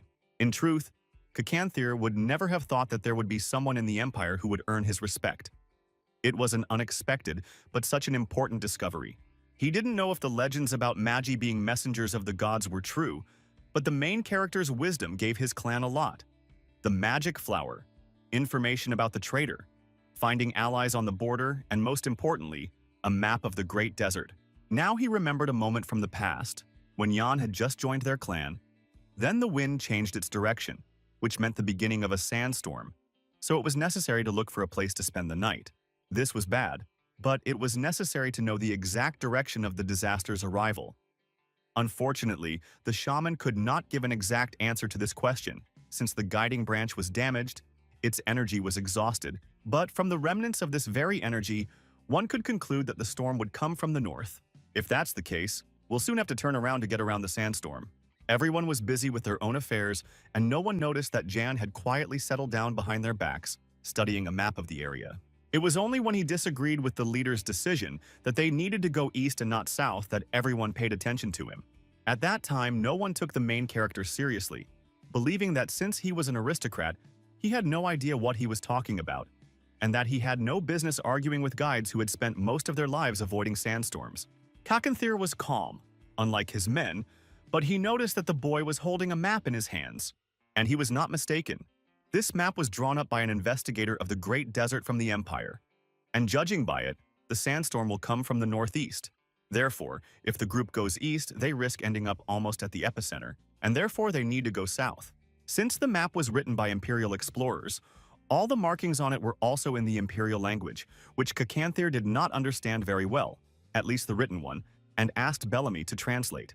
The young man took the map from Jan, admiring the work done, because it was very detailed, and even indicated the amount of precipitation, temperature, and humidity over the past 100 years in this area. It was truly something incredible, a real treasure. This is despite the fact that the members of the clan of ground warriors learned this very information while traveling on foot, and here even the oasis, which they found quite recently, was marked. It was hard to believe that this was possible, but everything was there. Therefore, the leader had even more questions for the young man. It turned out that this map was given to him by his mentor, and oddly enough, he was not quite a simple teacher. At one time, he was engaged in the study of the Great Desert, but for personal reasons he had to become a teacher. At that moment, Kakanthir realized that he was facing a very smart young man who was able to understand such an intricate map, and he needed to be taken into account. It was on that day that Jan gave them the map and other information, so everyone managed to reach their destination safe and sound, and the people who went east were faced with a sandstorm.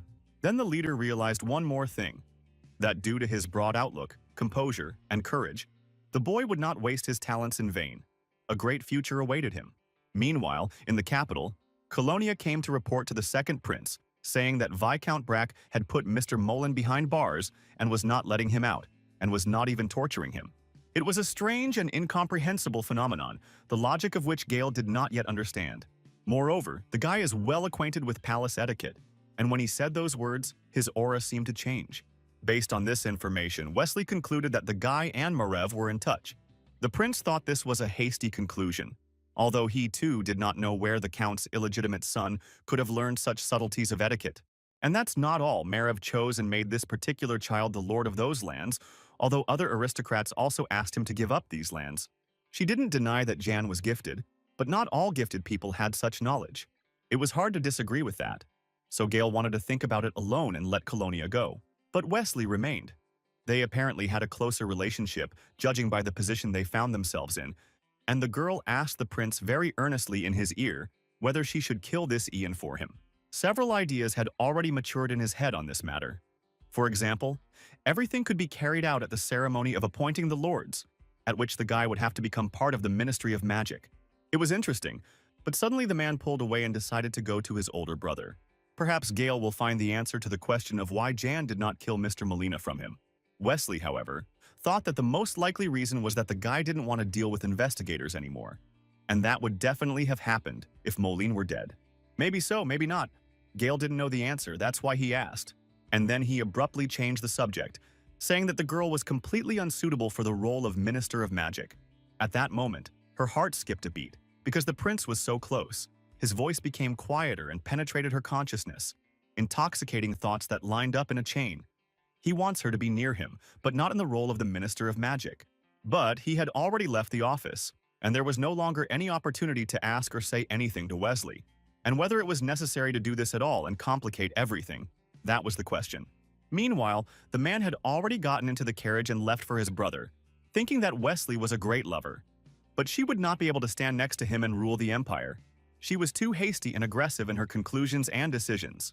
Even in the office, she didn't fully analyze the situation.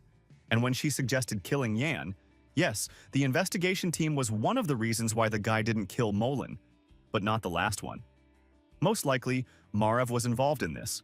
It is also logical to assume that if Molina had been found dead while the Land Warrior clan was in the county, it would not have been an investigative team that would have come, but the Imperial Army. Yan didn't need any extra problems, so he chose Marev's side, fully understanding the difference in the positions of the two princes. Thus, we can conclude that Molin's life depended not on John, but on Marev. The official was a valuable and experienced figure, whom we really didn't want to lose. So Gale decided to go not to his brother, who would ignore him, but to his father, who missed his son. Meanwhile, at the Merilif estate, a message arrived for Kyle. The man had to read all the letters that had accumulated since yesterday and answer them. Most of them were about nothing, but one was special, a response to congratulations. But Kyle didn't know that they were sending something to the new Viscount Brack. Okay, the man was ready to come to terms with this, but suddenly he noticed a letter from Jan to his wife, a personal letter. So he read it, but there was nothing criminal in it, although it was about some kind of gift. And the butler confirmed this, saying that he personally chose the thing that no one uses on the orders of the lady. But the man didn't finish his thought, because Rian was already standing behind him. She took her letter. She was upset that her husband didn't trust her so much. But she didn't find anything criminal in the letter either. She just didn't know whether to worry or be happy that the guy liked her gift. But now it was already late, and it would be time for lunch, so the girl asked to convey the wishes for the dishes to the kitchen, and to try not to mess anything up this time. Left alone with her husband, Rian used her feminine charm, starting a conversation about gula, which everyone eats in Brack County, and is said to be very tasty and healthy. It's no wonder they started looking for ways to survive the winter, since the harvest in those lands was very poor. But even in this situation, John invited them to visit to thank them for the gift. So she would be glad if her husband allowed her to go there for a day. But her husband did not let her go yet, and was sure that everything would soon be fine with them, since the cargo and Havana were supposed to arrive, not realizing that this was the reason for the decline of their lands. If Kyle believes in it so much, then she won't insist on her own for now, and then we'll see. But all the meekness and obedience evaporated as soon as Rian left the office. She immediately called Clark to her. By asking him to wash the windows before the arrival of the guests in Havan, she conveyed a secret message to him. Meanwhile, at home, Ian wondered who Rian Merilif was and where she came from. It was strange that no one knew anything about her at all, despite the fact that she had lived somewhere until she got married 3 years ago. By the standards of high society, her wedding with the Count was very modest, practically secret, since even the local residents found out about it much later. This suggests a difference in status, and perhaps she is a commoner. But Jan doubted it, because she knew perfectly well what a dripper was. But for now, it was worth putting this question aside and moving on to discussing the Illic of Havana Trading Guild.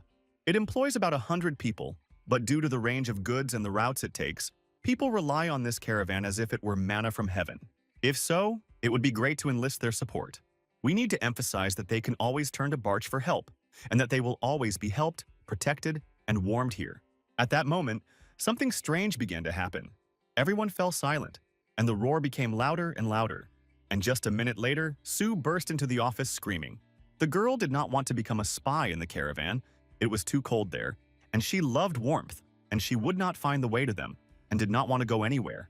She screamed and rolled on the floor until the moment when Ian came up to her and said that Cacanther trusted her completely and considered her an excellent warrior.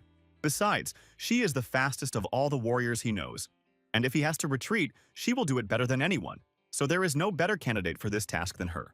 It was pleasant to hear, and if Sue could have blushed more with embarrassment and pleasure, she would have done so, but as it was necessary to listen to the details of the mission. Evening had come. The caravan had been on the road for several hours already, so it was time to make a stop and rest. Sue had already infiltrated the team and was helping the old lady in the kitchen. Despite her outward fragility, the girl did not complain and worked on par with everyone else, so they began to respect her little by little. Therefore, they did not pay attention to her actions, and she secretly added gula powder and yellow scorpion venom to the food, on Yan's orders. after which she would need to delay the caravan in the gorge. Meanwhile, the situation in Mere Life worsened. Cold weather set in, and there was absolutely nothing to eat. Some blamed the Broches for this and believed that the county should pay them compensation, forgetting that someone from Mereliff had tried to kill the Viscount. And no one would be surprised if Kyle was involved in this. Because he doesn't care about ordinary people, he's in no hurry to help them. But instead he raises taxes every day. While in Broch, people eat gula and do not suffer from hunger. Even the imperial experts and family members eat it. Meanwhile, morning came in the forest, but the caravan still did not set off as everyone had stomach aches and no one could move normally. This was the first time something like this had happened to them. So all they could do was wait for the doctor who was supposed to arrive from Mereliff. People were getting worse and worse. They were writhing in pain and asking for at least warm water. Sue seized this opportunity to leave the infirmary, as she could no longer stand being there. Moreover, she hoped that as soon as the doctor arrived, she would try to persuade the caravan to return to Havon. But something went wrong and she was caught red-handed by a man when she tried to add some powder to the water. Sue had no intention of showing her hand, calling the man who grabbed it a real pervert. But even if she didn't want to do it, she had to. And the man noted that on the back of her hand and wrist, there were scratches typical of those who often use their fists. Therefore, the question arose as to why the girl was pretending to be a cook. He also noticed that she put something in her pocket and wanted to know what it was. But the girl did not give up her position, refusing to obey. And then she hit the young man in the solar plexus with all her strength, so hard that he almost lost consciousness. The other caravan employees came running to the distinctive sound and saw a young man lying on the ground, with a fragile girl standing next to him. She understood that she had found herself in a very unpleasant situation, and it would be quite difficult for her to deal with all the men who could potentially attack her. But the most interesting thing was that at that moment Erica appeared in the clearing along with her soldiers. They looked rather shabby, and Sue decided to put on a show, calling the people who appeared robbers. This was enough for all the caravan workers to decide to grab weapons and attack those who arrived. Erica tried to explain something, but no one wanted to listen to her, because fear has big eyes. Meanwhile, while there was a fuss and bustle downstairs, Sue decided to run away. She knew perfectly well that in the darkness, no one could distinguish who was a friend and who was an enemy. Half would die, half would run away, so she could deal with this caravan before the doctor arrived.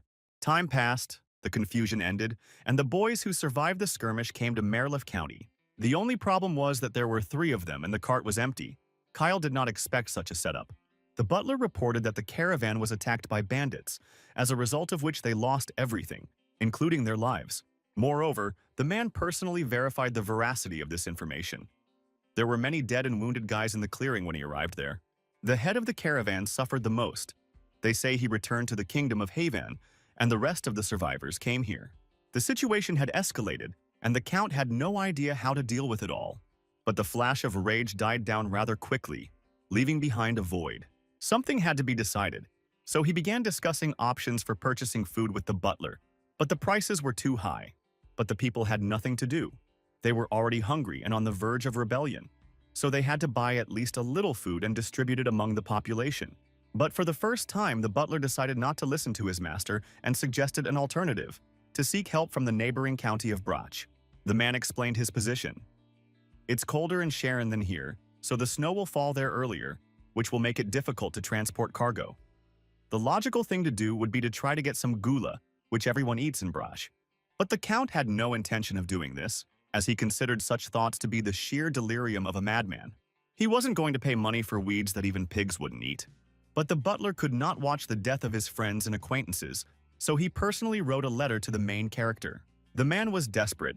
He asked the young man to help him and his family and the citizens in general, and to start trading in gula.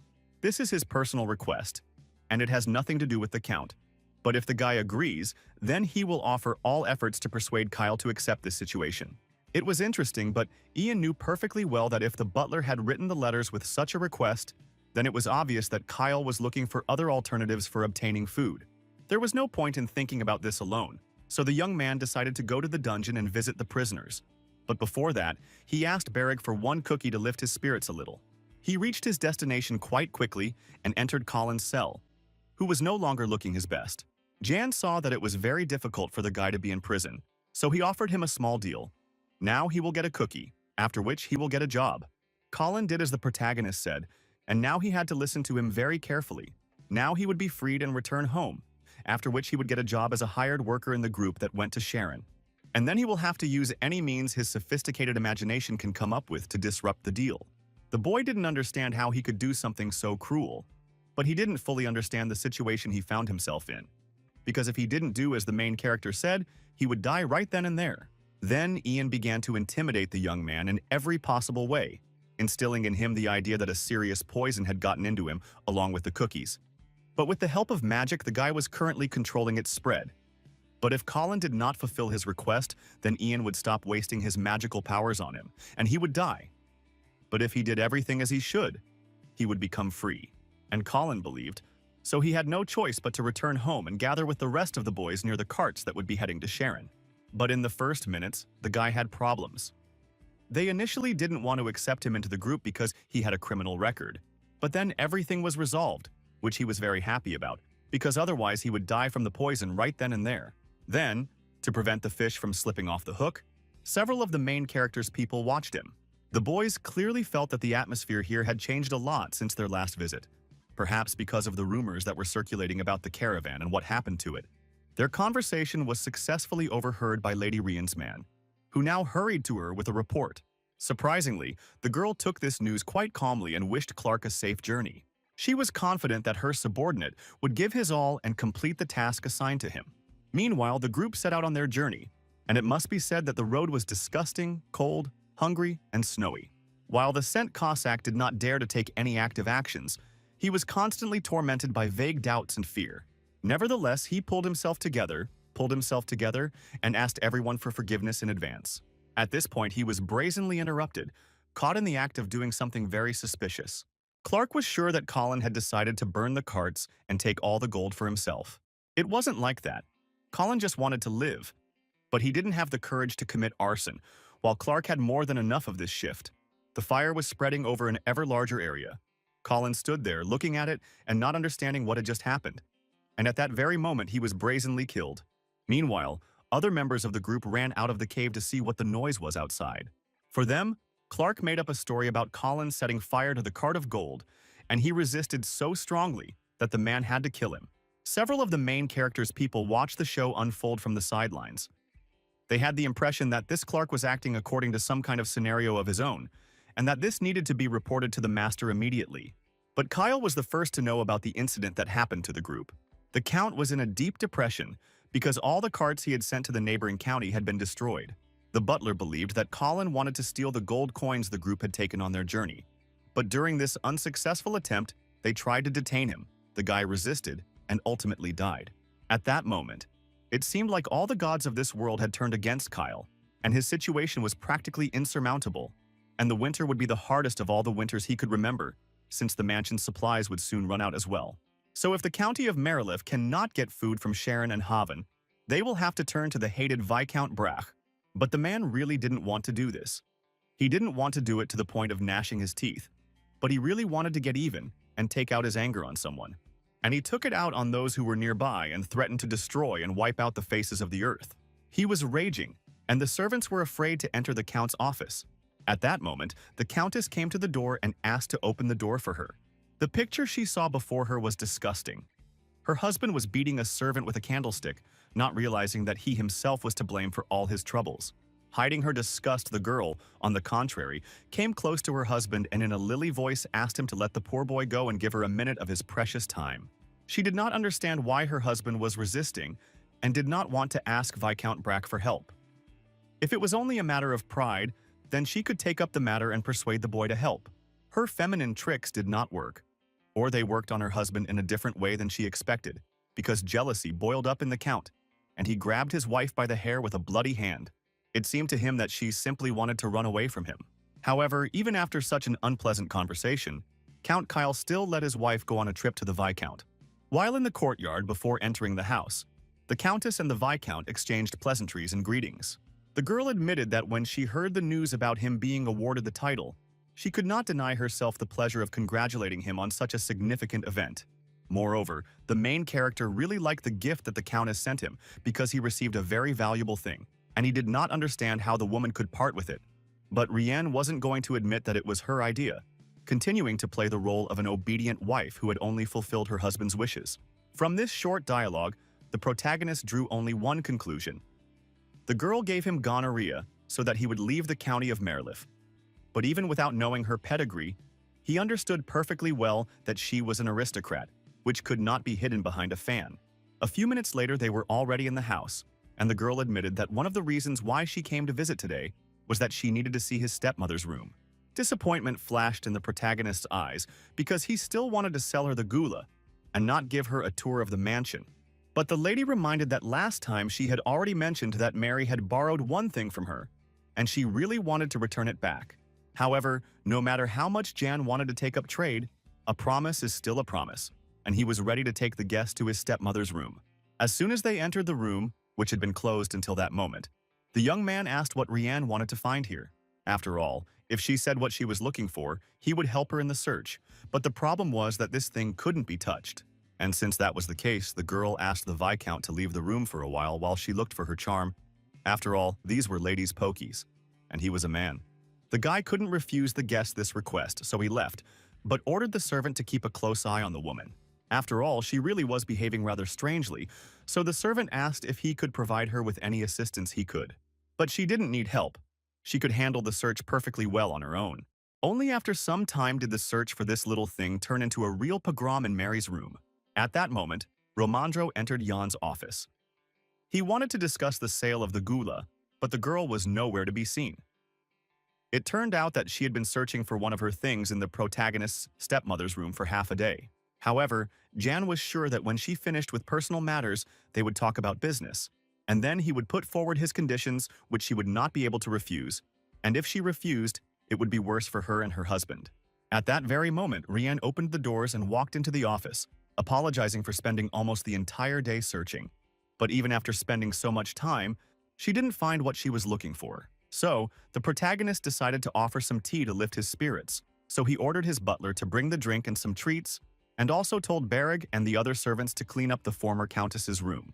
The tea was served, and even for the sake of decency, Rianne took a few sips. Now it was time to move on to more important conversations. The girl knew that the Viscount had to pay a considerable sum of money to the imperial palace. The amount of this debt is quite impressive, however. The girl has every opportunity to help the main character in this difficult situation. But, of course, she wasn't going to give the guy money for nothing. She could have easily bought him a gula, but for some reason he started waiting. By and large, the protagonist has already decided how he will collect the required amount of money, and he will pay off his debt himself without outside help. Besides, the main character can now make money selling gula, since it costs at least 5,000, and no one will skimp on people's lives when the winter is so harsh. But he won't mind if Rian still wants to buy some gula from him, and he's ready to sell the bag for 50 gold. Even Romandro was surprised by the announced amount of money, because the guy initially planned to sell one bag of gula for 10 gold, but now he almost quadrupled the price of one bag. Meanwhile, upstairs in the former Countess Bereg's chambers, a search was being conducted on Jan's orders, and all because the guest had been searching for something here for half a day, but no one could figure it out, because she hadn't found anything. Bereg had also been crawling around here for a good hour, practically on all fours, but couldn't find anything worthwhile. At that moment, Hannah suggested looking under the ceiling. It turned out that this was actually a good idea, since no one would have thought to look under the ceiling, so they began to feel the space. They were lucky, and Hannah found a curious black object with some drawings on it. But neither Bereg nor the girl could understand why the former mistress had hidden such a small thing in such a place. Curiosity got the better of him, and Bereg opened the box. He immediately smelled a strange, intoxicating smell that almost made him lose consciousness. Although no, at first he tried to resist his worsening condition. His strength left him, and the guy fell, dropping the object from his hands. Meanwhile, in the living room, the Countess was pondering the price offer for one bag of gula.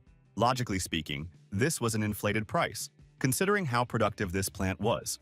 Yes, this plant was very productive, so in 2 months the woman could solve all the problems in her county. Considering the fact that many people can die from hunger, and for any county the population size is of great importance, such a price is, in principle, a trifle. But no matter what the protagonist said, he didn't see any interest in his interlocutor's eyes, because her thoughts were always far away, wondering where her thing had gone. Nevertheless, he still tried to interest her and continue negotiations, even though he understood that he was wasting time. Moreover, Rian admitted that her husband would be the one making the main decision. Her opinion was of little interest to anyone at home, even though she understood that the main character wanted to make money by setting such a price for one bag. At that moment, Hannah burst into the office without knocking because the situation was an emergency. The girl screamed, gesticulated with her hands, begging to run to Mary's chambers, since Barrick had found that very thing and now he was feeling ill. It was a powder compact filled with white powder, and after the swordsman opened it and inhaled, he lost consciousness. Hearing this, the Countess jumped up and ran into her former friend's room. Jan didn't understand what had happened to her, why she had jumped up and run, and where her vaunted composure was. But she still did not react to the young man's persuasions and words. Moreover, she pushed him away with force and ran forward. But when Rihanna pushed the protagonist, she also fell, and the hem of her dress rose up a little, revealing her leg and bruises. Jan didn't comment on what he saw, but they all ran together to the room where Berg was. The situation was not going in her favor, so the woman was tied up. It was good that she was not sent to prison, but the conversation was going to be long, and the main character needed answers, and it would be better if he told her from the very beginning and didn't lie. But the Countess decided that she was smarter than everyone else and began to insistently explain that it was ordinary powder.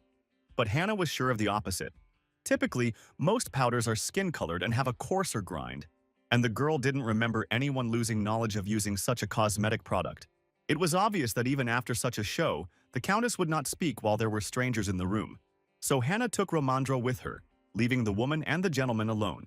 The silence dragged on, so the protagonist decided to take the initiative in the conversation, saying that no matter how much he thought about it, he saw too many oddities and inconsistencies in the current situation. Firstly, it seems to him that the woman knows perfectly well what a dripper is. Therefore, it was logical to assume that she came from the Rajan Mountains. There was no point in denying it any longer, and the girl admitted that she was born near Rajan and was friends with the Derva people, and that her mother was a dryad. The protagonist knew very well that dryads are fairies who guard the tree with which they share their lives. They are capricious and cruel, and therefore, in order not to be separated from their loved ones, they swallow them alive. Meanwhile, the girl confessed that because of this peculiarity, she could never understand her mother, so she cut down her tree and ran away. But it was an unsuccessful escape, as the girl was soon captured and sold into slavery, and then her future husband bought her. Ryan is lucky that her husband doesn't know that she is a dryad at fault, and perhaps for this reason she wants to help the protagonist solve his problems, because he will then help her solve hers. It is clear that she is not doing this without reason. Her heart is already so filled with hatred for her husband that she can no longer endure his abuse, both physical and moral. The problem is also that she is of low origin and cannot get a divorce. But she does not want to live like this for several more decades, and it would be unfair to lose all her pride after she cut down her mother's tree. So she needs to get her powder compact back at all costs and find a way to become free. At that moment, something clicked in Jan's head. He realized that most likely there was poison in the powder compact, but he was wrong. It was just a hallucinogen brought from Haven. True, its constant use can stop breathing for a while, but this is the first time she sees this happening after one breath, because neither she nor Mary had any problems with it. Rien continued talking, admitting that she hated her husband's last name, hated him, and was generally no better than her mother. All she wants is to have freedom of choice, which is taken away from her. Therefore, she has the main character of the sentences, 5 enemy of my enemy, my friend. Therefore, she sees no reason to avoid cooperation with him. If the guy helps her more precisely, if he turns a blind eye to some things, then she will help him pay off his debt to the palace and will continue to help him in any situation. Yana had a hard time believing what she heard. After all, he had made inquiries and knew that Kyle had younger brothers, so the girl would not be able to obtain a title. But she didn't care. The main thing was that she would be free. It sounded plausible, of course, but the guy was doubtful. He didn't know what was the best thing to do, and it was already evening outside and it was high time for Rian to go home, but he still wouldn't let her go. And when I had already decided to accept her offer and send her home, I heard some noise and fuss from the corridor. Yes, it's impossible to think about anything like that. So Jan decided to check what's going on and rein in those who are preventing him from doing his work. It turned out that Carl was trying to get through to Rien, but the main character's servants weren't letting him through. So Jan decided to smooth things over and asked the guy to be a little quieter. He would see his mistress soon. But as soon as he saw that the woman's hands were tied, his face turned purple with anger, and he was ready to rush at Jan with his fists. But Ian was not the type to tolerate such treatment in his home, so he used magic on the guy. The The noise and shouting began to affect Barega, and little by little he began to come to his senses. But he couldn't fully wake up, and the drama was unfolding in the corridor. Rian was leaning over Clark, who was now unconscious. At that moment, one of the servants recognized the guy who was now lying on the floor as the one who killed Colin and set fire to the carts on the way to Chiron. This is what the Countess was talking about. They were on the same side, and Ian went and crippled Clark, only she forgot that her servant was the first to attack the Viscount, and he was simply defending himself. The girl quickly found out that Colin was a decoy. He stood out from the others, and he disappeared from the gambling house the day before the attack on the young man, and then suddenly returned. It's clear that there was a reason for it all. The Count paid no attention to anything then or now, and Jan could not understand this either. Continuing the conversation in the hallway would have been strange, but the girl was sitting next to the man, so Jan ordered him to be carried to one of the rooms, and then they would continue the conversation elsewhere. It was hard not to notice that Rian was not indifferent to Clark. That's why she looked at him like that. And that's why she started this mess with the attempt on her husband's life. But she denied it, and Jan did not interrogate her. But he wanted to hear the details of her plan. So far, he saw only ghostly prospects before him, and a possible large number of problems if the Count found out what his wife was planning. So now we need to figure out how to transfer the gold from Merlif here without letting anyone down. Meanwhile, Kyle waited like a hawk for his wife to return, but she was in no hurry to get home. But the girl didn't run away and returned home, and not empty-handed. It turned out that she was delayed for a reason, but because they couldn't agree on a price, she even had to sell Clark to get the gula. They could discuss the details of her trip at the table, where they would serve gula as a side dish. Kyle agreed and now looked at the dishes that stood in front of him, not understanding whether all of this really cost 15 gold pieces.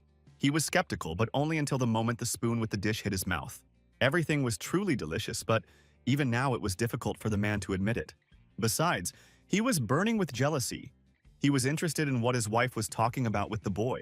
But even after hearing the truth that she was trying to fix their relationship, he didn't believe her. But that didn't matter. The main thing was that she and Jan had a plan, and the first thing she had to do was force her husband to buy a lot of gula. The girl also told her husband that no matter how hard she looked, she could not find the powder compact in Mary's chambers. The man was not interested in this, but he was interested in commanding the servants, so he ordered that the gula be served to them again in the morning. And when the servants left, he warned his wife that if she returned home after sunset even once more, he would break all her legs. But Lady Rian had no intention of doing anything of the sort, so her husband could sleep soundly. Meanwhile, the main character's house began to have fun, as Clark was organizing concerts and demanding to be released. And in general, the Viscount is a terrible person, since he offends his dear mistress. The guy was overcome with anxiety. He didn't hear what Ian was telling him, and only begged him not to harm Lady Rian. It's hard enough for her to live with the Count, and she's also helping people in the mansion escape her husband's wrath, so she doesn't deserve to be punished by the Viscount as well. The girl did not tell the protagonist about this, but he reassured his prisoner, saying that his mistress had returned home. Clark is now acting as a guarantor that Rian will keep her word given to Ian a few minutes ago. So the guy better behave quietly and not interfere with the accomplishment of great things. A few minutes earlier, Ian had escorted Lady Rian to her carriage and promised that his men would escort her home. The girl was confident in her decision, and there was no need to worry about her because she had been waiting for this opportunity for several winters, so a couple more days would not matter, after which she went home. This girl was fascinating, but at the same time she caused a vague alarm. Besides, Bereg was still sleeping, but overall his life was not in danger. Nevertheless, he needed to be kept under close watch, since he had inhaled a hallucinogenic drug, and who knows what he might imagine. You need to be prepared for the fact that the shore will talk in its sleep or even walk. It was the first time Jan had been in such a situation, so he didn't know how to behave with his friend, who had already opened his eyes and was trying to figure out where he was. But he didn't remember anything, and besides, nothing hurt. Only there were strange sensations in his body in general. He could tell reality from fiction, but it made him feel disgusting. True, he didn't recognize everyone. For example, he looked very intently at Ramondo. And then he mistook him for a cute little dog and tried to catch him to play with him. Another week passed in such fuss, and Count Marlif was ready to conclude a deal to purchase the gula. But if he thought that everything would be simple, he was mistaken. Jan was ready to sell him the gula, but for each bag he wanted 50 gold coins and not a coin less. If the Count agrees with the price, the Viscount will forget and forgive all the man's grievances. But there was nothing to do. They wanted to eat every day. So Kyle and Rian came to visit Ian, who understood that today everything would be decided. Negotiations began with an exchange of pleasantries. But that was all. And Jan quickly moved on to the main part, realizing that the Count had come to buy some gula. Everything was exactly like this. The Count needed about 100 bags of gula, but he wanted to personally ask Jan why the price for one bag was so high. Instead of Jan, Romando intervened in the conversation. He explained that the gula does not spoil, so there is no point in rushing to sell it. And if the Count is not satisfied with something, he himself knows where the door is. Moreover, they don't sell wild gula found in the forest, but rather the one they grow in a greenhouse, which is why the price is so high. Ian wasn't going to give in, as he understood that this was probably his first and last such large deal, because after today, Marleaf would be able to provide himself with ghouls on his own. So now he needs to either sell more gula or ask for a higher price for it. Based on this, and the Emperor's desire to restore the Bracklands, Jan has no right to lower the price. To allow Kyle to digest the information, Ian left him and went about his business. The man didn't want to give in, didn't want to spend so much money, but the situation in the county was really critical that year. Now, while no one was in the room, the husband and wife could discuss the situation and how much money they could afford to spend on this purchase. In fact, the man wouldn't have paid even 1 gold coin for the bag. Nevertheless, the Count agreed to pay 35 coins for 1 sack. But Rienne understood that this was not enough, and began to persuade her husband to agree to buy the gula for 40 gold coins, because then they would not be able to buy the gula at all, since it would disappear in the snow. A few minutes later, Jan returned. He was sure that the client was already ready for an important step. Following the girl's signs, the protagonist realized that they were only willing to pay 35 coins. Now it was time to stage a performance of price negotiation. The challenge was accepted, and Jan finally lowered the price to 40 gold coins per bag. But Kyle will have to sign an agreement that he will never interfere in the economy of the land of Brack.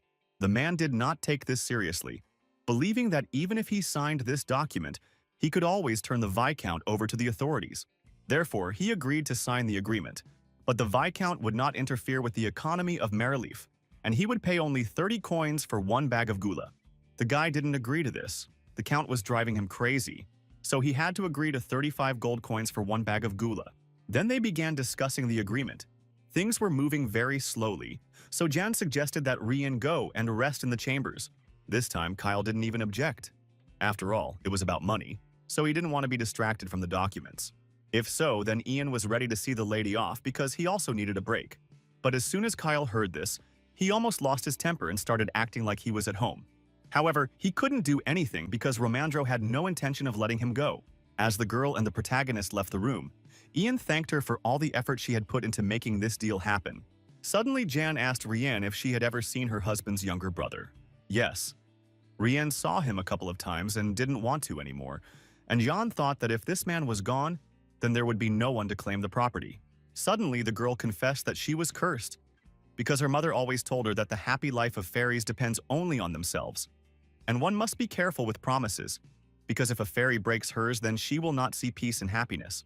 But she couldn't get away with killing the forest keeper. Therefore, now the girl was worried that all suspicions would fall on her, and when anyone found out about her involvement, she would be sold into slavery again. Jan would have liked to calm her down, but he couldn't, because he's not God and he can't foresee all possible developments. But he knows one thing for sure. If the girl didn't promise anything to her mother, then there is no curse. And if she thinks that there is one, then it's just a figment of her imagination. Therefore, she does not need to feel sorry for herself, but rather she needs to raise her head and move forward towards her destiny. But the girl simply couldn't do what the main character said. So she turned away from Clark and tried to leave. Moreover, she decided to make the situation even worse by saying that she sold the guy to the main character for gula, and just wanted to make sure that everything was okay with him. After that, the girl left, and the poor boy's face was ashen. After this short meeting, the protagonist and the girl returned back to the office, where Romandro and Kyle were finishing discussing the agreement, which only the lords had to sign. In this short time, the Count managed to squeeze all the juices out of the manager, so he sat there as pale as a sheet. We must give him credit. He did a tremendous and excellent job for which he received praise. Now it was time to check that everything was in order with the document, after which the protagonist realized that there were no problems there. But, unfortunately, the Viscount did not yet have an official seal, so he would only put his signature on the document. This was important, but not so important as to be worth arguing about. And besides, it was time to move on to payment. The Count was only willing to pay 1,000 gold coins right now. He would transfer the rest through the bank. It was a good option, so the men sealed the deal with a firm handshake. Now it was possible to proceed to the implementation of this deal. While the workers would collect and load the gulu, Lord Yan could go to the bank. I think John agreed with this, and he also asked Bereg to supervise the loading and tell the servants that they could put as much gula as they wanted into the sacks, and also let them prepare a carriage, and as soon as Jan checks the authenticity of the gold, he will send it to the bank. Everything happened exactly as the main character expected. The gold was genuine, so he took it and went to the bank, where they were already waiting for him. The manager had already heard about the deal with Count Kyle and was not surprised by the chest of gold. There were exactly 1,000 gold coins there. At that moment, a guard approached the chest with gold and said that he would take it to the vault. Bereg looked at this man with wide eyes because for the first time he saw armor made of magical stones that could crush a human head. And most importantly, neither a sword nor magic could do anything to him. If you think about it, even thieves wouldn't even dare come here just from the sight of this armored guard. And they will do the right thing because this man will kill any thief before he even starts acting. He will not allow anyone to insult the bank, which is a kind of shrine for the Empire. So even during the Civil War, no one attacked this place. That is why, in those troubled times, it was at the bank gate that many people gathered, seeking refuge there. Time passed unnoticed while they talked, and the manager led the protagonist and his companions into a small room, where she prepared snacks and tea for them to enjoy while she counted the gold. When the company was left alone, it began to discuss pressing issues, namely the debt, which could not yet be covered even if taxes were increased. And this is without taking into account the problems that they will have next year, as well as the costs of travel to the capital before the New Year's celebration, the costs of maintaining the mansion, the costs of food for the coast. All this costs a pretty penny. But they would talk about this later, and it was necessary to start planning the trip to the capital now, and Romandro suggested that Jan and Bereg live with him for some time. Yes, he got married, but this would not affect his proposal in any way. But then they immediately returned to discussing the same old story, namely the debt. And Romandro proposed options for saving costs, realizing that this was unlikely to yield any results, because we need to understand that people are currently busy preparing for winter. But when spring comes, they will be overcome with one negative thought after another, and they will begin to have a negative attitude towards the main character, since he will go to the capital and start demanding higher taxes from them. But overall, the man didn't have to worry about the main character because he found a very effective way to make money, and all thanks to Hannah, who gave him some good advice because the residents of the area will soon want to sell gula, and he needs to come to terms with this. She was worried that residents in the neighboring county would start growing their own gula and then selling it, so she suggested allowing them to only fry it and sell the finished product, and stipulate this in the agreement. At that moment, the bank manager entered the room, having finished counting. Since the verification was almost complete, it was necessary to sign the certificate. The protagonist signed the papers without any problems and reported that Count Kyle must hand over another 2,500 gold coins within 3 days, and he hoped that the manager would be able to check them in advance. The woman was ready to fulfill any wish, but she was surprised that the Viscount was well-versed in financial documentation, and this despite the fact that he came from the lower strata of society. Evening had come. The business at the bank was also finished, and the main character and his friends were getting ready to return home. But he had one more small task for Bereg, namely, the guy had to find out about the younger brother of Count Merylif, and as quickly as possible. Romandro also decided to hold off on going home for now, as he needed to stop by a couple of shops to buy gifts for his wife and future child.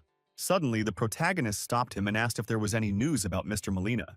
The man himself tried to find out about this recently, but he was told that he needed to wait a little longer. But he didn't understand why the main character remembered this man. Fast forward to a few weeks ago, it was an ordinary day at the Imperial Palace. Prince Marvel was doing paperwork, but someone decided to distract him from important state affairs at the wrong time. Oddly enough, his younger brother came to visit him, and he looked damn pleased.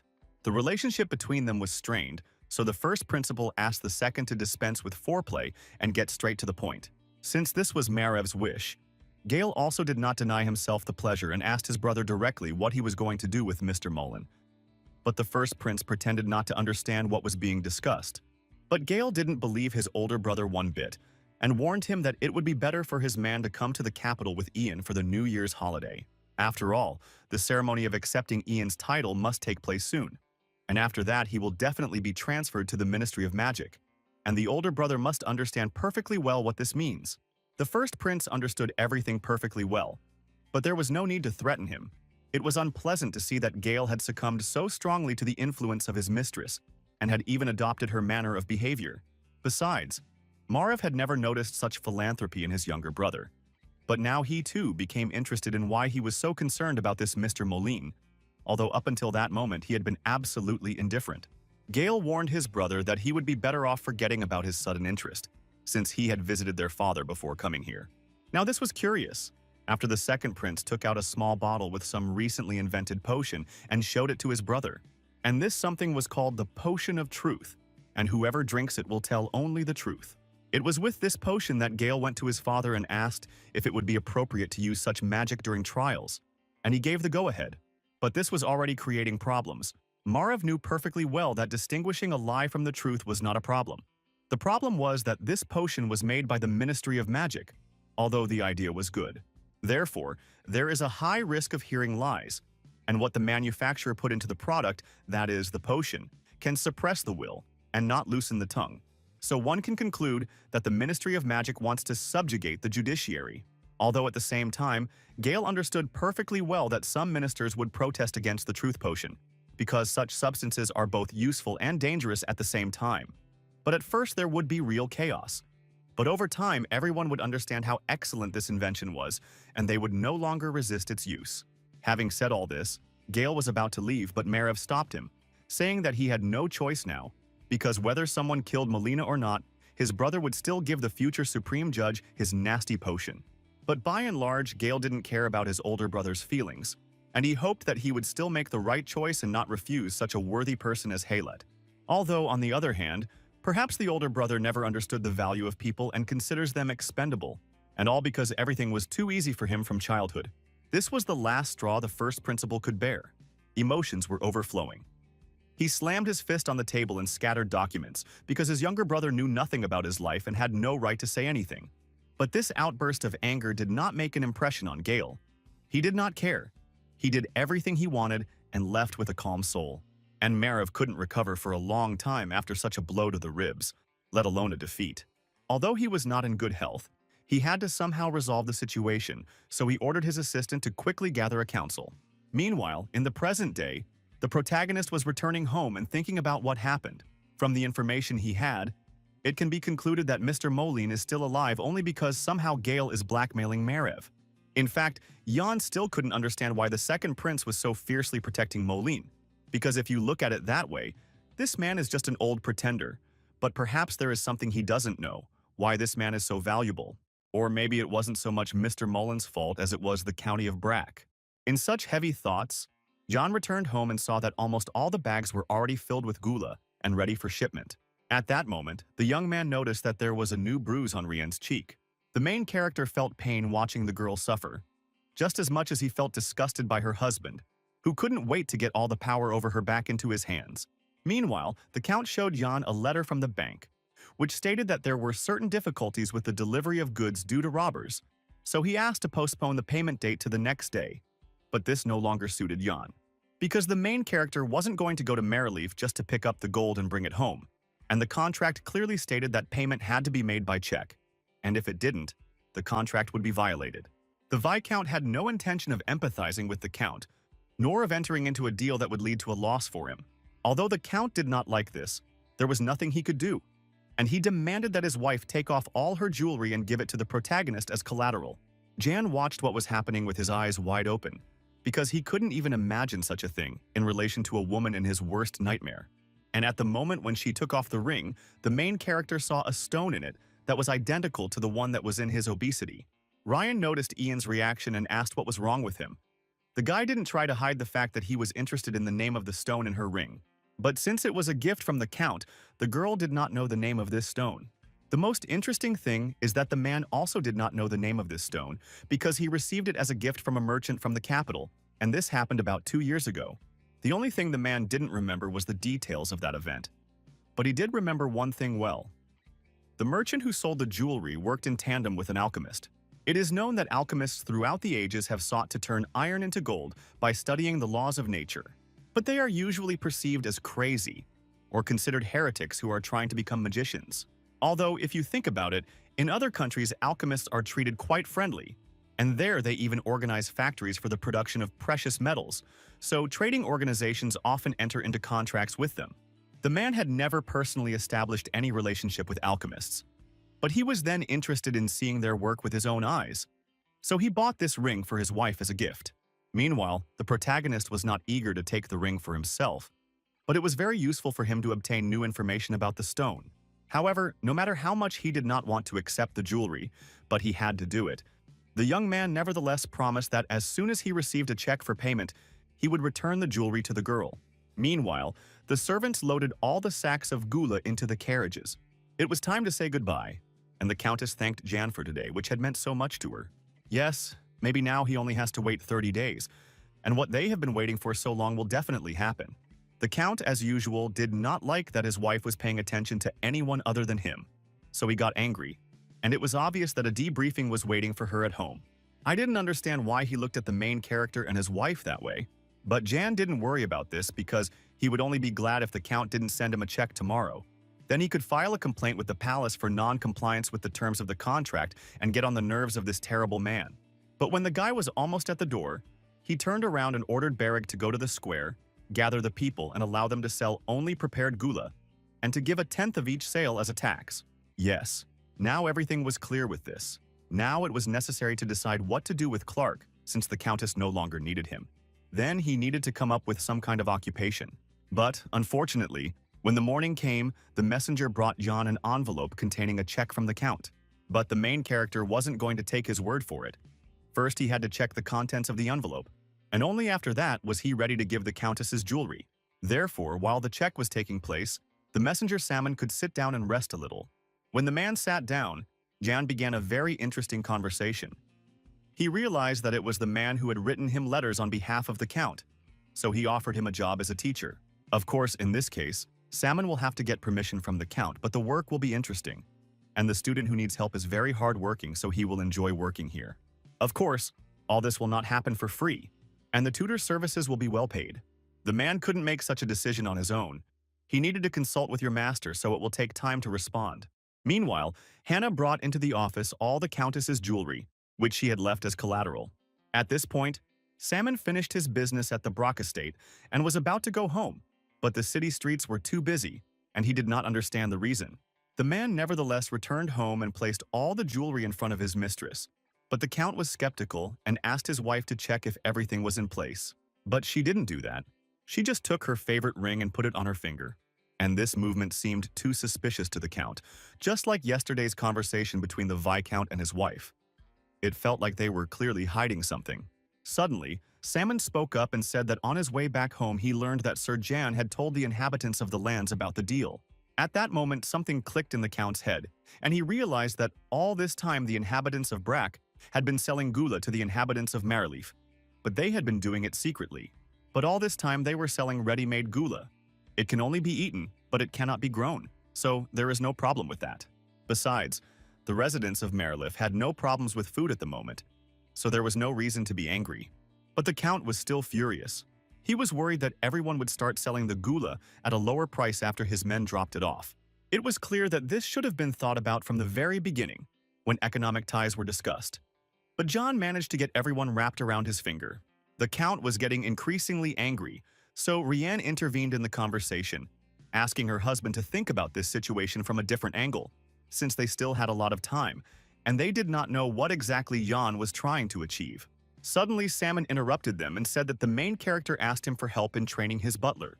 Moreover, the guy promised to pay generously for this service, and if the count wanted, the Viscount could return Clark to the county. No one could understand why there were such complications, what the main character was trying to achieve, so the count ordered the butler to write the Viscount an invitation to a dinner party. And at this dinner, Kyle planned to show where the main character's place is. Meanwhile, in Brack County, Bereg looked in amazement at the chest full of gold, not believing that they had earned so much money in one day. Jan was also pleasantly surprised because he didn't expect his subjects to be so resourceful. It's surprising that they managed to earn so much through trade between residents of neighboring counties. Bereg wasn't the only one interested in how many coins were in that chest, so Jan asked his bodyguard to do the counting. But if the guy can't handle it himself, he'll have to ask someone for help. For example, Clark. with whom the guy has become closely associated. But before he started counting the coins, Bereg looked at the main character and asked him if he would take him with him to the capital. Jan did not answer this question directly, saying that he might take it or he might not take it. It all depends on the bodyguard's own desire. But if Bereg decides to go with the main character to the capital, he can learn a lot there. For example, everyone knows that there are many shotbirds in the palace. Moreover, someone once told him that even the best warriors from the north could not compare with the captains of the Imperial Guard. At that moment, the boy realized that he had almost told his friend about what would happen in the future, because the battle in the north of the Empire had not yet taken place when the descendants of Atan, known as the Blood Name, were defeated by the captain of the Imperial Guard. Bereg continued to count the moments, listening to his master, and then asked how many captains of the Imperial Guard there were, and Jan happily answered that there were usually 3. Besides, there are experienced people not only in the palace but throughout the capital, and the border is not called a border for nothing. The coast should remember this. They worked in complete silence for some time, after which the bodyguard broke the silence and said that he also wanted to go with the main character to the capital. After all, if he visits the capital, he will be able to rise 1 level higher than he is now. At that moment, Jan thought that it would be nice if Bereg joined the Central Army. He would make an amazing knight. At that moment, Hannah entered the office and said that a message had arrived from Merleaf. Jan assumed that the Count was going to quarrel with him, but this was not the case, because in his hands the guy now held an invitation to a dinner party. And this dinner party was supposed to take place tonight, so the young man needed to tidy himself up to look presentable. Hannah was ready to offer her help in choosing an image, but she was curious whether the young man would wear his pendant to dinner. Yes, he was going to do it. When the girl heard it, she said that she would pick up something that would hide this thing from prying eyes. This was a necessary step, as the Count is a very jealous man and can make a mountain out of a molehill when he sees similar jewelry on the Viscount and his wife. Suddenly, a brilliant idea came to the protagonist's head. He was going to take not only Bereg with him to this dinner party in order to feed him, but also Clark, so Hannah had to prepare them for the event too. This was also done with a long-term goal in mind, as Clark was Madame Rienne's only friend in the mansion, so it would be best for her safety to bring him back. So, after some time, everyone was gathered in the Count's mansion. The conversation didn't go well from the very beginning, because the Count didn't expect that someone like Bereg, who stuffed everything he saw on the table into his mouth, would be sitting at his table with him.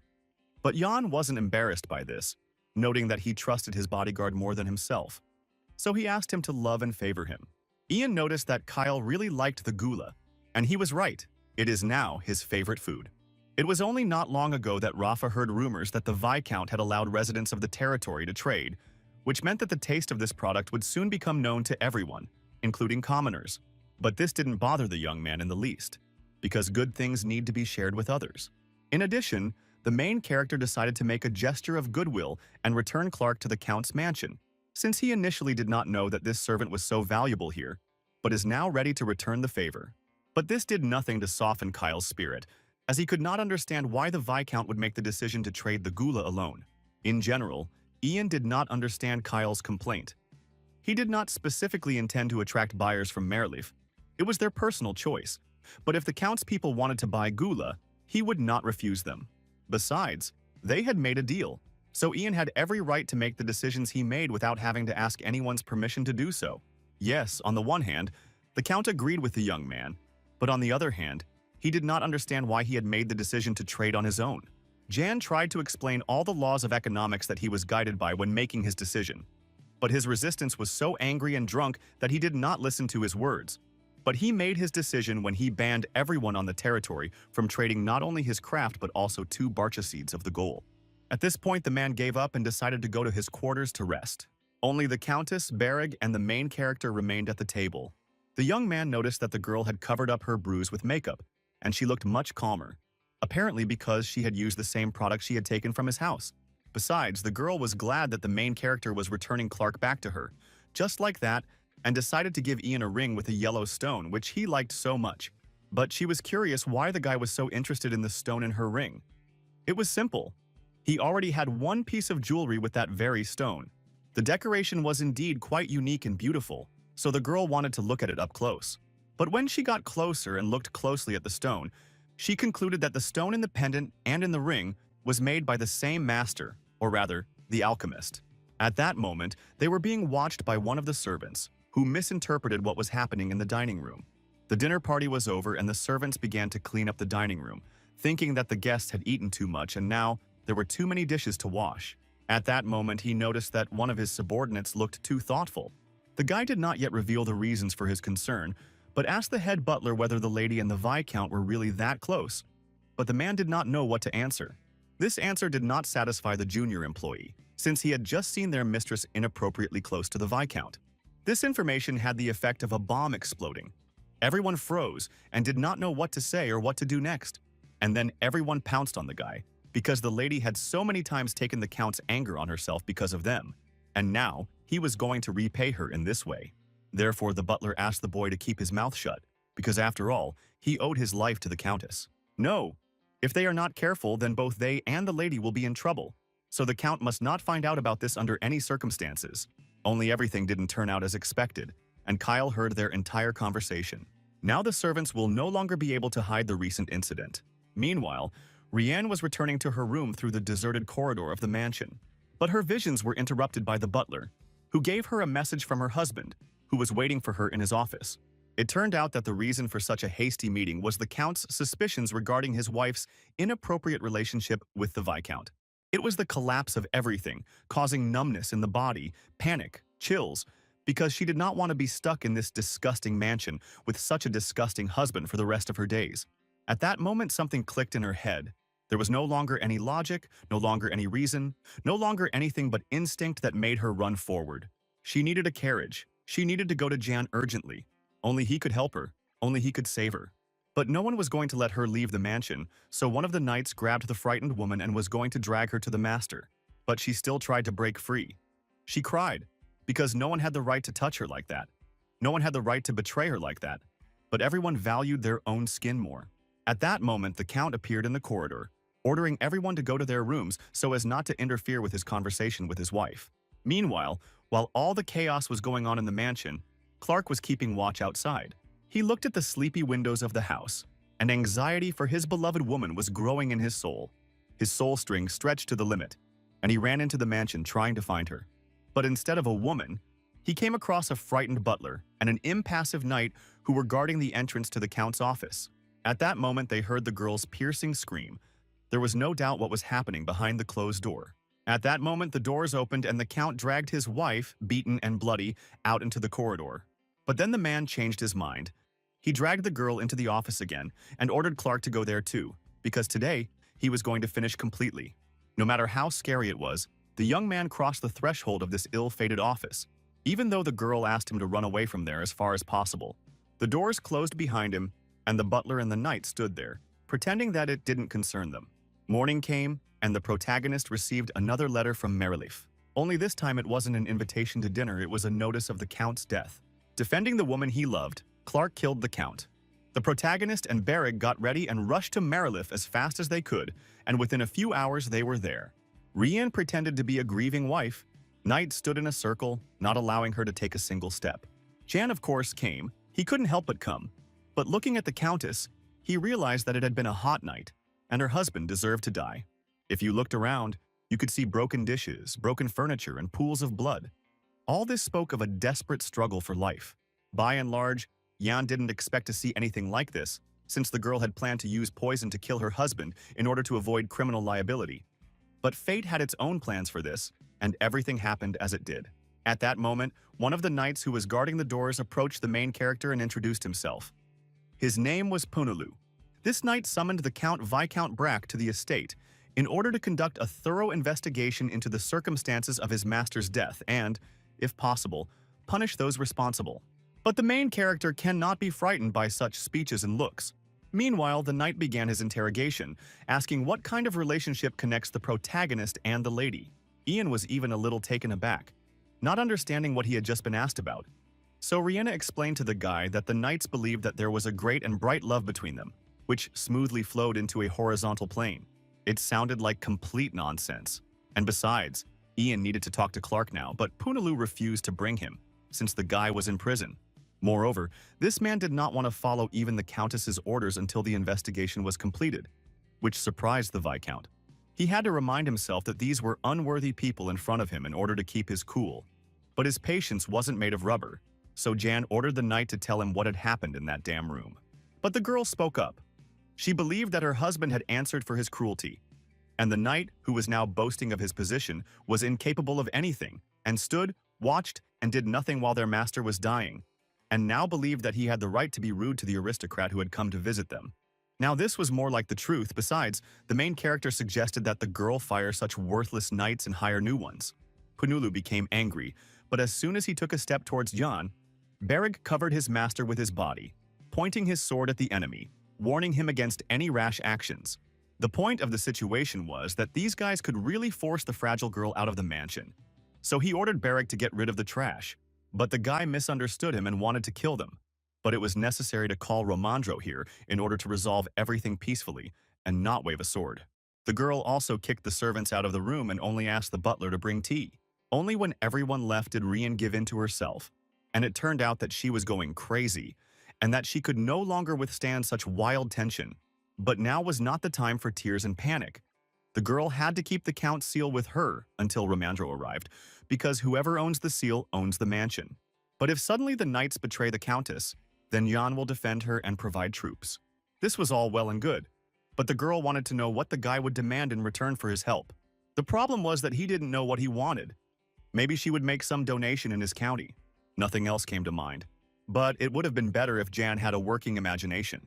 Nevertheless, the girl had to think for him, and she decided to give the guy a ring with a chemical stone. Jan was in no hurry to take the ring. Berig did it instead. Moreover, the guy managed to put the ring on his finger and then noticed that it didn't want to come off because it was too small. The bodyguard tried in every way to pull the ring off his finger, but nothing worked, despite the fact that the main character warned him not to touch other people's things, eat, drink, or open strange objects. But Berig did not listen, and now he needs to cut off his finger to remove the ring. But as soon as the guy heard this, he ran out of the room. Now the Countess and the Viscount were left alone in the room, and the girl asked him about what would happen to Clark. The problem was that the protagonist had only one answer to this question. The guy faced the death penalty because he killed an aristocrat, which was considered a particularly serious crime in the Empire.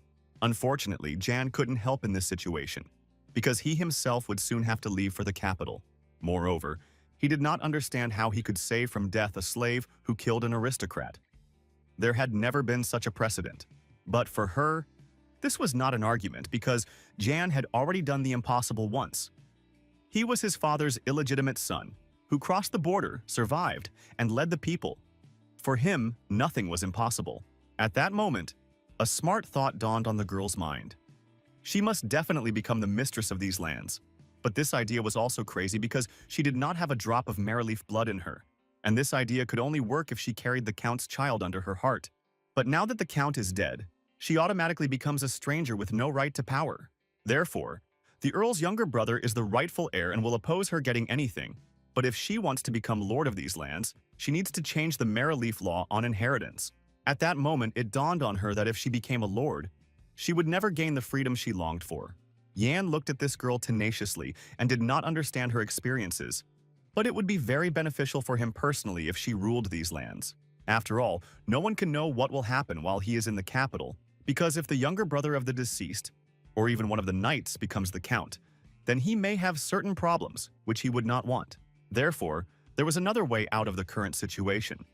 It was possible to simply capture Mereleaf, but this would give Gale a reason to act, but at the same time would prove his value to Mereleaf. The task was difficult, but first Jan needed to meet with the younger brother of the deceased count. Now was just the perfect opportunity, because someone still needed to convey the news of his older brother's death to the man, and Jan decided to do it himself and see who he would have to deal with. The young man found the right house very quickly, as it was impossible not to notice it. The inside of the house was as gloomy as the outside, and occult signs and amulets added to the atmosphere. Ian was accompanied by Salmon, who asked the local butler to escort him and the Viscount to the younger Dave. After wandering through the corridors for a bit, they came to a library filled with books. It was clear that the person who lived here had an unhealthy craving for knowledge. At first, Kyle even considered this craving a blessing, but then he realized that it was more of a curse. It turns out that Dave once read a forbidden foreign book, which is what started it all, and they say that this book told about the god of the underworld. At that moment, Dave appeared in the library, his hands folded in prayer, saying that he was lucky enough to receive an answer from the god of the underworld. The man immediately guessed that they would most likely talk about someone dying. Salmon didn't beat around the bush and told Dave that the Count had had an accident the previous evening and died. The man remained completely impartial and only noticed that he himself did not come alone, but was the main character, who immediately introduced himself. The men shook hands, and the protagonist informed Dave that the Countess was asking him for help.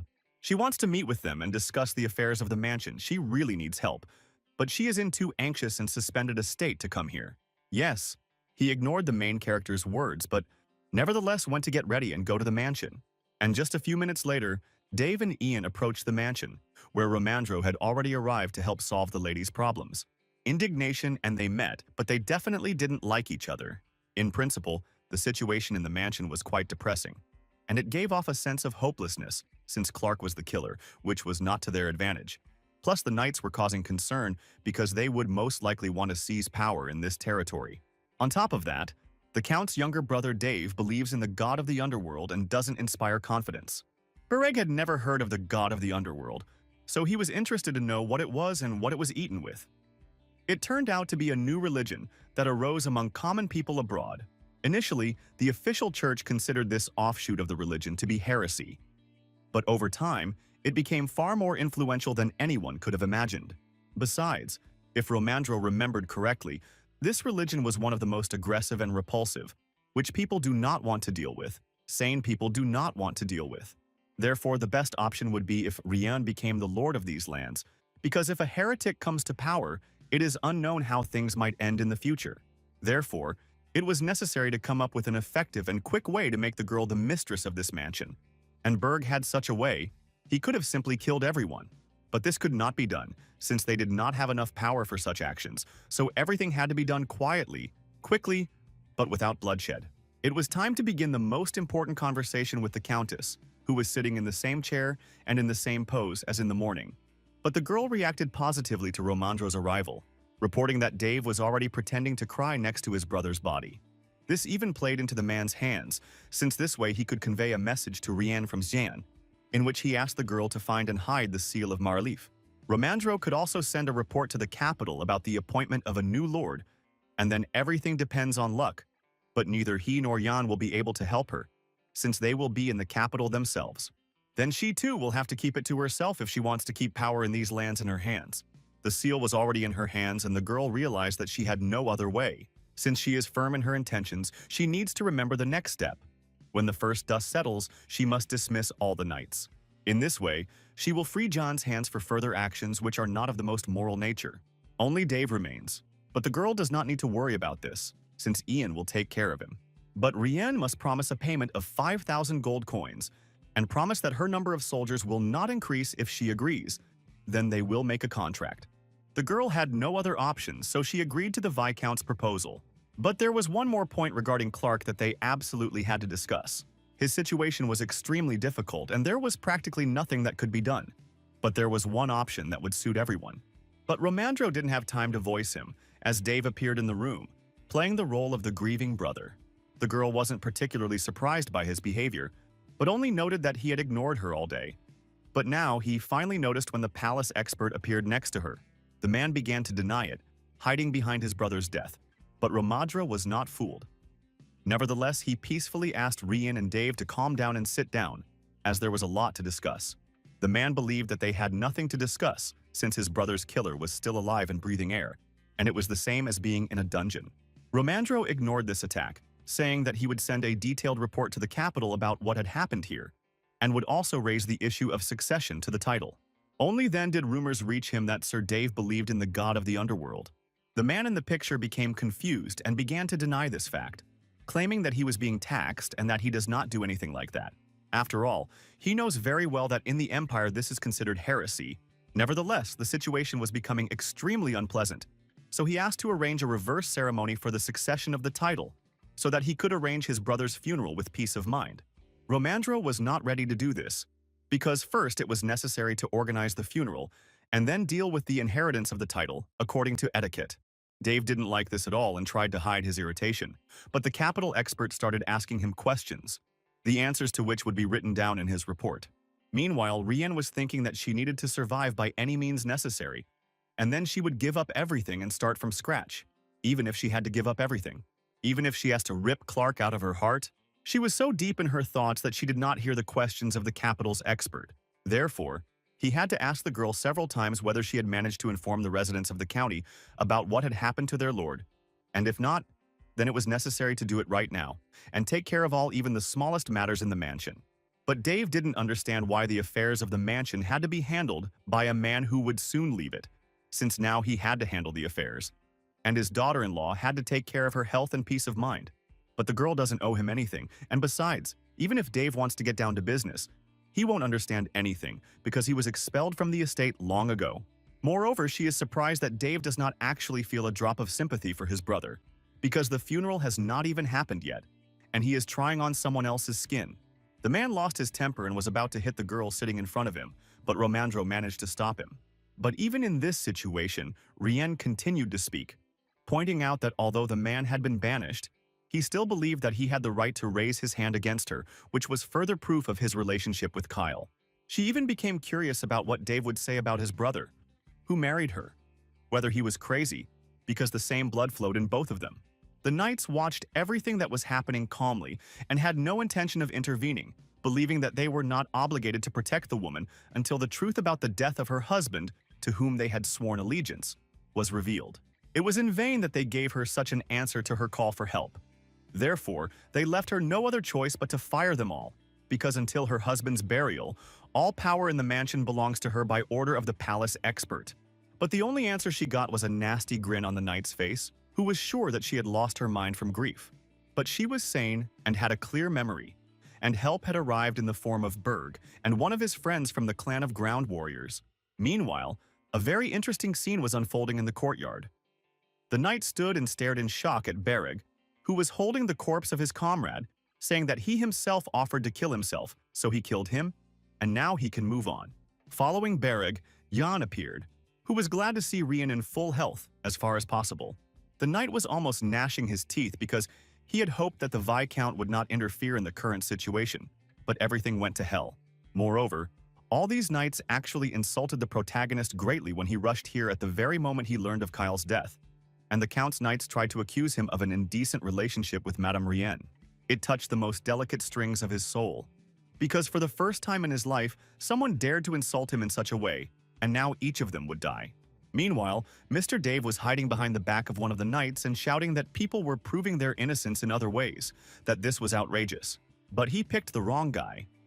Jan had completely different plans, and he believed that in order to prove his innocence, he first had to survive by any means necessary. And in order for offensive thoughts to disappear from a person's head, he must be deprived of this head. Therefore, the protagonist gave his personal bodyguard the right to deal with everyone who dared to insult him at his own discretion. After this, Jan went into the office, and Berg remained to administer justice in his own way with a bloody fire. Meanwhile, another scandal erupted in the office. Dave accused the Countess and the Viscount of all mortal sins, tried to hit her again, and all because it was her fault that barbarians came to his house. Such behavior was unworthy of an aristocrat, however. Jan still asked the man in a good manner to calm down, but he did not hear him. Since that didn't work, the protagonist asked his counterpart if he could handle what would happen in that room when the doors opened and Berg entered, who had been given orders to kill anyone who insulted women or him. But this had already taken effect, so Dave became quiet and began to pray to his dear God that everything would end soon. Meanwhile, 2 of the 3 knights had already been dealt with, leaving only one left, who was outside the mansion. So Jan was going to send people to search for him and capture him or arrange for his disappearance. In this simple way, this part was finished. Now the main character was ready to begin discussing the proposal that he had prepared for Dave. But before that, Jan apologized to the Countess for the inconvenience and disorder caused. However, he understood perfectly well that Rien and Dave Naren did not want and would not be able to peacefully coexist under the same roof. In that case, he understood that it would be more correct for one of these two to abandon Marlif in favor of the other, after which he would leave the Empire. Personally, the main character hoped that this someone would be Mr. Dave. Such statements and behavior enraged him again. But this lasted only until the moment when the doors opened, and the head of one of the warriors appeared in the doorway with a colorful view of the bloody corridor. Since the dead Count's brother was not particularly courageous, he was shocked by what he saw and immediately lost the desire to be indignant. Jan continued, saying that it would be wonderful if there was no one left with the surname Marilif on these lands. But even so, some difficulties could arise. Obviously, an expert from the palace will arrive here soon and re-examine the entire situation. Then, like Yana before, the emperor will grant the girl a title. But this is a rather difficult process that could drag on for a long time, and one must be prepared for this. In that case, Mr. Dave would have to stay for quite a long time, anywhere but in the Empire. It was absolutely ideal for a man to go to the homeland of his underground god, and in principle it was a good idea. But still, in Rien's soul there was a worry that this man might return. But she didn't need to worry about that. After all, he will be walking the entire way under the supervision of escorts from Havan, even though he will have to spend a certain amount of money on this. But that's later. Right now, they're still in the mansion, and Dave needs to make a decision right now. After some time, evening came. Romandro and John returned to their mansion. But business was still unfinished, so no one went to bed. And the emotional background would not have allowed him to sleep, because even in the capital, versed in all sorts of stories, today's story would have caused a stir. Because a slave kills his aristocratic master, and his younger brother turns out to be a heretic. Moreover, in the capital, they were also still extremely skeptical about trade deals with the Gula. And this was already interesting because, until this moment, John did not know that letters were arriving from the palace. By and large, this was one of the first letters that could have interested the protagonist, because it said that the prince insisted on Moline's return to the palace. It was sad to hear this, and to realize that his bet did not pay off this time, and he lost this chess game. On the one hand, of course, it was a pity to just let Mr. Moline go, but on the other hand, John understood that he couldn't do anything about it yet, so he would prepare a carriage for him and send him off on his way. But there was still an open question regarding Rien and trade deals. It was necessary to open free trade in different types of gula, and then they would be able to collect the necessary amount of gold coins to pay off the imperial palace. So they only had to sort things out a little, and they could head to the capital. Besides, John didn't have to do any special preparations. The only person he would take with him would be Bereg.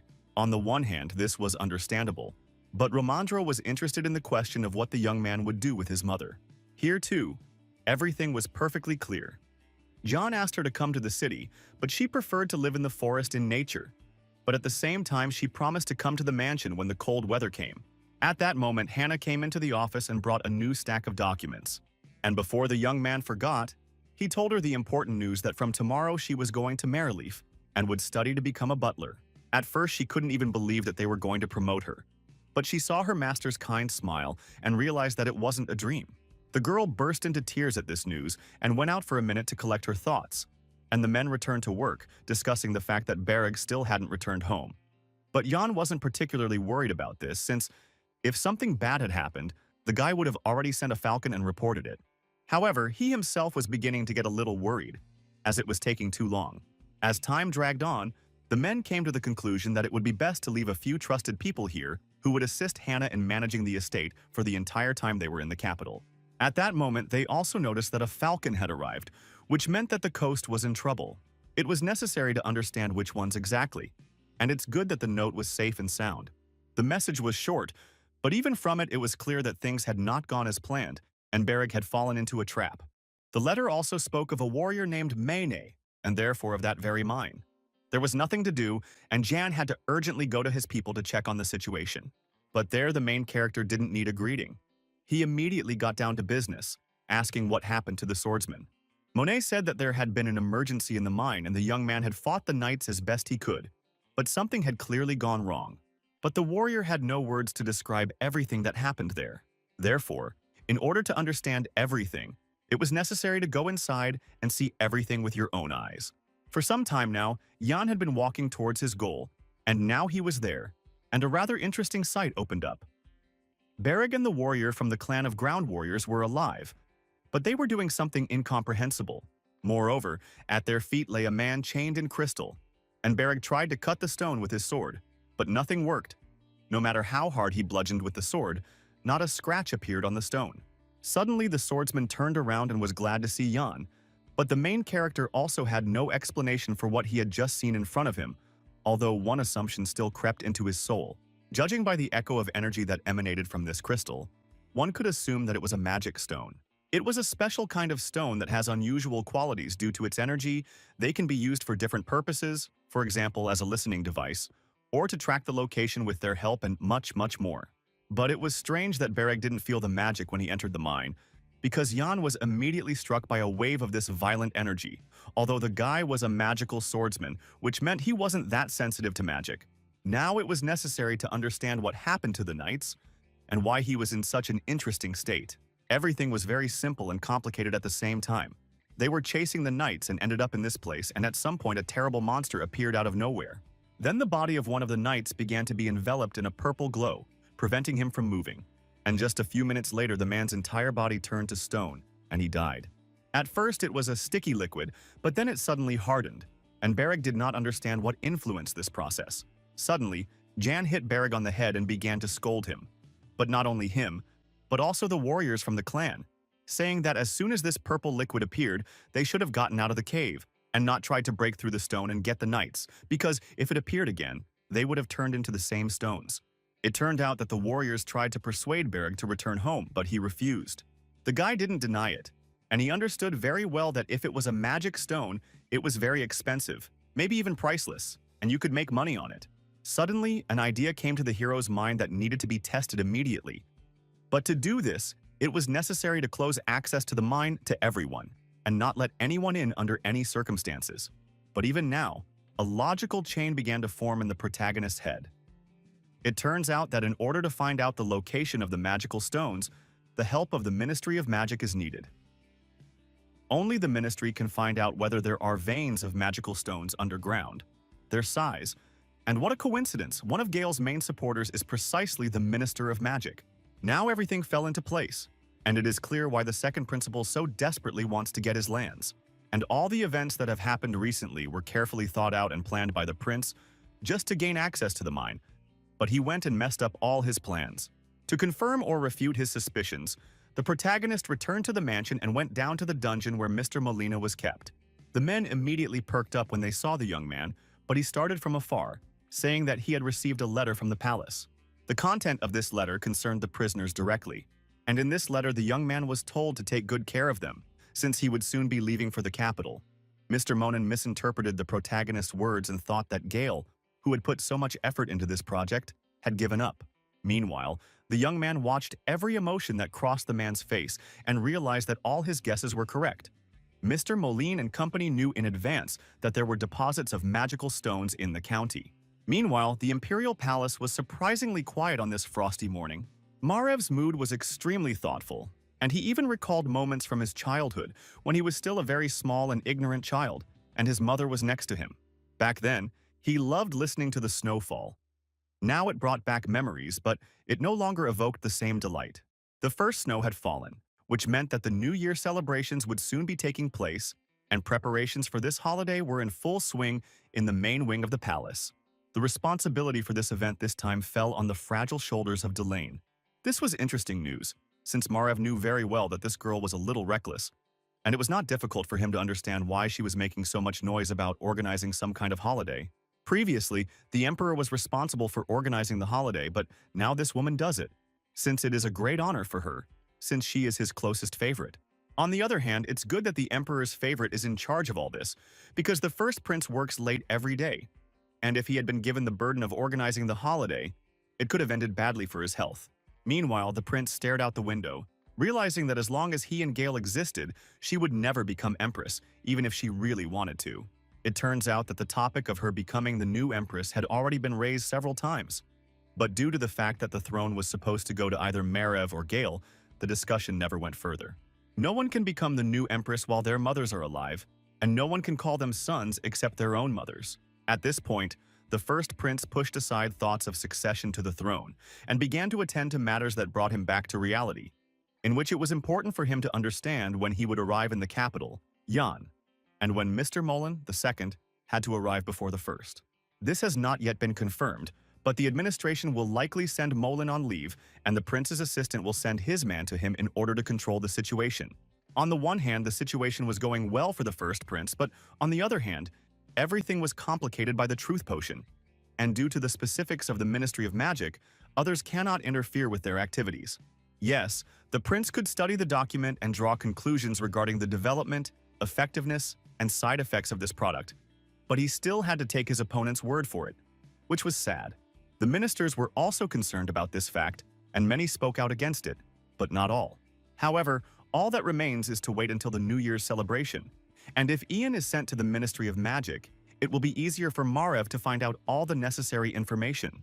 For now, all that was left was to wait and remember that everything had been different before. That just a few years ago, everyone had believed that the Ministry of Magic would inherit divine power and maintain neutrality. But something had gone wrong. Namely, everything changed when Wesley became the Minister of Magic. And it was then that the balance was upset by her efforts. But what happened, happened, and it can't be changed. So Marev decided to study another report on the comparison of the Truth Potion with similar substances. Indeed, this information was quite interesting, since the potion was based on the highest quality magical stone, Ruron, which the Empire lacked the resources to study. But somehow, the report stated that the Ministry of Magic had received 15 kilograms of the stone for its research. On the one hand, it was a lot, but on the other hand, it was catastrophically little, considering that other magical stones are mined in hundreds of kilograms. But this mineral is different from all the others, and scientists could already say this for sure, even though they only began their research last year. The only problem is that it is unknown where the deposits are located, since they are discovered very rarely, and only near deposits of ordinary magic stones. But there is something unusual. They say that it is a liquid mineral, but it turns into a solid state under the influence of magic from outside. The only problem is that if a person touches it, disaster could happen. But so far, no deposits large enough to engulf a human body have been discovered. Moreover, the larger the bubbles in the stone, the more susceptible the stone is to magic. But it is still unclear what the magicians do with this stone and what they want to achieve. After all, when Ruron hardens, it is impossible to scratch or break it. So the question arises, how to extract and process these stones? On the other hand, magic is most likely used for this, and it is logical to assume that with the help of the already hardened mineral, it will be possible to determine the level of power of the magician himself. Meanwhile, in the county of Brack, Romandro and Bereg, everyone was practically drooling with joy when they learned that these lands contained deposits of magical stones. To be honest, it was difficult to predict such a turn of events because no one even suspected that there was something so valuable in this mine. After all, miners pass here 5 or 6 times a day. But judging by the fact that they didn't tell anyone anything about the strange things in the mine, it's safe to say that they didn't notice any magical stones. This means that not much time has passed since the magic stones appeared here.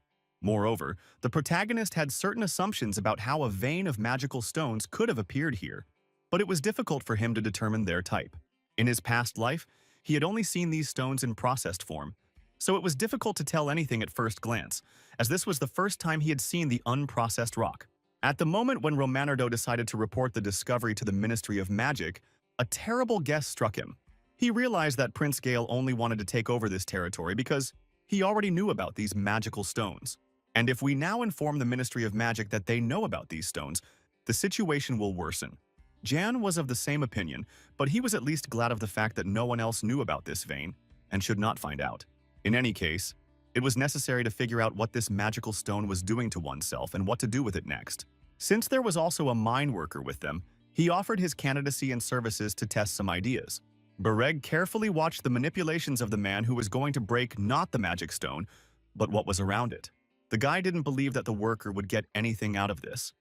And imagine his surprise when he did it, and the purple liquid appeared again. Surprisingly, this liquid began to spread, and the guy suddenly came to his senses and yelled that last time it all started with exactly this. Meanwhile, this purple thing was slowly crawling towards the swordsman, and he, as if spellbound, watched what was happening. And it would have continued like this if at that moment the main character had approached them and asked what they were looking at so intently.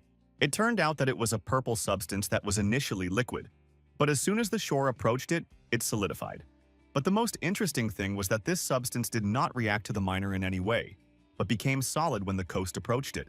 It was really curious, and Ian assumed that all magic stones always react to magic. Their operating principle is based on a reaction to external magical force. And, just like playing a recording, a special solution is needed.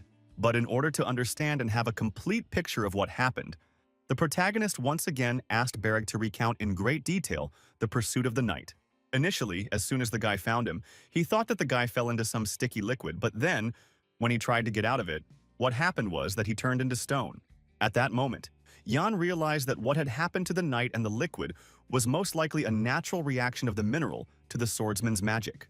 Thus, these magical stones hardened under the influence of magic, and therefore this magical stone was called Ruran. As soon as he realized this, he ordered everyone to move as far away from the stone as possible. Now that Jan knew what he was dealing with, he decided to try to split the rock. To do this, the main character did not need tools like other explosives. He only needed to use his magic, which he did. And just a moment later, the block split into smaller pieces. Of course, it wouldn't have done that after such an explosion. After this little bit of advice and noise, Jan felt a little strange. He remembered sending a very weak stream of magic at the stone to see what would happen, but the reaction was massive. So now he couldn't understand why the stones had become so susceptible to magic. Meanwhile, Romandro began collecting all the stones, as he understood that even the smallest one would be worth a huge fortune, so it was necessary to collect everything possible, without missing anything. While Bereg was organizing a broom and other equipment for himself, the protagonist turned to the miner and ordered him to stop using this mine for the time being while he was gone.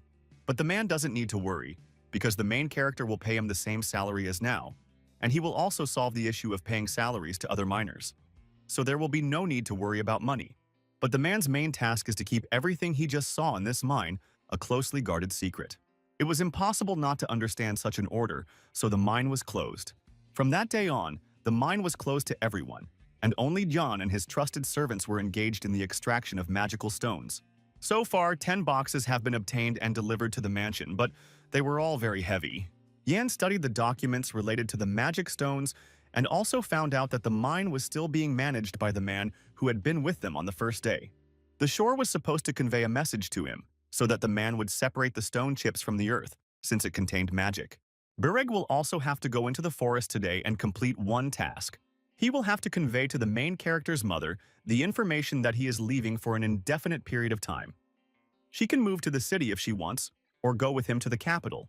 Moreover, this may be the last time they communicate, since the protagonist's chances of returning to the estate are extremely slim. Now the young man was planning to go to Merleaf to settle some business there. To tell the truth, Jan was already quite tired, but the work just kept going on and on. He understood that he still needed to review a lot of documents to ensure that everything here ran smoothly in his absence. But he no longer had enough strength for this, nor enough time in the day. He had already forgotten the last time he had had a full rest. He had no time to even eat, and the carriage was already ready and it was time for him to get out and go to Rian. Therefore, the guy did not linger in the office and went to the exit. But Bereg could not look at him like that, so he detained Hannah, who was also supposed to go with the main character to Merleaf, in order to undergo training as a butler. He asked the girl to look after Ian while she was there, as he looked too tired and was holding on with only his last bit of strength. In truth, not only had he been sleeping poorly, but he had also been undernourished lately. So it was no surprise that his physical condition was not the best. At that moment, Hannah realized that, as a true butler, she now had to take full care of her master's health, so she ran to the kitchen and asked the cook to urgently prepare something tasty for the trip. She also gave orders for the cook to prepare pork, duck, and beef every day, because their master looks tired, as if he is completely exhausted, so he needs to be fed healthy food. After this, the girl ran away, and the servants, being servants, gossip, so a rumor spread throughout the city that the main character had fallen ill and, God forbid, would soon die. The main character was riding in a carriage, not understanding why his ears were burning and itching, and whether the shore was discussing him with someone again. But the young man had no time to think about this. And Romandro also said that he had sorted out other correspondence issues, but he still hadn't received an answer regarding how to organize Count Kyle's funeral. Thus, one could conclude that someone really wants no one to know about this event. And it was reminiscent of a situation from the past, when someone very carefully hid the question of the Count's marriage to a half-dryad. The conversation ended there, and the men rode in silence. But as soon as they arrived in Marleaf, they heard the townspeople talking about how a slave had killed his master. But they could not imagine what could have prompted him to do such a thing. Someone heard that the Count often beat his wife and his servant stood up for the woman, and what happened happened. Others said that there was a romantic relationship between the Count's wife and the slave, so it is not surprising that everything turned out this way. And with each passing day there were more and more such rumors, but Rian did not listen to them. She spent almost all her days in her bed, in her room. Moreover, she refused to eat, and for several days there was not a drop of poppy seed in her mouth. The butler could not convince her to eat, and he did not consider her behavior strange, but he saw how unhappy the woman was. It's all strange. She achieved what she wanted so much. Her husband is now dead. No one will beat her anymore, but she felt bad, just like when she cut down her mother's tree and ran away in an unknown direction. However, no matter how bad she felt, she had to get up and get some work done, since Mr. Yang was supposed to arrive soon. In addition, she needed to resolve another issue before the main character arrived, namely, to arrange for the caravan to transport not only Dave, but also Lark. Meanwhile, in the darkness, Dave prayed intensely to the god of the underworld. The atmosphere in the mansion as a whole was oppressive, not only because of the death of the Count, not only because of the prayers of the heretic, but also because of the changed state of the Countess. She was no longer the kind and smiling girl. Now she didn't smile at all, but she wanted to look at the man who was the only one who came to her aid in the darkest moment of her life. And so she slowly descended into the dungeon. A couple more confident steps, and only the bars separated the two people who stood opposite each other, in complete silence, without saying a word, only looking into each other's eyes. And this was louder than any words. But the moment was lost, and Rian told the young man that in a few days he and Dave were going to a distant country. It was a difficult decision for her, but it was the best option. And if the Imperial Palace decided to investigate in the future, they would need proof that her late husband's younger brother had made it safely from point A to point B. And again, there was a painful silence that hit her nerves, and the girl could not restrain herself and gave free rein to her true emotions. She asked Clark to first accompany Dave to another country and then return to her. She was crying, and Carl caught himself thinking that for the first time he saw the girl's true feelings, which she tried so carefully to hide, and he could not take his eyes off her face. He didn't say a word, just smiled and bowed his head before her, acknowledging her power over his life, body, destiny, and soul. After some time, John arrived at the mansion, and before his arrival the Countess managed to change her clothes and tidy herself up. They gathered in the office, and the girl first of all presented the protagonist with a certificate for 5,000 gold coins for the support and assistance he had previously provided her. She also assured that the size of her army had also been reduced by half, and that she and her people were continuing to implement the previously agreed upon agreements. The protagonist was very pleased with this decisive attitude. However, he wanted to look at the estimate on the back of the certificate to get a complete picture of what was happening. The young man noticed one very interesting detail, and he was curious whether the assistants hadn't said anything about this girl. But there was no need to worry about this, since there would be no problems with the management of the territory. But if the young man was embarrassed by the fact that she sold some territories, then she assured him that she paid this amount from her own savings. That wasn't what Jan had in mind, but he was used to paying his bills, so Romandro prepared a letter of recommendation to the capital, which he offered to let Rian read. This text could be read like a novel for bored aristocrats, and this despite the fact that there was not a drop of lies in it, no things that needed to be hidden. Everything was clear, understandable, and to the point. Moreover, if this particular report is sent to the palace, then in theory, additional experts will not have to come to verify the data. If so, the girl confidently put her stamp on it. The woman enjoyed working with documents. It was simple and quick, so she couldn't understand why her husband spent the entire day on paperwork. After all, what a harmful and ineffective old man he was. Yes, she was definitely unlucky with her husband, but fate gave her wonderful neighbors and friends who do not abandon her in difficult times. Meanwhile, the paperwork was finished, and the protagonist was about to leave, but at the end, he asked where Dave was now. It turned out that he was in the old outbuilding, and soon it would be time for him to hit the road. The girl has already hired a caravan, paid for the services of the trade guild. It will include 5 workers and 2 representatives of the guild, and she is also going to send Clark with them. All the workers except Clark will return home after making sure Dave has left for Havan. It must be admitted that the plan was not bad, and everything was well organized, but Romandro asked the girl to double-check everything, because it was not only she who was at risk, but also he, and most importantly, Jan. But the girl was sure that there was no reason to worry. It was not for nothing that she had spent a lot of time selecting very talented and smart people to carry out this task. She made it clear to everyone that they had to keep a close eye on Dave so that he wouldn't even think about escaping. But finally, so that the protagonist would have no questions about this, the girl suggested visiting Dave and making sure that everything was going according to plan. Everything certainly went according to plan. The man, as usual, screamed, resisted, and insulted everyone around him when they tried to put him in the carriage. He was confident that he would find a way to deal with the people who had taken his inheritance from him and were now standing and watching his humiliation. But instead of fear in his eyes, He received in response an obscene gesture from the Countess, which made it clear that she was not afraid of him, and would live much better than he did, and very much hoped that their paths would not cross again in the future. Oh, this had an effect on the man.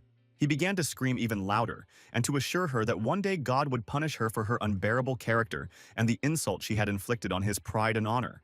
And suddenly, in the courtyard, where servants were running around, packing things, time seemed to stop, and Clark saw his mistress again. She too felt his presence, and turning around, met his gaze. It was a short moment, a moment when their souls spoke, and a second later they again became strangers and cold to each other. The farewell was short, and just a few minutes later the carriage was taking away the only person who was infinitely devoted to the girl. The work was done, so it was time to go into the house and have a little snack. Suddenly, Jan looked at the city and saw dozens of black flags raised. The city was mourning. Against his will, he thought about whether there was something similar in the Empire when his real body died in the distant future. Unfortunately, this did not happen, because he was an escaped traitor emperor. Nevertheless, Jan decided to hold off on self-flagellation and analysis of what had happened and what might happen. But what could not be delayed was the resolution of the issues with the Count's funeral, and he asked Rihanna about this. She didn't give a clear answer, and the main character returned home with nothing. Although during this trip he began to feel strange. And by the way, he wasn't the only one who felt this way. Romandro's vision started to double, and he felt very hot. It is clear that the man drank too much during dinner before leaving, which is why he was seeing all sorts of things. A little more time passed, and the carriage arrived at the Viscount's mansion, where it was possible to rest a little. But as soon as the guy crossed the threshold of his own house, the servants pounced on him, as they were very worried about his well-being, and practically carried him further in their arms. The young man barely managed to escape, not understanding what was happening in his house at the moment, especially since the entire hall was littered with gifts. Somehow, it turned out that the residents of the area found out that the young man was dying, so they sent such a huge number of different gifts to lift his spirits. It was a pleasant turn of events, although in reality the main character had no intention of dying, and he thought that since the winter was harsh, there was no point in counting on something like that. Nevertheless, it was very nice to receive all these gifts, and the guy was going to look at each of them, but already in his room. But this had to be postponed until later, since a guest arrived at the mansion. It turned out that the main character's mother decided to visit his house. In a soft pink dress with ruffles, she looked very fragile and unearthly, like an angel who had descended from heaven to earth. She couldn't hide her joy, so she ran down the steps and hugged her child tightly. She missed him madly, and now she was glad to see that he was okay. The woman was incredibly proud of Jan, because he not only became the lord of these lands, but had already managed to help people avoid starvation, so each of them loved and supported him very much. Looking at Philia, the protagonist once again realized that Durga Brock was a real scumbag, since he was able to offend such a pure and naive creature. But when the tender embrace ended, the protagonist solemnly introduced his mother to Romandro. He then added that the woman had lived in the mountains for most of her time and had come here with the onset of winter, as it had become too cold to live in the forest. For a while, Romandro came to his senses, trying to comprehend how Jan could have such a beautiful mother, and the fact that, until that moment, he knew nothing about her. But then the man pulled himself together and introduced himself. The woman burst into tears and shook the man's hand, realizing that although she could not do anything for her son, she would always be proud of him, no matter what happened. At that moment, Bellamy burst into the house. He urgently needed to talk to Ian. But as soon as he appeared on the threshold of the house, he froze in place, seeing the main character's mother, mistaking her for his older sister, whom the guy hid from everyone. The only problem was that Philia was his mother, not his sister. There was a ringing silence in the hall. Everyone was silent. And it's not surprising because the clan of ground warriors believed that Jan's mother was dead. And lo and behold, a mistake occurred, and the woman was resurrected, and stands here alive and well. Ian didn't know how Bellamy would react to this shocking news, because his friend still hadn't uttered a single word, staring intently at Philia. Jan was the first to give in, saying that he had a good reason for hiding his mother, but he did not intend to explain the details in front of her. So if the warrior wanted to hear them, they should go to his office. Only then, at that moment, something went wrong, and Philia, for the first time in her life, decided to stand up for her son, covering him with herself, saying that it was her initiative, it was she who made him hide her from everyone. But the most interesting thing was that Bellamy knew perfectly well that the main character's mother was alive, so he wasn't angry with him. After all, there were various rumors circulating around the city that Bellamy had collected, for example, about the Count's illegitimate son, who had returned from the Great Desert with a clan of ground warriors. And he had also heard the story that his mother had disappeared before the peace treaty signing ceremony. Therefore, the young man made the only correct conclusion that Jan had calculated everything in advance, and the woman's disappearance was part of his long-term plans. Kakanthir also knew this information because there was nothing that the young man knew that his leader did not know. In truth, the young man hoped that he would have the honor of meeting the protagonist's mother before he left the estate and went to the capital, and his wish came true. Moreover, it was obvious that the young warrior liked Philia very much. He even blushed embarrassedly when she thanked him for helping her child. To hide at least a little of his embarrassment, the young man turned away, saying that the lady had no reason to speak to him so politely. At this point, Jan wanted to end the conversation and spend a little time with her mother.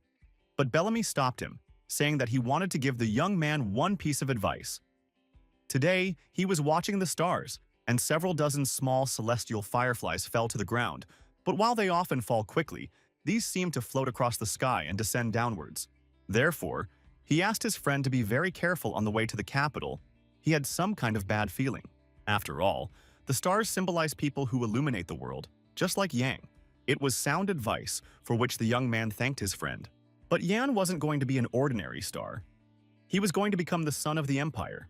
The warrior expected nothing less from the main character, so he said that the boy would become a very important person for his clan, and in general for the peoples of the Great Desert.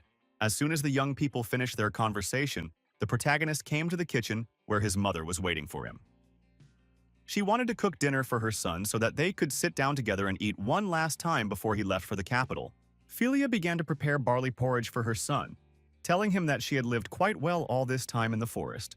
Moreover, during the time she spent in the forest, she never felt truly lonely for a single day, especially when she met so many interesting and important people. She even developed a girlish interest in the young man they had just met in the corridor, and she was very curious about who he was. Yan did not hide the identity of his friend, but said that he was one of the best warriors of the Land Clan, and that he would also help him in managing these lands for some time. The woman thought it was a wonderful idea, and less than half an hour had passed since she had finished cooking and was telling her that only people who had lost their way and were passing by had looked into the forest to see her, and that recently some wounded had wandered in and had to be treated a little. There were 3 of them, and in the description of these people, the protagonist recognized Erica and her people. They told his mother that they had lost many of their comrades, and that it was hard for them because they could not return home because they had failed the mission. When they received help, they told the woman that they would most likely go to the capital of Havana. Perhaps they would be lucky enough to find a new home there. But this didn't have much meaning for Philia, so she didn't remember it. But she really wanted to hear her son's answer to the question of whether she could write him letters to the capital. After all, she would like to calm her mind and not worry about it. But a mother's heart is always in turmoil for the child who is her continuation. Hearing this, the main character could not refuse her, so he allowed her to send letters. Only on one condition. Mom won't be offended if he can't answer her letter right away, because he will have too much to do in the capital. It was less of an evil, so the woman immediately agreed. Besides, she would always wait for her son to come home. So, the morning came. The carts were assembled, the people were equipped. Hannah handed her master a brooch with a magic stone, made to order according to his design. On this note, their farewell was finished, and the protagonist was about to leave. But in the end, he wished his servants a good winter and to obey the butler Hannah in everything. The girl asked the protagonist not to worry, because she studied well and would look after the mansion so that it would shine like new until the young master arrived. Everyone took their places in the carriages, carts, and horses and moved forward. And as soon as they arrived in the city, every resident came out to say goodbye to Viscount Jan, wishing him a happy and smooth journey, asking him to return home safe and sound. It was a cold, frosty winter day, and the group slowly made its way forward along a narrow, snow-covered forest road.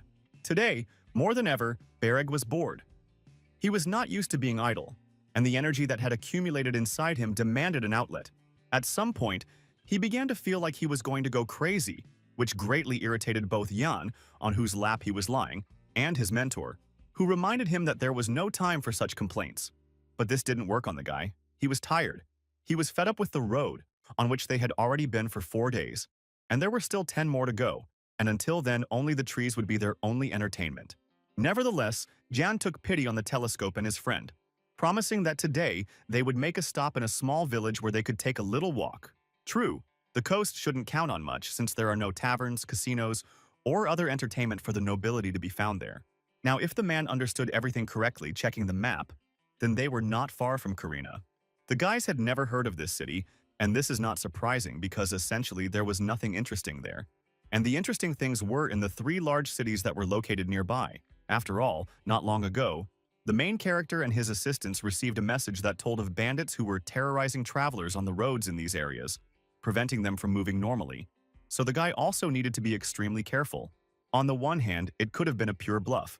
But on the other hand, the message and other documents had seals, and it is not so easy to forge official documents.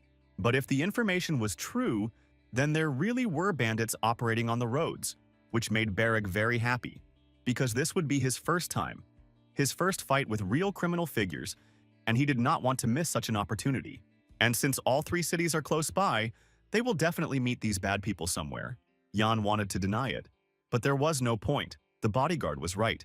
True, the young man would like not to get involved with the bandits, but to quietly drive past them without attracting unnecessary attention. Suddenly, the coachman turned to the main character. He was a little confused, because in the course of events there should not have been any settlements here than what they saw in front of them. This surprised Jan, so he asked Romandro for a map to check it. But be that as it may, they really did arrive at some village, only it looked abandoned. The situation seemed strange, so Jan began to doubt the relevance of the map they were using. However, the map was created a year ago, and the man actively used it for a whole year, and no such incidents occurred. And while Yana and Romandro were stressed by the situation, Bereg didn't care what city they came to. The main thing was that they could relax and take a walk here.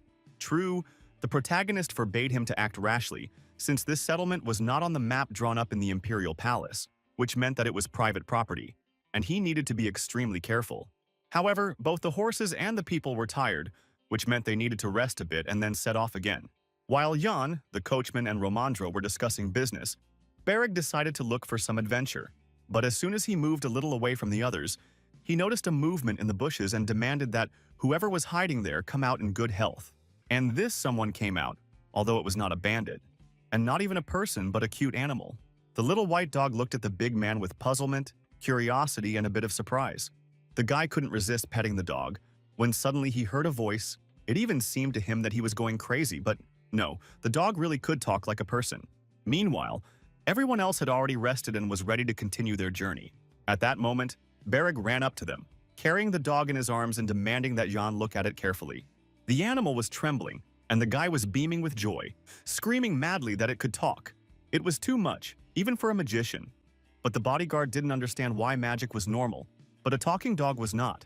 Only now the animal was silent, so an oppressive silence hung between the guys. The silence was first broken by John, who demanded that Bereg let the dog go and not waste his energy. But he did not calm down. And since the dog no longer wanted to talk, he could eat it. He threatened the animal in vain, for which he received a painful bite, and the dog proudly walked away in an unknown direction. But then she turned around abruptly and said that she was very disappointed in them, because she thought they were decent people, which they were not. After which she ran away, and the guys and the man remained standing there with their mouths open in surprise. It was time to go. This time for sure. But the main character couldn't comprehend what had just happened, and how such a thing was even possible. There were many assumptions in Jan's head, but he didn't know which of them could be correct. At that moment, the guy felt uneasy. He felt someone's presence, as if someone was watching them closely, although no one was visible. It was all extremely strange and unpleasant. After some time, the group found a place to spend the night, but Romandro noticed that something was wrong with the shore. Jan supported his friend. He also found it strange that Bereg had gone somewhere, found a dog, one might say stole it, and was happy about it. Although the young man did not deny that in a city like this, it was quite possible to encounter a magical or cursed animal. At that moment, a stout woman who was the owner of the local inn came out to meet them. The guy warned them that they had been on the road for a long time. They had a fairly large group and a lot of luggage, but this was not a problem since there were no tourists or guests here, so there would be a place to spend the night for everyone. The thing is that it's winter now, so there are few daredevils, although even in the warmer months it's quite rare for people to wander here, since the place is located in a remote area. This was understandable, so the guests did not ask any more unnecessary questions and began to settle in. Fortunately, they only needed to spend one night here. The woman began to do simple calculations and then announced that the overnight stay would cost the guests 1 gold coin. This might have been a high price for some, but not for the protagonist, so he decided to pay twice as much. It is clear that he did this for a reason. Now the hostess was ready to do anything for him and his friends, for example, heat water for bathing, and heat the room well so that they could warm up. Bereg took advantage of the situation. He didn't care about the warm water as much as he did about the delicious food that the woman would happily bring to his room. Within a couple of minutes, they had gone up to a room that was considered the best in the establishment. It had everything one needed for relaxation. Since the guys were tired, the woman brought them a small snack, realizing that they were hungry. But before she left, the protagonist decided to ask her if she had ever heard of a village that wasn't on the map on the way here. Most likely, they were talking about Dapanili, a village whose inhabitants all died several years ago, and which is now abandoned and deserted. Now, this was already curious, so John asked to tell him the details of that story. The woman didn't really know the details, but she heard that all the residents were lying on the street in neat, even rows, giving the impression that they were sleeping or performing some kind of ritual. But no, they were all dead.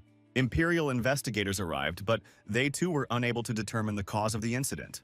But what was both strange and interesting was that the Minister of Magic himself arrived with the law enforcement officers, so it would have been wrong not to trust his words and conclusions.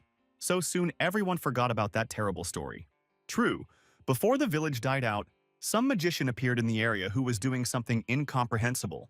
But this attracted attention, and the woman became his great admirer, believing that every magician was almost a deity, while Bereg looked at the young gentleman and teased him. However, after those events, the woman carefully checks all products and other items to ensure, God forbid, that nothing terrible happens, so the guests can breathe a sigh of relief. The hostess went about her other business, and the protagonist thought about what he had heard. When the boys were left alone, Bereg started talking about the dog again. He suddenly realized that since there were no more settlements nearby, she lived in that terrible place all alone. And this was also strange because if all the people in that village died, then who feeds the dog? Because it didn't look hungry. Suddenly, Bereg caught Jan's gaze and realized that he had eaten everything himself and decided to at least share the bread. But that was unnecessary. The protagonist didn't feel like eating, and his friend's obsession with the dog was annoying, but he insisted that it wasn't so, and that he simply wanted to kill the animal the next time they met because it had bitten him. At that moment, Romandro knocked on their door. He was planning to go downstairs and have a drink, so he asked if the guys wanted anything, and received a negative answer. True, Jan understood that grown men sometimes need a drink to relieve stress, so he gave them some money for the get-together. But he warned that they could drink, but they had no right to get drunk, because they would have to leave this place at dawn. Time passed. Bereg fell first onto the bed. At that moment, he clearly understood that he didn't need much to be happy. A warm, soft bed, food and shelter over his head, and in general, there was no point in going anywhere if he was already happy here. He really felt good, cozy and calm, so after a couple of minutes, the guy began to snore sweetly. Jan was a little indignant, but then decided not to wake the guy and lay down next to him. But unlike the magical swordsman, the protagonist slept restlessly and heard a strange noise through the haze of sleep. And in just a moment, the noise turned into a scream. Jan woke up and began to shake Birega. The guy reacted quickly, and within a second, he was collected, alert, and standing near the entrance to the room, expecting an attack. It didn't take long for the attacker to appear, and within a minute, Bereg attacked him without thinking, defending his master. Jan couldn't believe his eyes. In front of him was a zombie in his own dead person.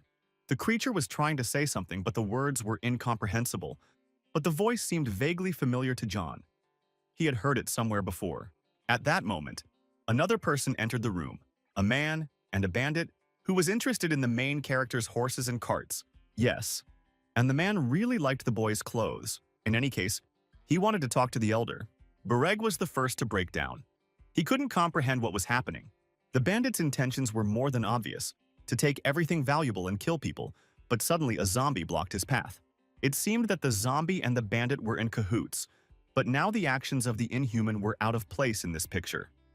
Nevertheless, his accomplice was very worried and asked him not to move again. But this lasted only for one long moment, and then the bandit wounded the zombie. Profit was more important. Jan looked with horror into the eyes of the non-human who tried to protect him, closing in pain. But this gave Bereg those few seconds that he took advantage of and attacked the bandit. An ordinary highwayman didn't have much of a chance of winning against the blows of a magical swordsman. The boy's sword sank into his opponent's body like teeth. His eyes burned with anger and passion, and in his head there was one question that demanded an answer. What just happened here? Jan looked out the window. The picture there was no better than in the room. Screams, fire, swearing. Bandits wanted to grab and kill him, or hit the jackpot in the form of money. The situation was obviously not the best, although this is exactly what Bereg wanted on the way here, and that's what he got. It was sad to realize that although he had sensed someone's presence earlier on the way here, he had not been able to foresee this situation. Something had to be done, because all his people would be killed like cattle. Therefore, the only correct conclusion was to kill the bandits first. To achieve this, the protagonist wasn't going to be greedy and transferred some of his magical powers to his sword, though he asked to spare a few of them, as he had a few questions for them. Meanwhile, the bandits below were raging, robbing, killing, and intimidating the unfortunate women. But they didn't yet understand that their song was sung, because the first of them had already received a precise blow from the magical swordsman. Now the bad guys didn't understand what had happened and who had harmed their comrade, not expecting to see a teenager, who, without a shadow of regret, finished off the man with one kick. It was a kind of statement like, "Attack me even if you all come together. I will still be the winner." While Bereg was dealing with the bandits, upstairs in his room, Jan was studying the zombies. This was the second time the protagonist had to encounter something like this. By and large, necromancy was not in common use in the Empire. It was more often used by magicians in the western regions, where war was commonplace. In that case, it's interesting whether the bandits knew about the zombie, or whether they stumbled upon it by chance and used it for their own purposes while it was all still unclear. Besides, the zombie's voice and the puppy's voice were the same. Could it really be that they were the same creature? Having gone down, the protagonist noticed that Bereg was enjoying the fight. The main thing was that he remembered that he needed to leave a few bandits alive. At this moment, the Battle of the Coast ended and the main character's servant came to them, informing them that they had unexpected problems. While the guys were dealing with everyone in the building, someone stole all their carts and horses. Jan didn't believe it and decided to check everything personally. But as soon as he looked into the stable, it was empty. But this was bad, because all the guys' property was in the stolen cart. It would be fine if they took the horses. That would be half the trouble. But there were important documents, mana stones, gold, and many other useful things. There was no time to cry. It was necessary to gather all the people and decide what to do next. Suddenly, they heard a whistle. It was a sign. The bandits began to quickly run away from the city as guards arrived here. But if they thought they had harmed the main character and could escape, they were deeply mistaken. The shore should have caught them, or better yet, killed them all. He didn't need to be told twice because a good fight was much better than boring trips and all that. It was impossible to stop him, although he warned everyone that it was better not to run away but to surrender. And if someone tried to run away, they would die. They did not believe him, and in vain. Yes, he was a teenager who was not taken seriously by seasoned gangsters, so they made fatal mistakes time after time. The guy didn't even have to try hard to immobilize his opponents, even when they were twice his size. Everything was going pretty smoothly when suddenly Ian noticed that he and his assistant were being attacked directly. Moreover, another zombie was running towards the young man. The assistant almost lost consciousness because he had never seen anything like it, but the protagonist hoped that the man had at least heard of zombies. The guy didn't intend to distract Bergy from his task, so he used magic to protect himself. Not a muscle moved on Yana's face, even though he saw the tears of this former man who was dying again. The situation was strange. However, the guy was completely fine and ordered Romandro to be brought here. While no one interfered, Chin could think, in fact, necromancy was a rare phenomenon even among magicians. So it was difficult to determine the nature of the zombies. At that moment, his attention was drawn to a man who was sitting motionless, leaning against a post. But when Jan approached him, he saw hair in his bag, which gave rise to very bad thoughts. Moreover, the same strands lay on the ground, creating a path to the zombie's body. It is necessary to think about what this means, but then, now the morning has come, the harvest is over, people are crying, not knowing how to live on. Thoughts like these were swirling around in Bereg's head, as he realized that the bandits they had caught were no use, and that there was a chance that Romandro was dead. Jan didn't believe it, and suggested that the bodyguard say this nonsense to the man's face when they met again. At that moment, the head of the local guard approached the guys and had a conversation with them. The man didn't like the protagonist's direct gaze and insolence. He really wanted to teach him a lesson in respect. But only Bereg's bloodthirsty appearance stopped him from doing so. Ulan wanted to help the guys, and he himself could use some help, but he had to follow protocol, which meant finding out what kind of people were standing in front of him. This was understandable and did not irritate the protagonist. He introduced himself and showed the invitation to the Imperial Palace. Now they are trying to find Romandro, their guide and accompanist there. This acted on the man like a contrast shower. He bowed his head low before the guy and asked for forgiveness for his rudeness. Jan didn't need an apology, but he was curious why the guards didn't retake the city when the bandits attacked. It turned out that at the same time, several other cities were undergoing similar raids and they couldn't break away. For the protagonist, this was no excuse for the guards because due to their negligence, he lost his cart, which contained things that he was supposed to deliver to the palace. The guy would have continued to harass the guard, but at that moment Romandro ran towards him. The man got very drunk and didn't realize what was happening around him. It even seemed to him that he had been to the next world and then returned home. But even in this situation, he already knew what had happened. It was not pleasant that they had lost the cart, but it was possible to try to intercept the bandits and take back what was theirs. There was no point in staying here, so before setting off, Jan ordered Ulu to send Mare to him. The guy also told Romandro that he would make a short stop in a village that had seemed overly mysterious to them just yesterday. There, the main character needed to find a talking dog, and then he could move on. After some time, they reached the village. Beric did nothing but get indignant and curse the bandits, promising them all the torments of hell when he caught them, because he was very cold. It was indeed dark and cold around, so Jan conjured up a small light and asked Beric to be nearby. There was nothing surprising about this, as they say, the basis of mana stabilization. Now it was time to start searching for the dog. Besides, the guy was thinking about what had happened here. The official version of food poisoning seemed absurd to him, and the place, although deserted, was too well kept. They wandered through the streets of the village for quite a long time until Jan stopped near one house and ordered Beric to go there first. He didn't mind, and was used to following the young master's orders, but he didn't understand why he had to go to this particular house. Everything was simple, only in this house, below the main door, there was a small door for the animal. Now everything was clear, but politeness and the shore were incompatible, so instead of knocking and asking permission to enter, he kicked down the door. He was pleased with himself and lost his vigilance, because he saw nothing and no one in the room. Jan didn't respond to this, because first he needed to take a good look around and only then say something like that. The search began, and Beric suddenly came across something very curious and called the protagonist over. It was an old photograph of a handsome boy with blue hair and pointy ears like an elf, and he was holding a dog. Looking at this photo, some thought began to form in the main character's head. But at that moment, a dog appeared on the threshold of the room. He scolded the rude guests who were running the show in someone else's house. Jan admitted his guilt for what happened the day before and asked the unusual animal for forgiveness for everything that had been done and said. However, the guy had one question about the creature. What relation did it have to the Minister of Magic of their empire? Oh no, the dog was a magical creature, but it had nothing to do with the Minister of Magic. Moreover, it was convinced that they should go their separate ways. That was sorted out. And then Jan decided to talk about the guy in the photo, saying that he had been to Ocean before, just like the blue-haired handsome man. The main character continued to say many more pleasant things, and the dog was swooning with happiness until the moment when Jan began to clearly talk about necromancy, which is actively practiced in Ocean. It was precisely this magical art that the young man wanted to talk to the dog about. I didn't really want to start this conversation, but Kashi decided to make an exception this time.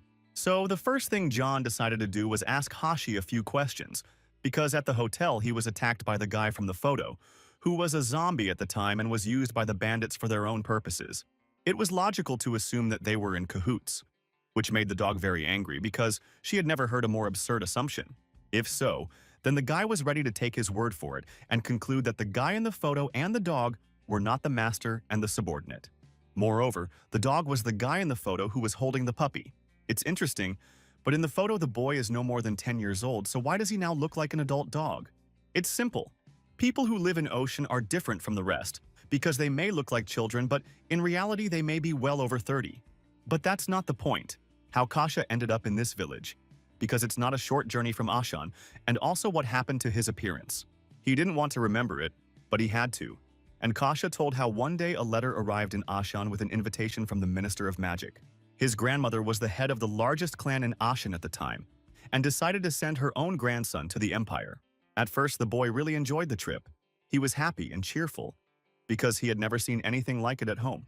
The empire was very different from Ashan, only here, with the support of the Minister of Magic, he was able to begin to study necromancy freely. But the jokes quickly ended, and the Minister of Magic showed her true face when she began to use necromancy on living people. Wesley didn't think she was doing anything bad, although in reality necromancy was a force that always went against nature, through the destruction of everything that existed. The sorceress didn't understand this. The conflict was growing and did not bode well, so his grandmother and some other members of his clan decided to settle in this god-forsaken place. But even here, no one allowed them to live in peace.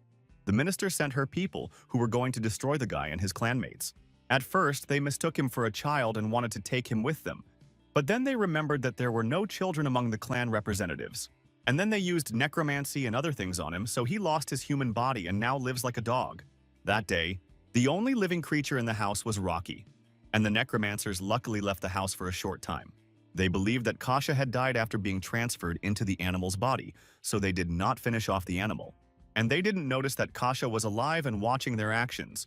So without fearing anything, they placed the mysterious something at the bottom of the well, after which they disappeared, as if they had never been there. Jan listened attentively to the dog's story, realizing that the situation was much worse than he had previously assumed. But that wasn't the end of Hashi's story. It turned out that under the influence of the necromancer's magic, the boy's physical body had turned into a walking corpse. Kasha did his best to protect his dead body, which had crawled out of the grave.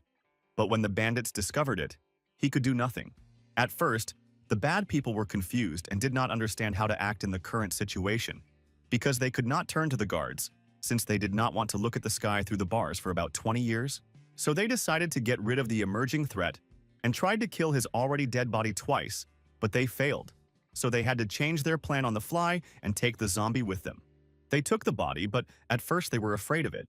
And then they found a way to use it practically, as with necromancy in general. From that moment on, Kasha was able to see the world through the eyes of his former body, and was extremely surprised at how skillfully the bandits managed to create new zombies. Now Kasha understood that only Jan and Berig could help him and take care of his corpse. But instead of reacting positively to the heartfelt speech and request, Berig took out a meat treat and handed it to the dog, thereby insulting it, since no one dared to treat Kasha like an animal, even though he was in the body of a dog. And again the dog bit the guy, who tried to break free from the grip, because it was he who had to do the dirty work, so why did Kasha bite him and not Yana, for example? Watching this fuss, the protagonist understood that everything was going well, because soon Kasha would find his body, and they would find their things that the bandits had stolen. And you don't even have to strain yourself too much because, based on the dog's story, he can see the bandits through the eyes of a zombie, which means he can now report their location. And he turned out to be right. So the two guys and the dog raced in the silence of the night towards their goal, pursuing their human prey. Less than a day had passed before the guys caught up with the bandits. Surprisingly, they were well organized and lived more than well. Now they needed to survey the area, send back to Karina for help, and then begin to reclaim their belongings. Now there are only two of them, and they cannot stand against such a number of well-trained warriors. But there was a possibility that while they were going for reinforcements, the men would destroy the documents that they were carrying to the palace. Of course, it was a plus to start the battle right now, but John understood perfectly well that Berig just wanted to swing his sword, and he didn't think about any documents. That's why Jan brushed him off, asking Hashi where his body was now, and it turned out that it was in the middle of the tent. The shore kicked up again, shouting an almost fiery speech, so much so that he wanted to turn the camp into a battlefield. But the main character asked him to shut up and not make noise. Nevertheless, it was time to act. It was difficult to keep him in place. Nevertheless, Jan asked to kill the bandits but leave their leader alive, since he had several questions for him on the subject. Berig understood the order and began to carry it out, appearing like a ghost of the night before his enemies. No one could really make out his face or understand who was in front of them, assuming that perhaps it was someone from the last city they robbed. They thought it was an unwise decision to attack their camp alone. It is unclear what the daredevil was counting on, but at that very moment the speaker lost his head. Seeing that Berig was just a teenager, the bandits decided that he was an idiot who couldn't think with his head, and that eliminating him would be as easy as drinking water. The naive man, Berig, was faster than lightning, so the man's axe was nothing to him. He dodged and found himself face to face with his opponent, and a few minutes later, the man fell dead. And Berig decided to clarify the situation, telling the bandits that if any of them thought about escaping now, they would be signing their own death warrant. Ian watched carefully what was happening below. He was tense, because it seemed to him that the shore was now becoming the cause of bad memories for Hashi. Overall, the protagonist understood that Bereg was a magical swordsman, and that it was in their nature to desire battle. But even so, he was too fearless, too much enjoying the process of killing, always walking the line of what was permitted, and that was strange. But what is, and it probably can't be fixed. So Jan set about doing his part of the job, but before heading to the tent to get the dog's body, he needed to inspect his cart and pick up a few things. Unfortunately, at the wrong time, a bandit appeared on his path and had to be sent to the dreamless world. So everything in the cart was in its place and in pretty good condition. And everything was going pretty well, but suddenly the main bandit came to them and he looked terrifying. Kasha was scared. But how could you not be scared when someone so scary and huge stretches out his paws and hands to you, so small? And these big paws raised the dog to the eye level of the man, who was outraged by the stupidity of his subordinates who let the animal into the camp. And it would have been good if the man had only been looking at Kasha, but he tore his gaze away from the white wool and saw John standing next to his cart. But he never turned his thoughts into words, since Bereg was heading towards them. And he was burning with obvious excitement and a thirst for continuing the fight, this time with a stronger opponent. Only a fool would not have sensed his thirst for blood, and he didn't hide it while looking for the boss. But the man still didn't understand the situation he found himself in, and even tried to scream and prove that the guys were in cahoots and how dare they sneak into his camp. And this would have continued for a long time, but Bereg did not have much patience, so he attacked the leader. But the man didn't move from his place. He still understood that his opponent was faster than him, so he took out his sword and, blocking the guy's blow, broke his blade. But he was wrong to think that something like this could cool the ardor of the uninvited guest. Even without a sword, Bereg was a deadly weapon, so he deftly turned and kicked his opponent in the jaw. And this blow was no worse than if the leader had been stabbed with a sword several times in a row. Overall, both opponents intuitively understood each other's feelings, because in some ways they were even similar. For example, in the understanding that the greatest satisfaction in a fight comes not when you deal with a bunch of weak opponents, but when your blows reach the strongest. Yes, the bandit understood this, and now his target was the shore. And now the guy is tasting his own blood from his broken lip. Her taste tears off the last breaks, and Bereg grabs the leader by the clothes, intending to gouge out his eye, and in his head like a frightened butterfly, the understanding beats. This man is crazy, and only John's voice breaks the guy out of the haze of madness. He needs this man alive, and he hasn't yet learned how to have heart-to-heart conversations with corpses. Hoping that Bereg would have enough patience, John went to look for Kasha and found him sitting opposite his former physical body. Only now did the dog understand what death really looked like. Yan didn't answer. He understood that there was no guarantee that when they destroyed this body, Hashi's soul would linger in this world for even another day. The dog didn't have an answer either, but he knew for sure that the body had to be destroyed before one of the bad guys took control of it again. It was not an easy decision, but it was the only right one, which Jan respected and was ready to help implement. It only took him a couple of seconds to destroy the body with magic, and now it was crumbling into pieces. But this is probably better than what it was, because it is difficult to imagine what it is like to die, but to live, and when you are used in the dark against your will. Meanwhile, Bereg finished beating up his opponent and dragged him by the legs into the nearest tent. And then his gaze fell on the enemy's sword, which was sticking out forlornly from the ground. And since its owner was practically dead, the item could have been taken for himself. But as soon as Bereg took the sword, he realized that this was not an ordinary object, but something much more interesting. But Bereg couldn't figure out what exactly it was, and John wasn't any better. He suggested that it might have been the beautiful color scheme, or perhaps the magical stones that were in the sword, but he didn't have a definitive answer. But even without understanding what exactly attracted the guy to the sword, he wanted to take it for himself anyway. His sword was broken, and he had nothing to fight with, and this one suits him perfectly. Ian didn't mind, but the bodyguard would have to pay for the item once they returned to the city. Wait, this isn't what Bereg wanted. He only wants the sword. But paying for a trophy is too much. And besides, he likes not only the color of the blade, but also the way his body moves when it's in his hand. At that moment, the protagonist realized that his friend had found what every warrior subconsciously sought, the weapon that was destined for him by fate itself. But the bandit boss interrupted the guy's conversation, for which he received another beating from Bereg, who was ready to kill him. But it was time for the gentleman to talk to him.